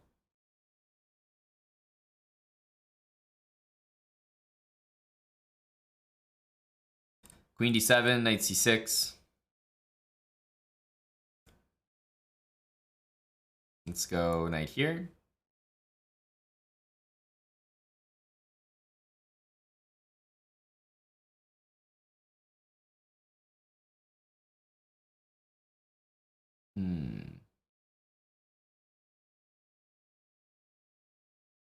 Knight c4, knight f5. Those are my squares.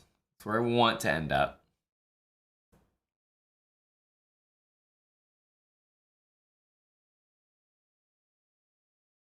Queen d7 is very tempting to start off, though.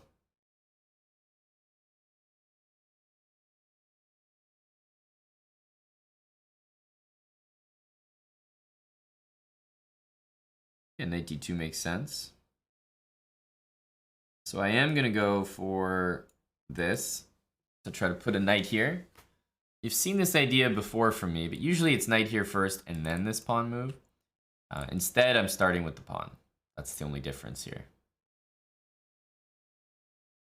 So we can go h4 so that we play knight f5. We can also play it. I mean, if he wants to play g4, that could come with some risk as well.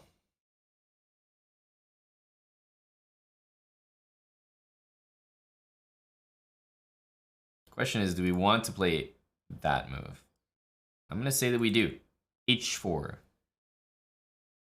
Our knight now definitely enjoys the f5 square. Ooh, we're extremely happy to see that move. Extremely happy.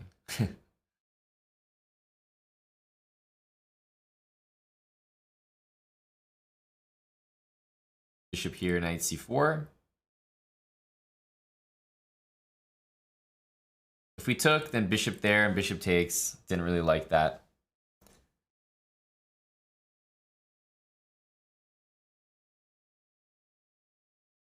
I will be playing a5. At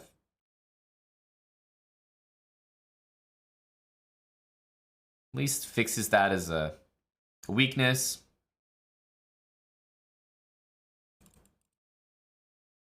Our king can maybe make the run to d5.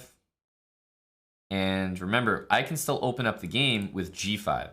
So sort of like ready to plant our king here, right? We have g5 coming on the other side of the board. And I have b5 to make a pass pawn here. So I'm everywhere, baby.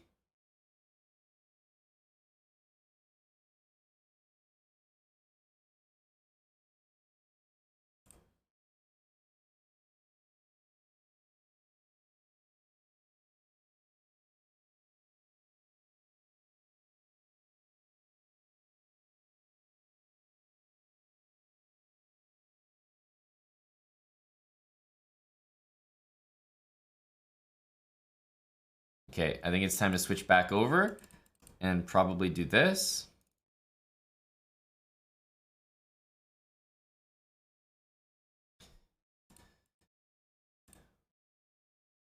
The question is, do I want to do c6 b5? That feels right. Definitely.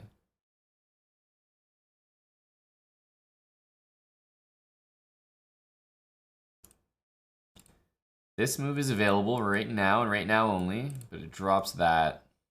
I don't think it's very desirable.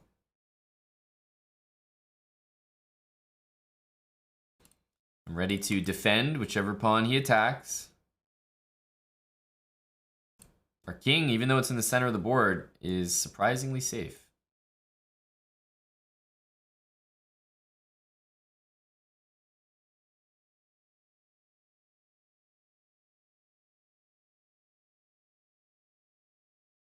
I think it's time for b4.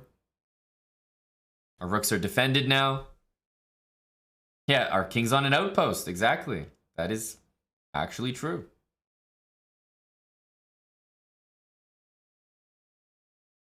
d4 now is completely hanging twice.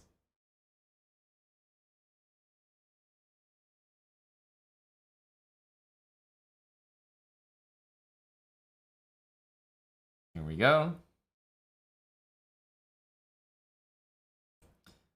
Yeah, this pawn's a goner. We have a pass pawn incoming. Question is, what do we do here? So I like the idea of keeping my pawns. This pawn looks to me like it's hanging no matter what. So I like rook a4 to just hang on to this. And I might have this move coming later.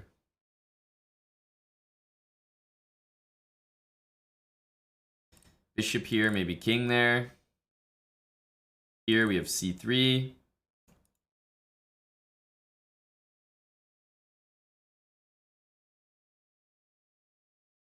Bishop here, either king e4 or king c4, guarding the pawns and intending rook a2.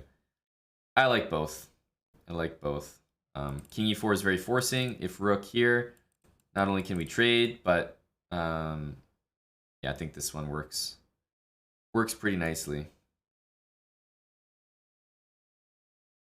Yeah, so the bishop's threatening nothing, so I can even just play rook here and take on c2.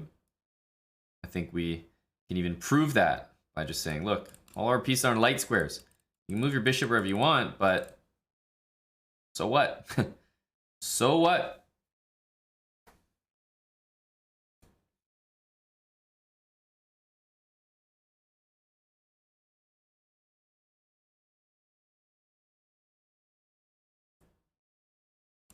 Do we want to take that pawn, or do we want to go back for cover?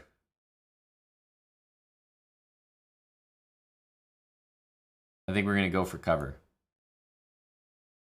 Because if the rook goes here, then I want my knight on that square, not my king, actually. Plus, I have b3. b3, b2. I'd rather not put my king on a square. It can get checked again. Nice and safe here. It is. It's very cozy on this square. Very cozy.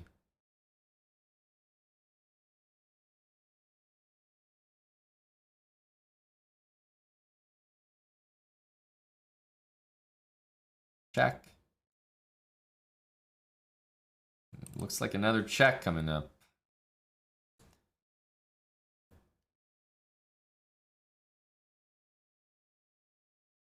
Maybe we can beat this move.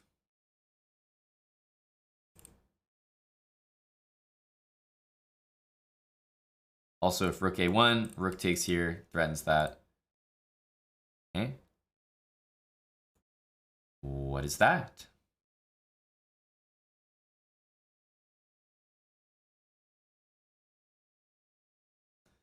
What is that move?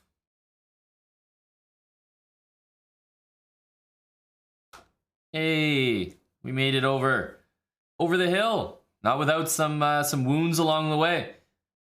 Some strong games from our opponents. I always say, you guys are good. Nuge, thanks for the 51 months with Prime. Appreciate the resub. Big Prime from you. I think our king on d5 was the real hero. Exactly.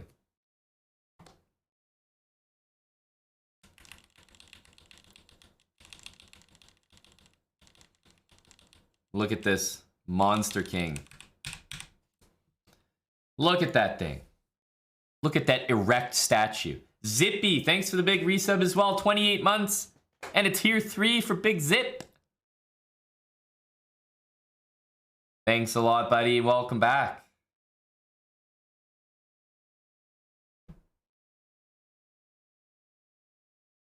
Oh, I didn't need any confirmation from you, Aiden. It's the other people we want to know about.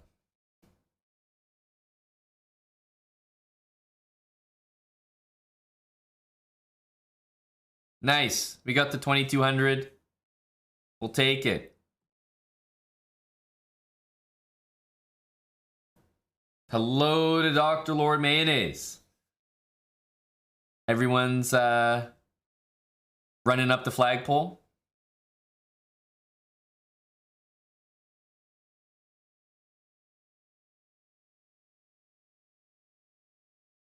Bibaman says, can we now ban some girls?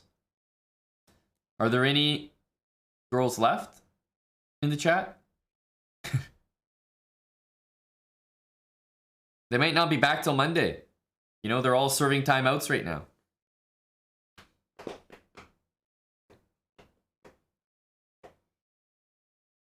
Thank you, Nestle. Or Nestle. Nestle Coco. Well, we have Dr. Lord Mayonnaise here. He's the marbles guy. Dr. Lord, how are you feeling about NFL today, buddy? Chiefs and Jags, Eagles and Giants. Big NFL weekend today and tomorrow. We're done with the speed run for now, guys. I'm going to leave it there. 2200 is a nice number. I will say, if you are enjoying yourself, if you like the content, check out our YouTube. Right, check out our YouTube channel, ChessBra, !YouTube there. And I've already seen a lot of people clicking follow for the first time. But follow our channel right here on Twitch. And subscribe to our YouTube. It's free to do. We just hit 300,000 subscribers. We're going for another milestone.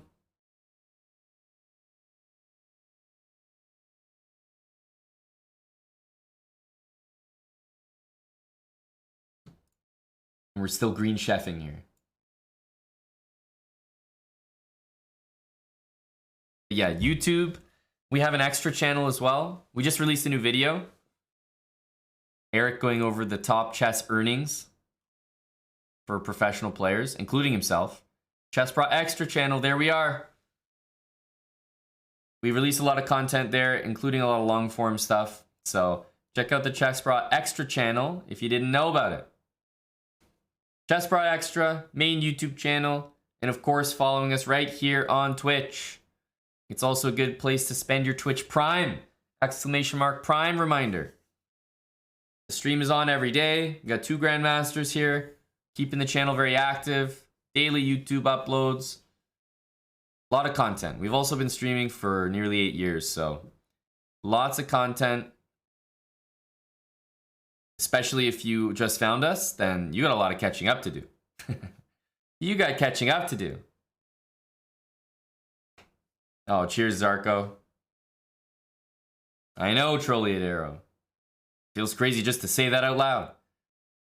Rat Bacon is looking for some ads. Champ is looking for some marbles.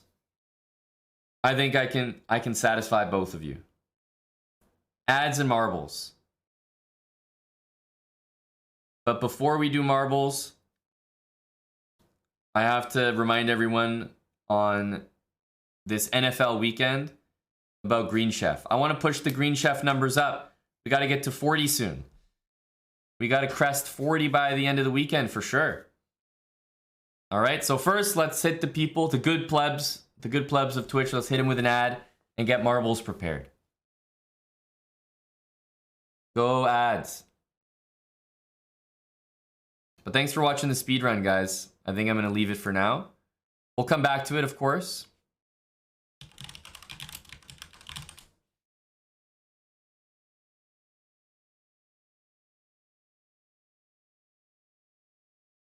Hopefully we get a few YouTube subs. Everyone counts. What I do want is I want people to know who love the energy on Twitch and watch on Twitch that we actually do have a YouTube we post on very regularly. And similarly, we got the YouTubers who we got to bring over here on Twitch with us. I always love to see the crossover. So just reminding everybody. Let me get marbles here.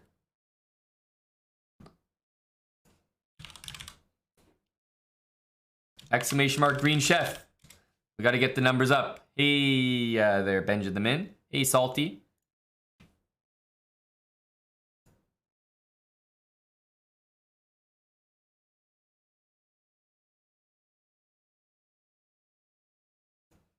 The music. Hey, buddy, it's been a minute. The music. Thank you for the 50 months. Half a century. Thank you, the music. Music's good around here.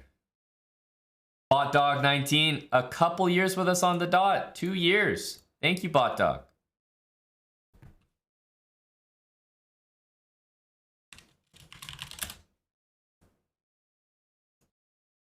And welcome back. We are listening to the music right now. Exactly. There we go, the Rainbow Prophet, and we're happy to have you. We're happy to have you.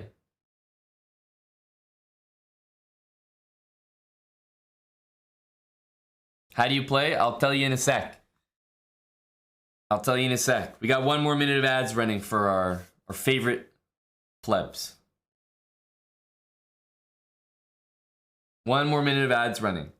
We got to get the Green Chef numbers up. I told you guys, maybe some of you just joined the stream, but I mentioned earlier, we have a brand new revamped KO animation coming, and I'm going to reveal it at 65 Green Chefs. I'm also going to drop you guys the very exclusive music set that I've been listening to, speaking of the music, at 50 signups. So we have some goals. We have some goals coming up in terms of signups. That's right, Zippy. That's right, the set's being dropped. New KO is coming. Green Chef is US only, that's correct. US only. So before we do some marbles, I'll remind everyone once again, exclamation mark Green Chef.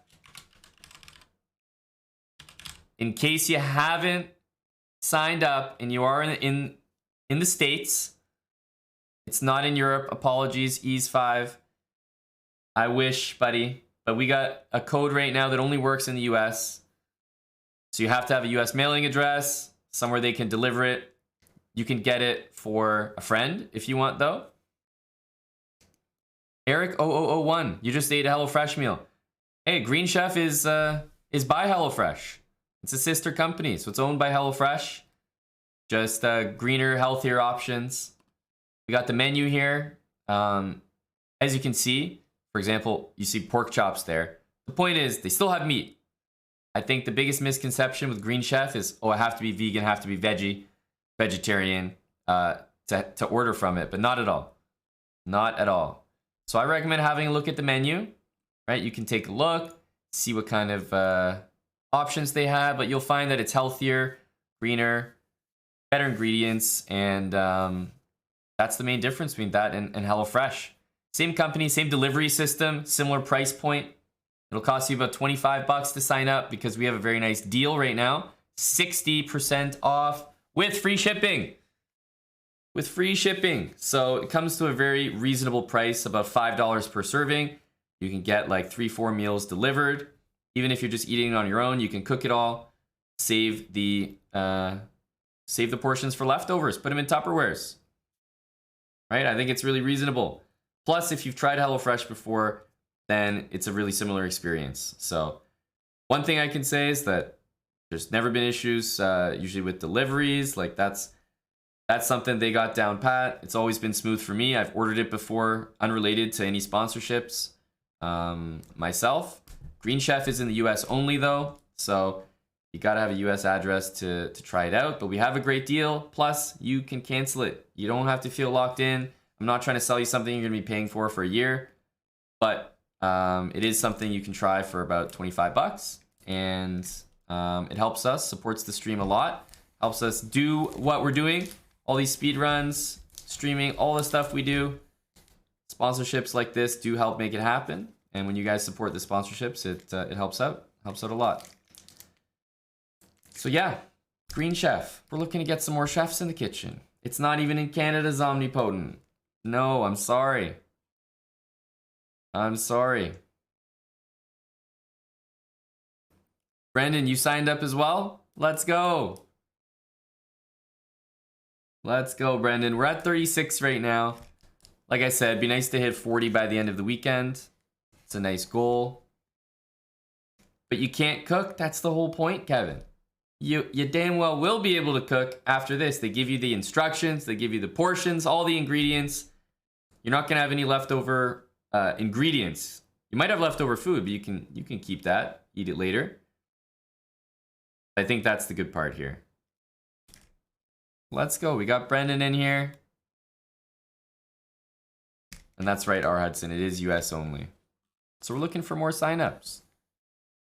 Don't be a pussy, eat 2 portions. That's fair. Hey, look, you don't want any leftovers. You want to just eat all the food you cook, even though it's supposed to be for 2.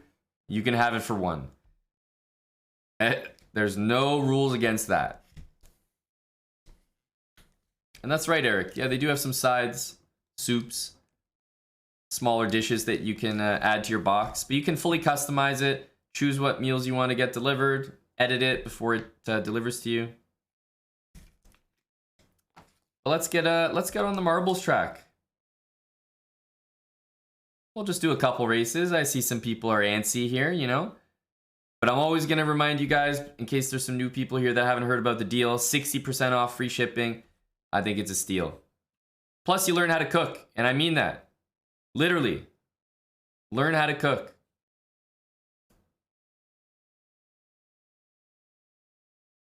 Lord knows we all need it.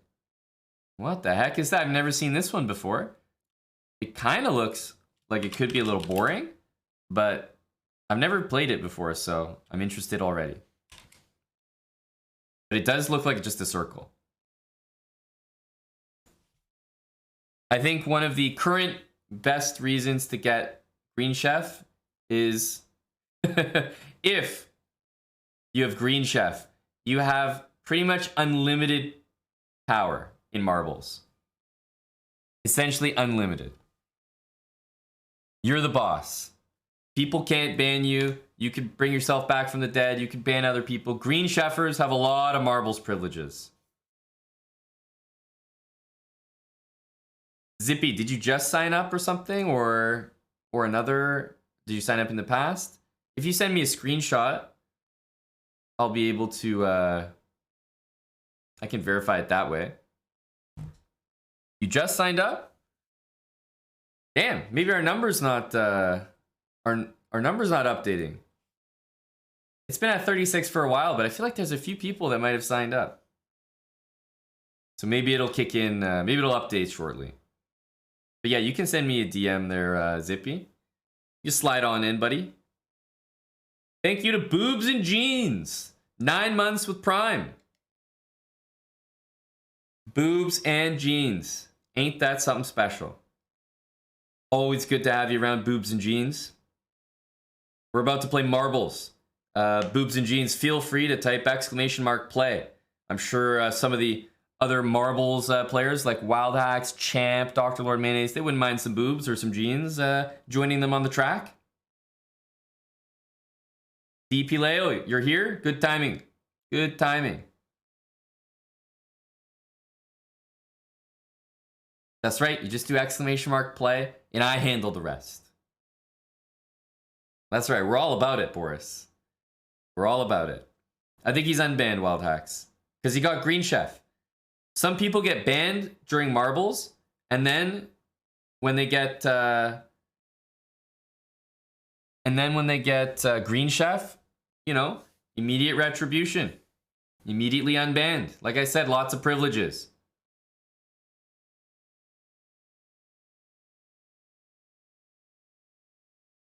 All right, let's start the race here. I need 8 more people. Surely we can muster up 8 more of you. !play is all you have to type. We're at 92. Let's get 100. 100's a nice number. GM Patzer, thanks for 33 months. There we go. All right, that was enough. You guys can keep joining if you want, but we got 100. We're good to go. This looks like it could be just a total circular track, but I'm curious. Looks like it's going to be a lap. Yep, this is really like...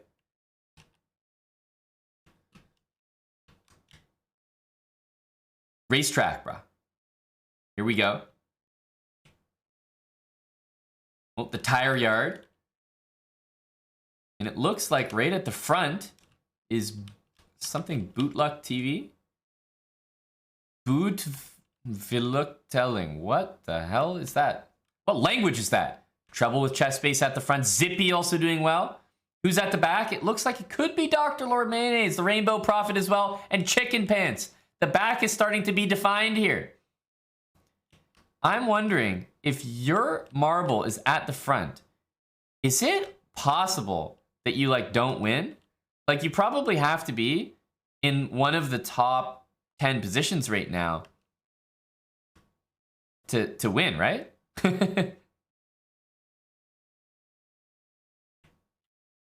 Like, are they really going to change that much? Dr. Lord Mayonnaise. Wait, the chest bra marble's at the back. What the flying hell? Chest bra, wake up, buddy. Come on, we need some speed. Some speed. ! boost. Someone type ! boost on my behalf. Thanks, boys. What the hell's this guy looking at? This looks like Bob the Builder if he wasn't built.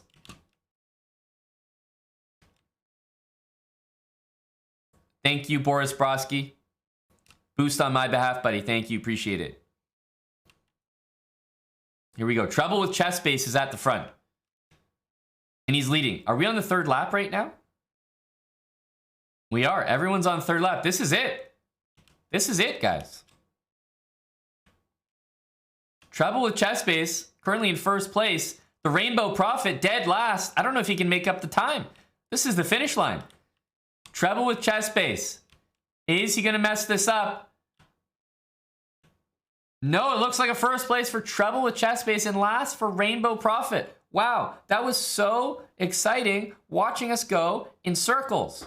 There are so many entertaining racetracks. This is decidedly bottom 2. Like, one of the worst. All right, we'll do a slow scroll for those that care. Loser buys Green Chef. I love that already. Promote this guy. Meanwhile, trouble with chest base. You know the question. Ban or no ban?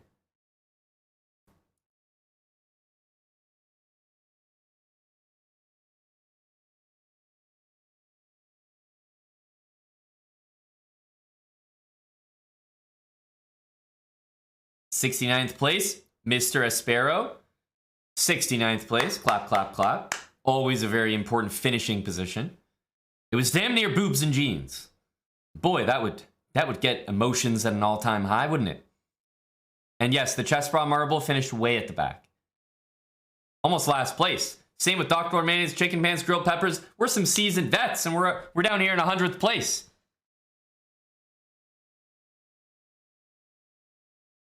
Now, trouble with chest base. No ban. And is this your username? What is this? Born ready. It's going down to you, the Rainbow Prophet. The Rainbow Prophet, you've been banned. What would you like to do, buddy? You want to settle it on the chessboard? Because you're not going to take a ban without a chance to defend yourself.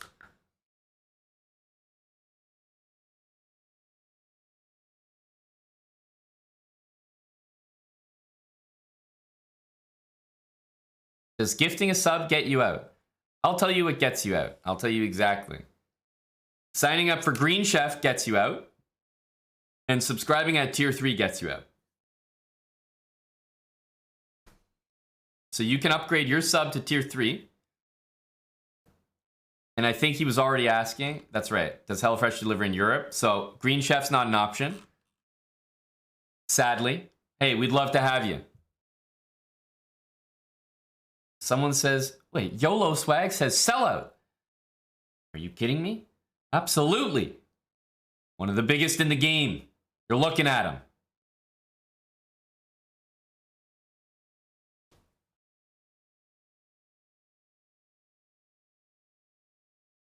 But you can play chess to defend yourself, Rainbow Prophet, or you can upgrade to tier 3, and I will ban the guy who tried to ban you. We're also at 37 Green Chefs, by the way. I don't know if that was Zippy's going through or someone else, but we got another Green Chef in the kitchen. There we go. Thank you very, very much. Rainbow Prophet is going to fight. He's going to settle it over the chessboard. Mano y mano. Respect, respect. So I'm going to need your chess.com username, the Rainbow Prophet. Chess.com username. And I think we already got it from Trouble with Chess Base. Let's see it, gentlemen. I'm excited. Oh, I'm actually going to... So I'm going to switch accounts here because I'm going to need my KNVB account to make the match. But yeah, I need you to type your usernames in chat. And then I'm going to need you to log on to chess.com/play/online.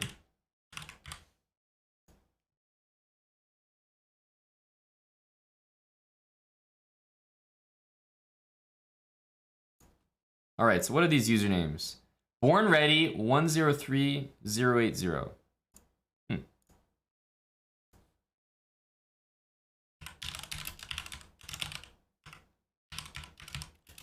And then the other one, I think it's just the same, right? It's the same. The Rainbow Prophet. All right, the Rainbow Prophet.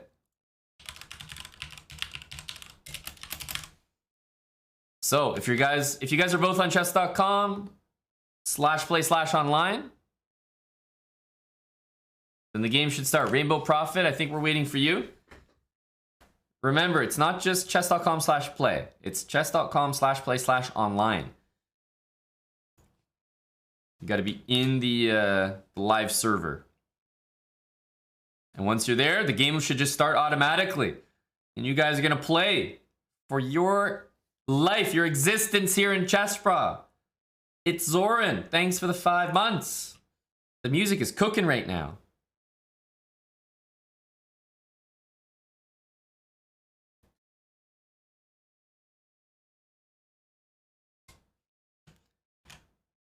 Still waiting for the Rainbow Prophet.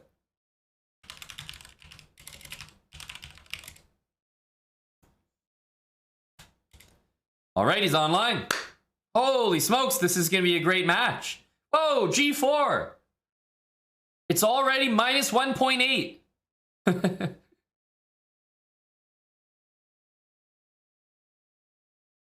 It is already minus 1.8. A huge advantage for the black pieces. Hello, Omid Malik. Oh, a delayed E5. Yeah, E6 is pretty weak energy, eh? Black is down a move here.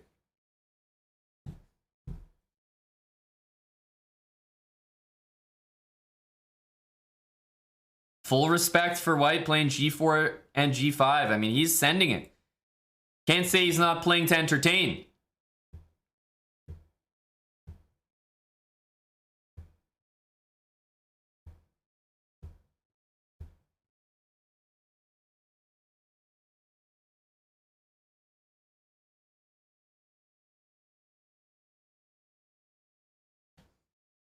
Now, center pawn defended, this pawn given up, but this is actually a good thing. Usually black is happy to do this. Knight C6, say, you know what, take it if you want. G takes F6, I think helps black out. Rook G8 is kind of annoying here.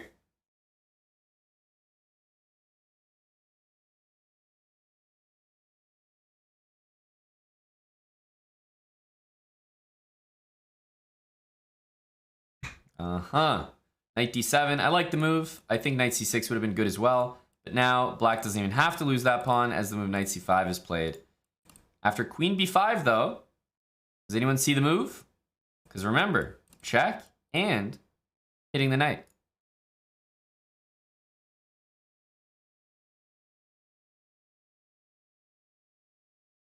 And why was this move so strong?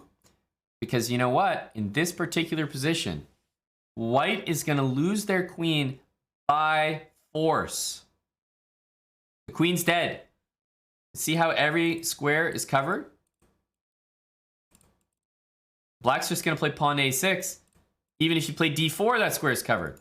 You can't save your queen. You're going to lose your queen no matter what. Would have been a huge move. Instead, black just brings the knight back to D7. And now back to C5? What the hell's going on here? Oh my goodness. Oh, you have to be listening to me. You have to be. How is it possible to play knight goddamn C6, a move late, and lose it? Just give it up for free. Oh my, oh, that's just bad. That's just bad. Oh, good grief. Queen takes A8 as well. Everything is going wrong for Buddy here.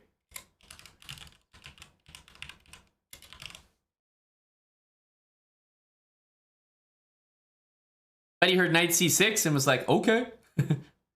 Forgot that he got pickpocketed on the way.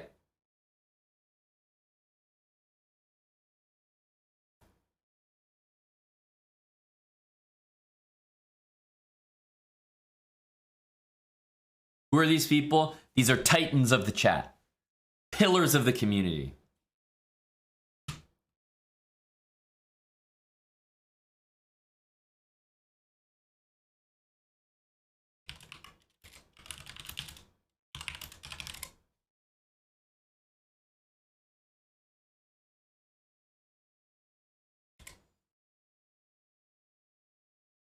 Yeah, our EU friend is losing, sadly. But he's still fighting. He's not resigning. Respect. Looks like the Grob did a... Well, the Grob was very successful.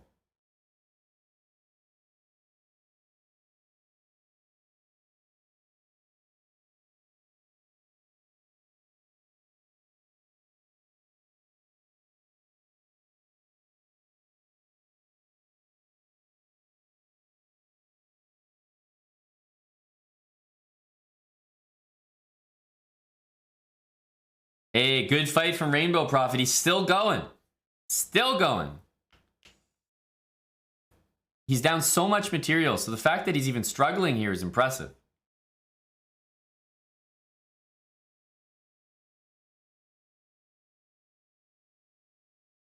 But I would say with 13.7 seconds, he's not a favorite. He's not a favorite.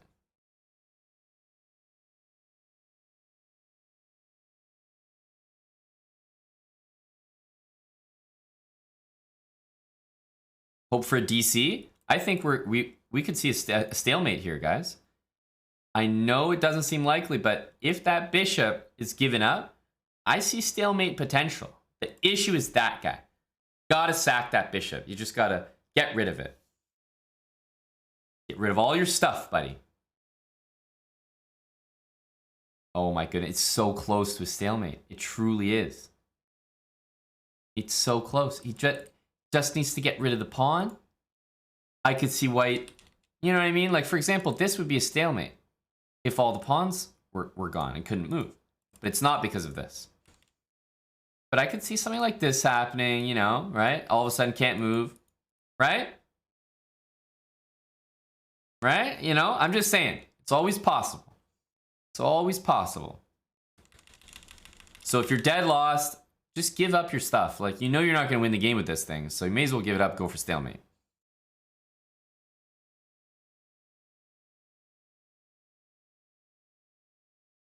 Now, we have reached a conclusion, a verdict in the case. The Rainbow Prophet is going to take a ban. He is going to eat a ban, but you know what? A ban is a rite of passage, a mark of honor in this stream. And he'll be back. And he will be back. But not today. Rainbow Prophet, goodbye, buddy. You fought valiantly, but ultimately the grob was too much. You got grobbed.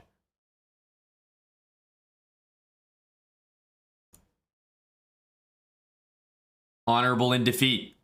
Get him out of here.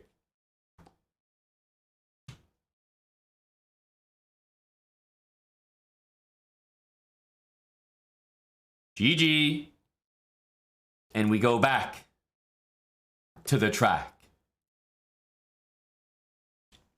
Exclamation mark play to get in here.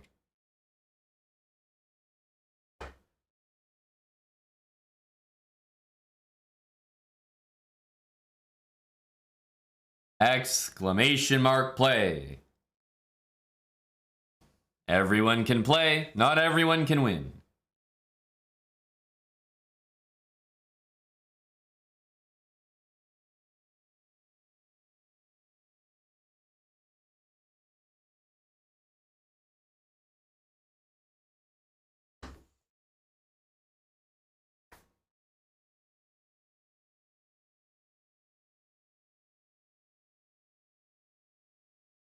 The track is good, yeah. The music, I will always back my music.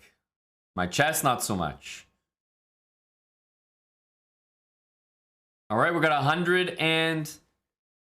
Hey, that's a pretty interesting username. Why have I never seen this one before? Lee Chess Bra. Good name, strong name.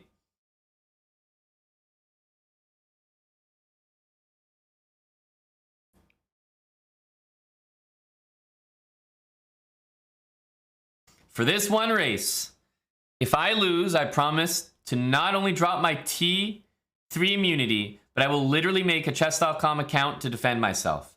Says Dr. Lord Mayonnaise, who avoids playing chess like the plague.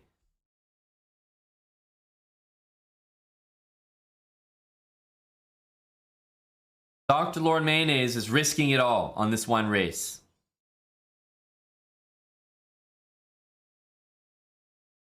All right, Dr. Lord. Let's get 5 more people in. We'll be at 150. Good place to start.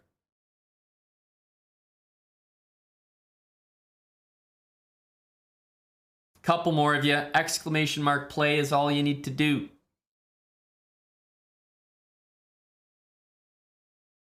All right, let's do it. We got good participation.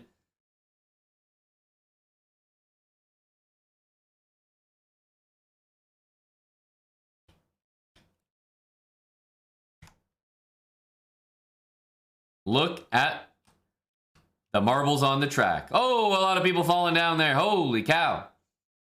That's a lot of lads. Obsonics in front. There's a dog pile up there. And at the back, we have Lee Chesbra and Bolt.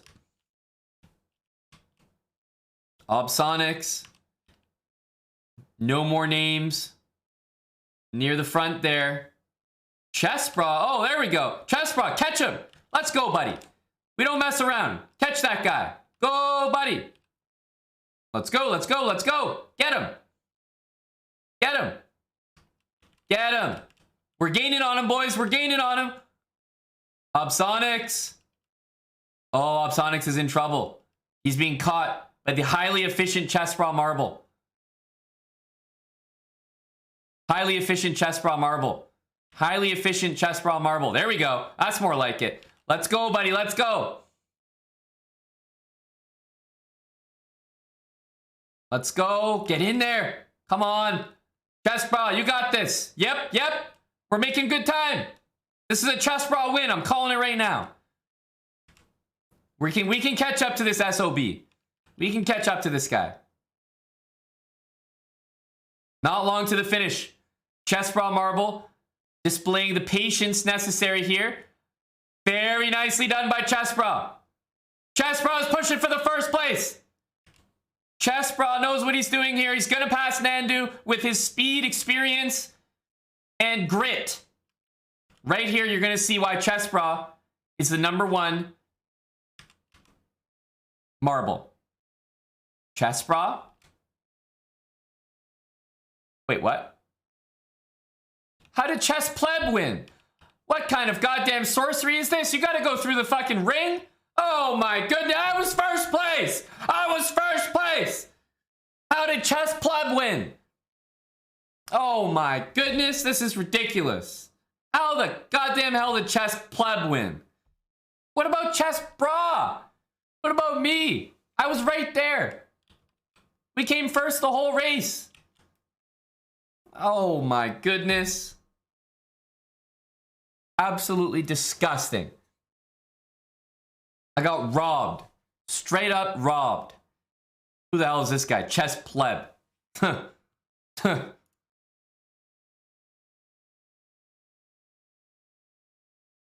Oh my god.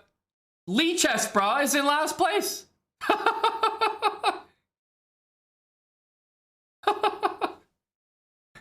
Lee Chesbra. Lee Chesbra is at risk here. Oh, we might have to get Chess Pleb to do the prosecuting. There's something fully ironic about Chess Pleb prosecuting Lee Chesbra. We might have to award it to Chess Pleb. Yeah, exactly. Yeah, great username. Banned. I was just complimenting the guy. Only 11 people actually finished that race. But this is ridiculous. Chesbra Marble deserve better. We deserve so much better.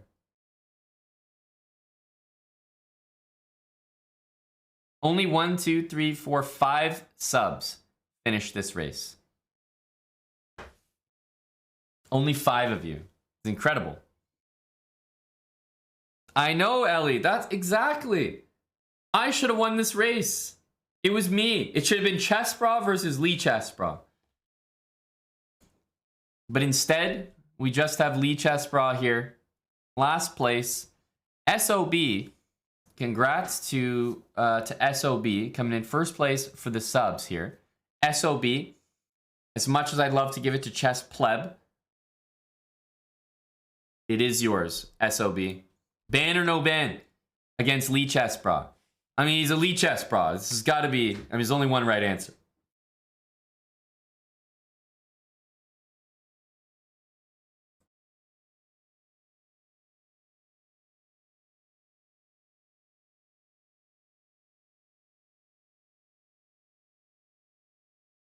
Definitely a ban.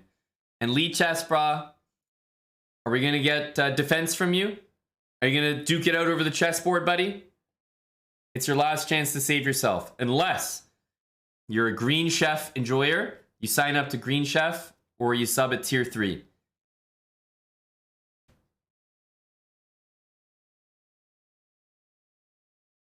What say you, Lee Chesbra? Do you guys think that he's... What do you think his name is? Is it Lee Chesbra or is it Lee Chesbra? How do you think it was intended?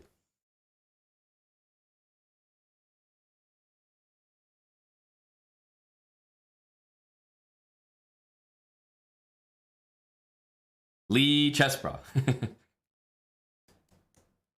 What's the username there, Lee Chesbra? You can defend over the board, yes. But we're going to be playing on chess.com. Are you going to manage that? Are you going to be okay?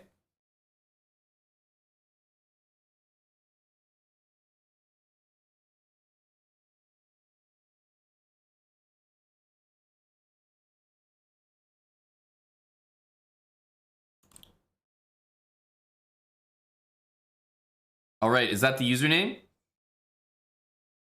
Rfic, okay. And SOB, I'm gonna need your username as well. I need your username there, SOB, please and thank you. And then I need you guys on chess.com/play/online.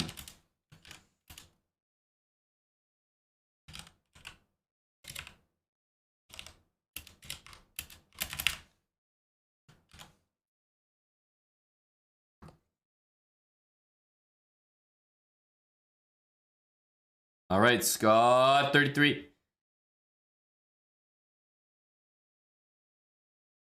Ooh. This is a spicy matchup. 1630 with the Chessbra Flare. 1730 with the Eric Hansen Seabra Ooh emote.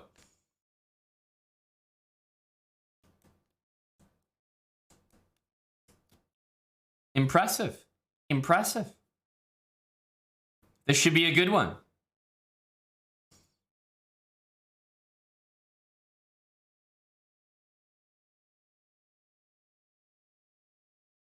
Who do we like so far?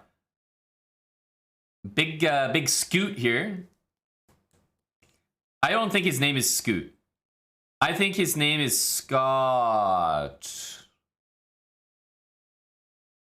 So I'm gonna call him Scott. Like he's not sure.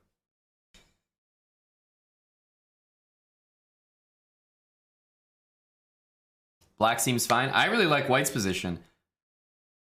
Because sometimes you see these positions where these bishops are traded off. I think that helps Black. Black doesn't have a lot of space here. You know, bishop b2, maybe d5, d6, something like that. Hey, JKA. I'm not nobody. Probably save it for another night. But yesterday I was going hard there, big JKA.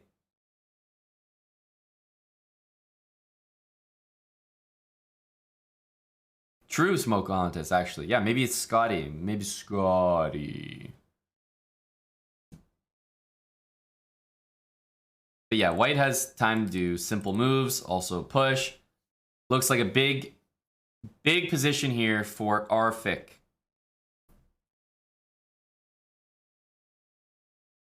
H4. Aggressive? I would have thought H3 was sufficient.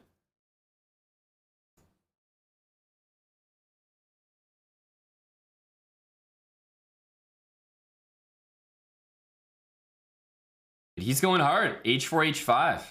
God damn.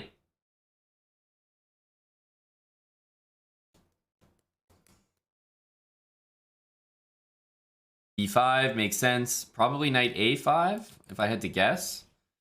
What move he's coming up with next, because, I mean, that makes sense.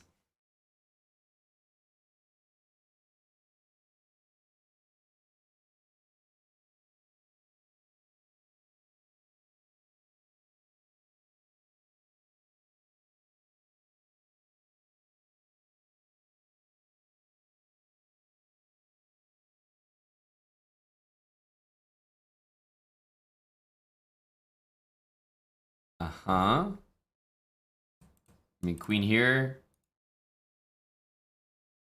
looks pretty decent.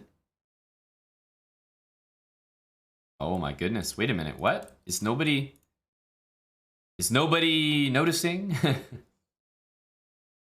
That was a free sender pawn. Very important.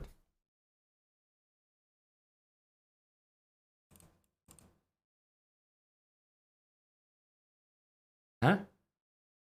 What on earth was that move? Why didn't the other rook go there? That is not a good sign. We can't let Lichess survive, surely. Surely we can't.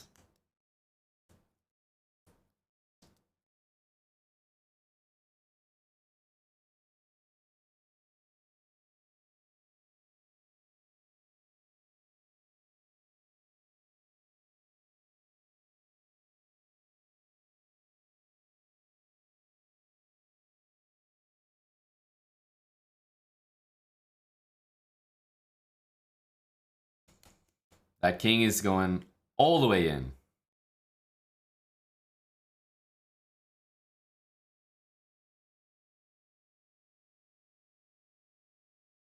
I don't see how black manages this.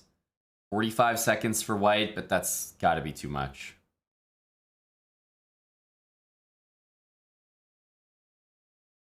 Finally, the bishop moves. Finally.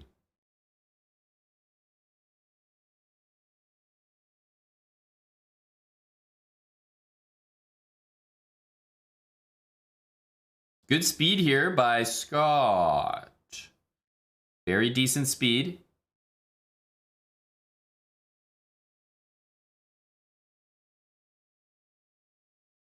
And I think there are some stalemate chances. Not a lot, but like, for example, if white queens an F pawn with a king there, stalemate energy. Stalemate energy. Especially now, right? If that becomes a queen, the problem is that pawn. That pawn is the issue. Ooh, he needed to get rid of that pawn for the real opportunity.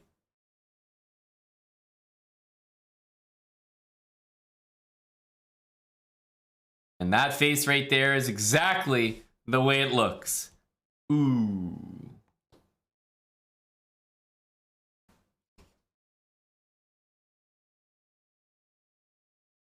Plinoka, thanks for the dono. 6088. Habit series really helped. Played 700 games without having a clue what I was doing. Couldn't get past 350 elo. Watched the first video. Got up to 500. Now closing in on 700 elo. All from building habits. Love it. Love to hear stuff like that. Thanks for the dono. Glad it helped. And best of luck with your journey, because there are more habits videos waiting. Hopefully the rating keeps climbing.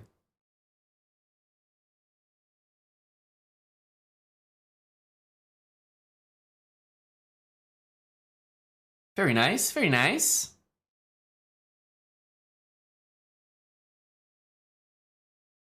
Hello to Big Pen MC.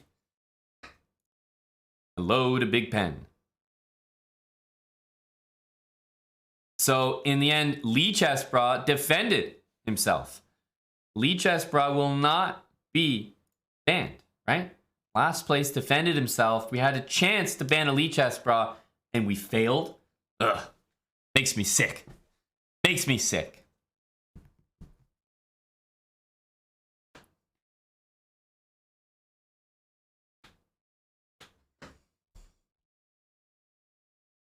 It just don't feel good, does it? It just doesn't feel good.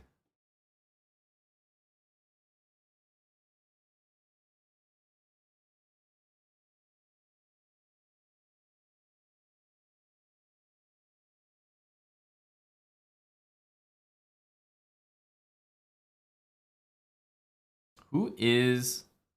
There's not even any games on right now. I don't see any... Barely any GMs on. There's one.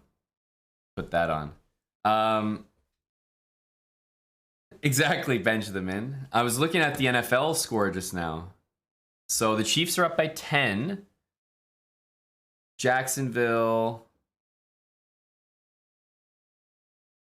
Are they on their side of the field? Or KC's side of the field? Are they starting a drive or closing in on a TD? I just see where the ball is. 21-yard line. Red zone. Okay, so they're putting some pressure on. Putting some pressure on. Threatening. Looks like it's a pretty decent match. Pretty decent matchup.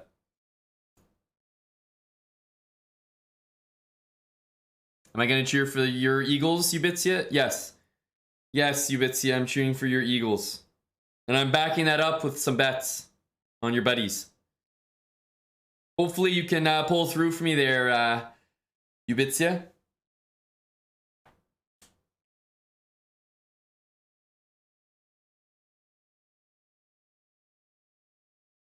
Mahomes is injured. What? Damn, I didn't know that caveat. Hello, Anthony. Yes, we were doing some marbles. We were doing some marbles, but it was only a teaser, you know? Just a little bit. Dr. Lord even laid down his immunity. He was ready to play a chess game. We couldn't quite pin it on him, though.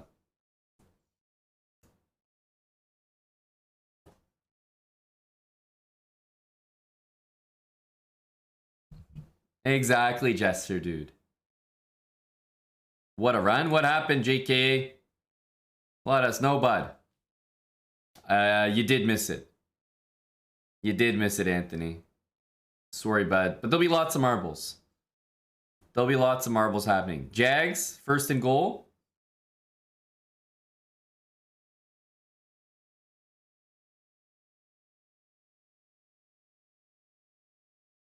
Chiefs fumble recovery.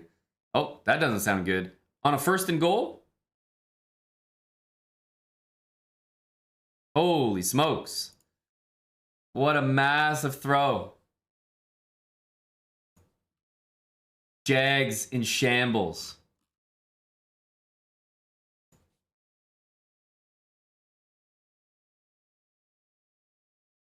What's the status on the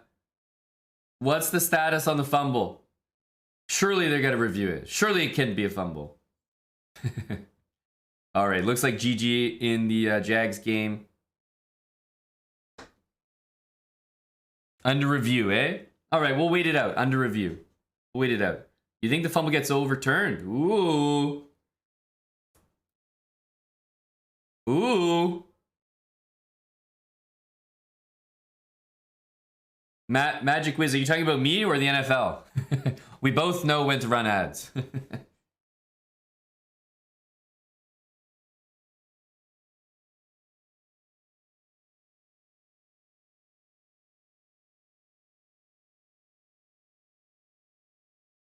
Clear fumble, Ibitzia? Oof. Damn. Ripperoni.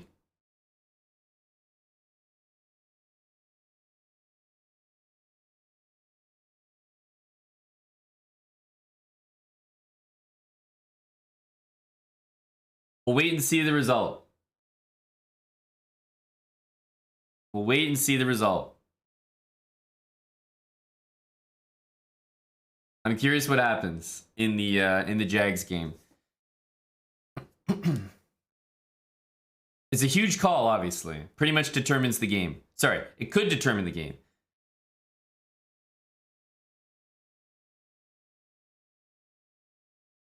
But that'll be it for me, guys. I'm hanging out to hear the result of the Jags game, but that'll be it for my Saturday watch. We did some marbles, we did some speedrun. I showed you my file. And I need a small break. But we'll be back, probably stream tomorrow. Maybe some chill stuff in the afternoon, evening. Yeah, it almost sounds like the end of those videos. Like, you ever watch the sort of like the Cribs episodes, and they're like, well, that was it, guys. I showed you my TV room, showed you my balcony, I showed you my sweet collection of cars. That's how I feel right now. I showed you my file. We did the speed run. You missed the file, you bits ya. You have to check the VOD.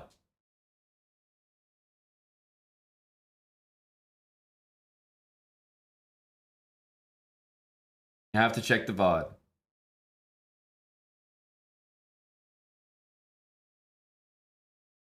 So I'm done for now, guys. Thanks for watching. What was the result of the Jags game? Confirmed fumble? I imagine. Looks like Chiefs ball from what I can see.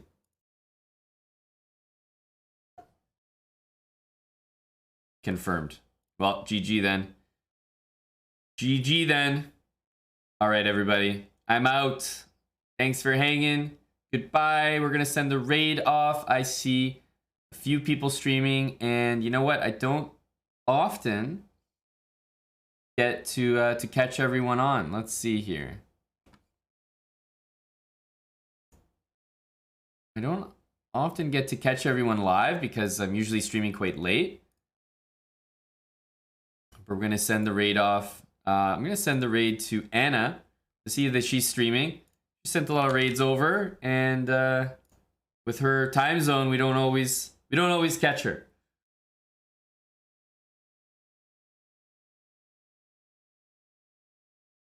See everybody. All right, take care. Everybody have a great Saturday. Calling it a little bit early today, but I'll be back tomorrow. All right.